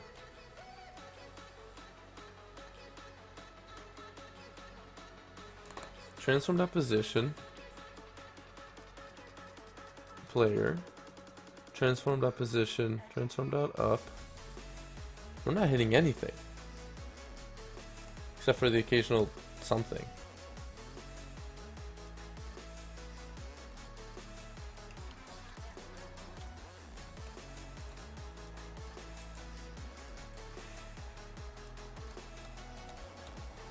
Okay, we'll go back to how we had it before, when it was working. Sort of.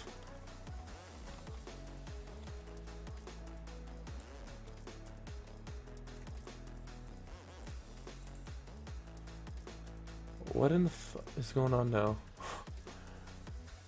Now you're hitting cube 1?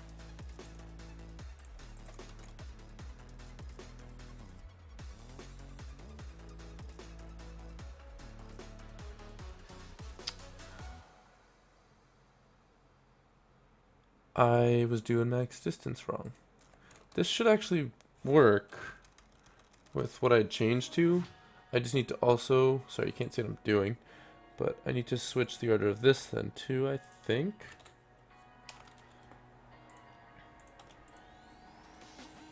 Oh, whoops.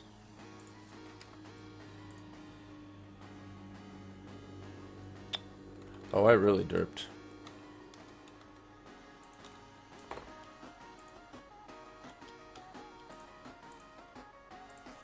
Just like that. And then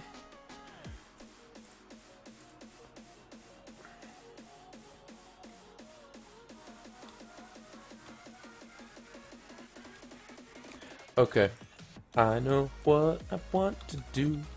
Let's go back to whenever we had it working last, which looks sort of like this.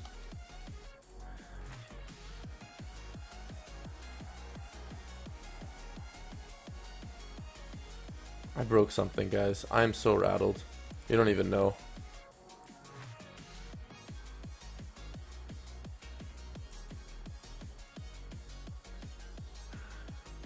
What did I have when it was working? What was the difference? Let's go back a bit.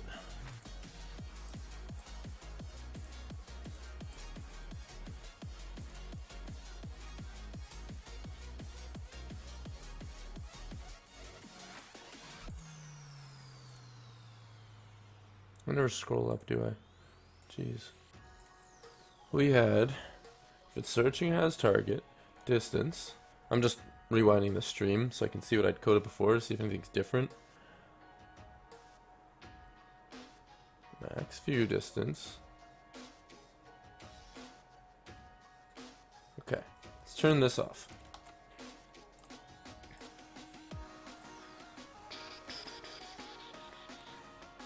It just automatically goes to searching now. Oh, duh, because over here we set the player to be eyes. Stupid. Stupid. There we go. And this should probably say chasing as target. Okay.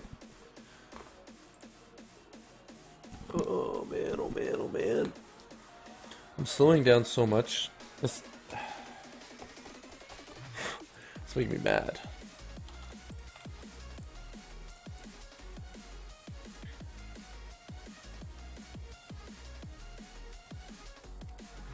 So, what's wrong with this exactly? Because this is working perfectly. Once it goes to here, he needs to go to the searching logic, which we just haven't coded yet. Okay, so yeah, it did work perfectly. What the hell was I thinking?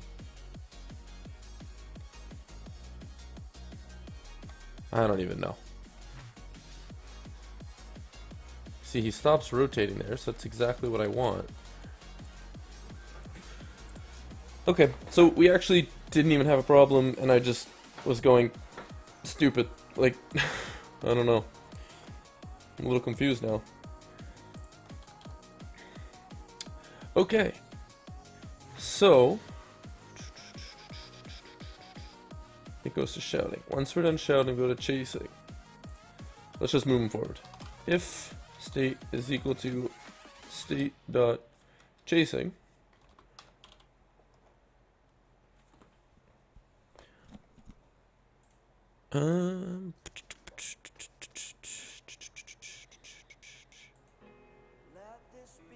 reset attack should put it back to searching. Good. Okay.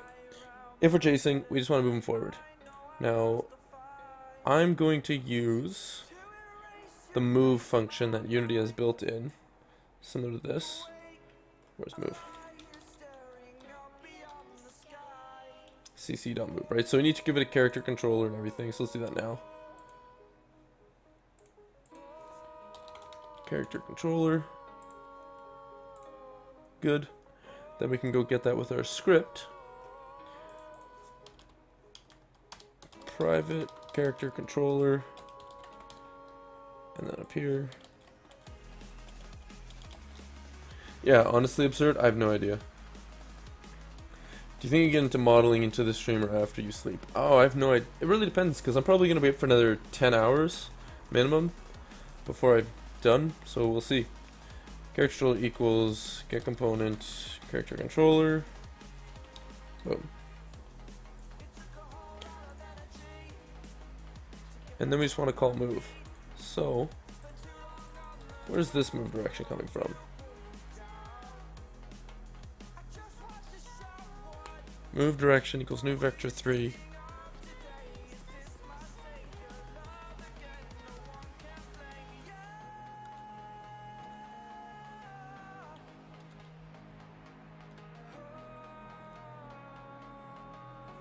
Movement direction equals movement.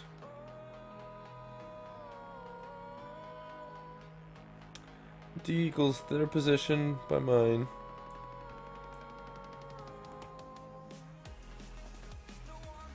Yeah, it's just be forward. What am I even thinking? By its movement speed. Okay, so let's give them some movement speed. Public float movement speed. Yeah, I'm probably gonna take like maybe like a half an hour break to eat food, but yeah, I don't know. It's the whole point in this Ludum Dare, right? It goes crazy. Okay, so once we get to this, let's now say cc.move. We need to give it a vector speed.motion, and if we look over here, it's literally just movement speed times by transform dot position dot forward. Oh, see, now I'm noticing an issue. A big issue. A very big issue. He won't be moving with this whole get child 0. Let's try to get rid of that for a second.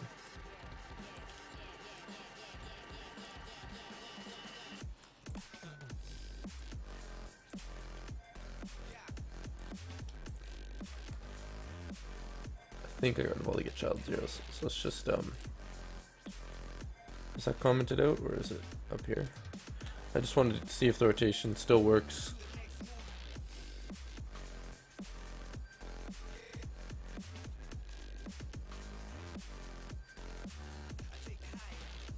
Okay, so the difference here, oddly enough,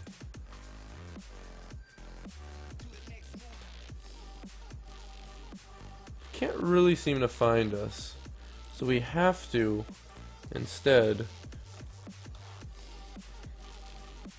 do this get child 0. I don't really understand why. That's okay.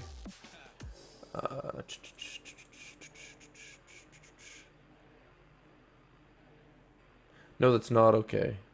Because if that's what's rotating,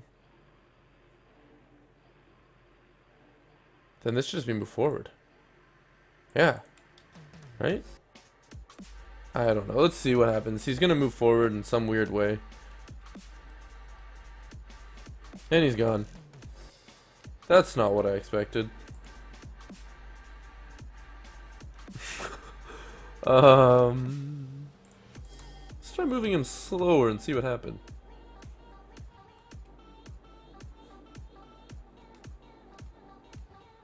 Yeah, he's gonna keep going that way. And he's gonna have fun going that way.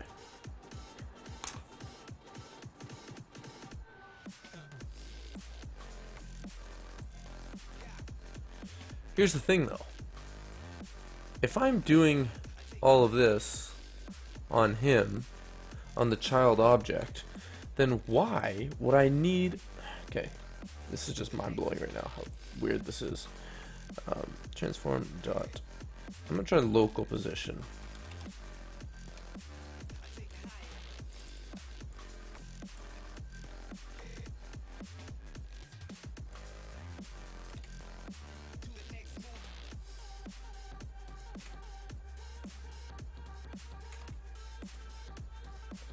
Now I've really confused myself. That was position, position, position. And this is local rotation.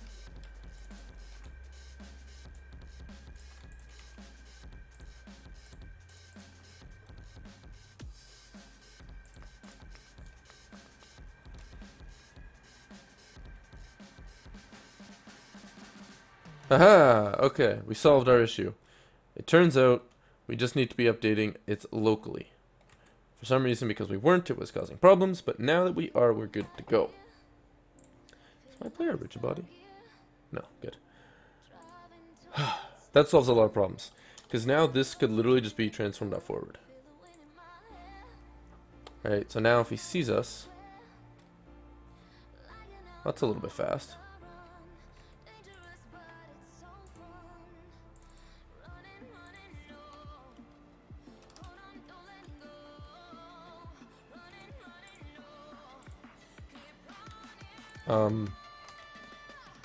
Sorry, what? I don't understand. Maybe because we're not turning fast enough for our movement speed? But like... Oh, we're also not normalizing this at all. So let me go back to Unity, CC, move, character controller.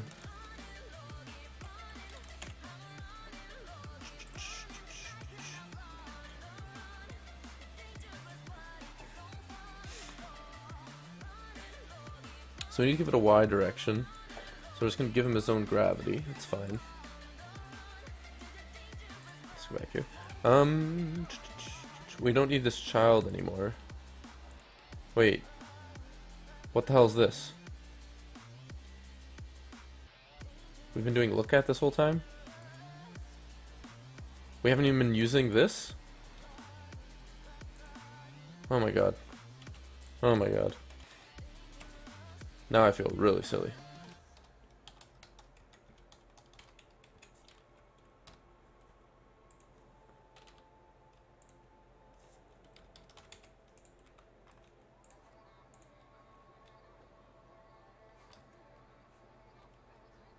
And now it doesn't rotate.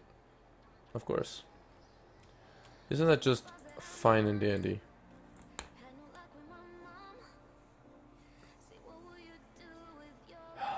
So this wasn't doing anything. Okay.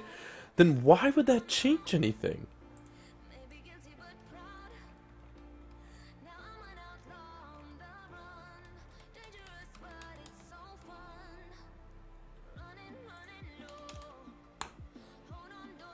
Like...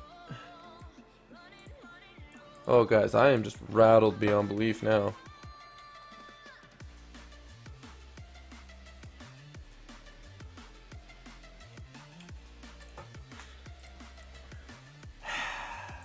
Okay.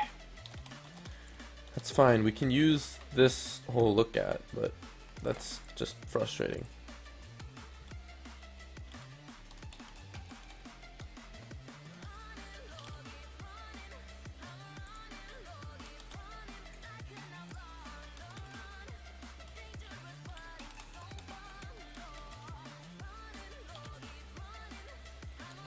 Now I think I just want this to be like so. And fuck the whole get child bullshit. So rattled. What the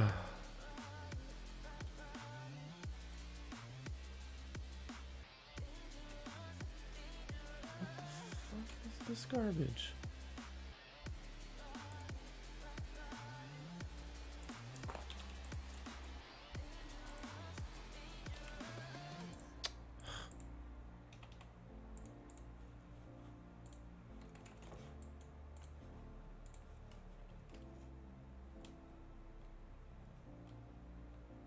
So you look at me the one time, and then you go back to searching. Okay. But if you're the child...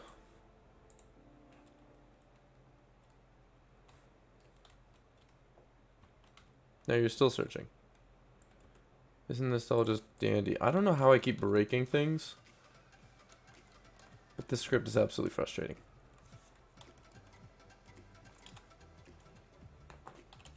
Undo a bunch real quick. Okay.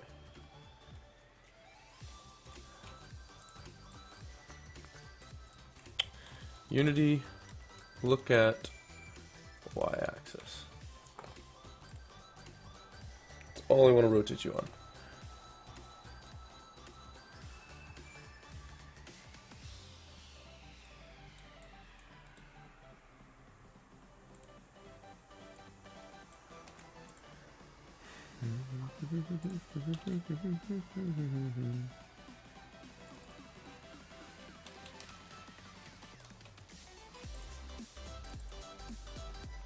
Oh, this is rotating over time.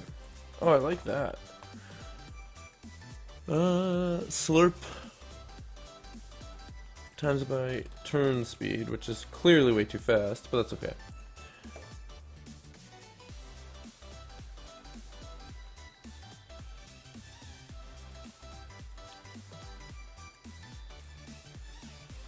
finding now. Anybody know what cube this is?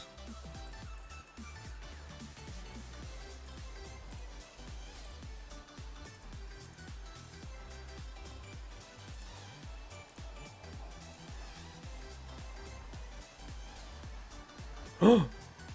Look at that! That was my error the whole time. Oh my god, it's beautiful. And you know what happened there too? It's actually not the child that's rotating. So, with that being said, we can delete this and this, save, go over here, and move these up, and delete that, save. Okay. So, we didn't end up using my rotation for my AI, because I'm a derp and don't know what I'm doing, clearly. So, delete that. Alright, then we should just be able to do this, forward.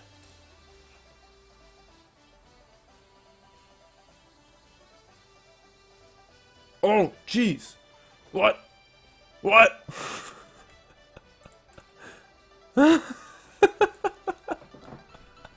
He moves faster than he can turn. So he's moving straight and trying to turn to face him, but he can't. He can't get close enough. Okay, guys, with there, I am going to end this stream. I'm going to go eat now. I'll probably be back around 1:30. 1:30. So, yeah. Thank you guys so much for watching. As always, I've been me. You've been you. Don't forget to like, comment, share, subscribe. Take care, everybody.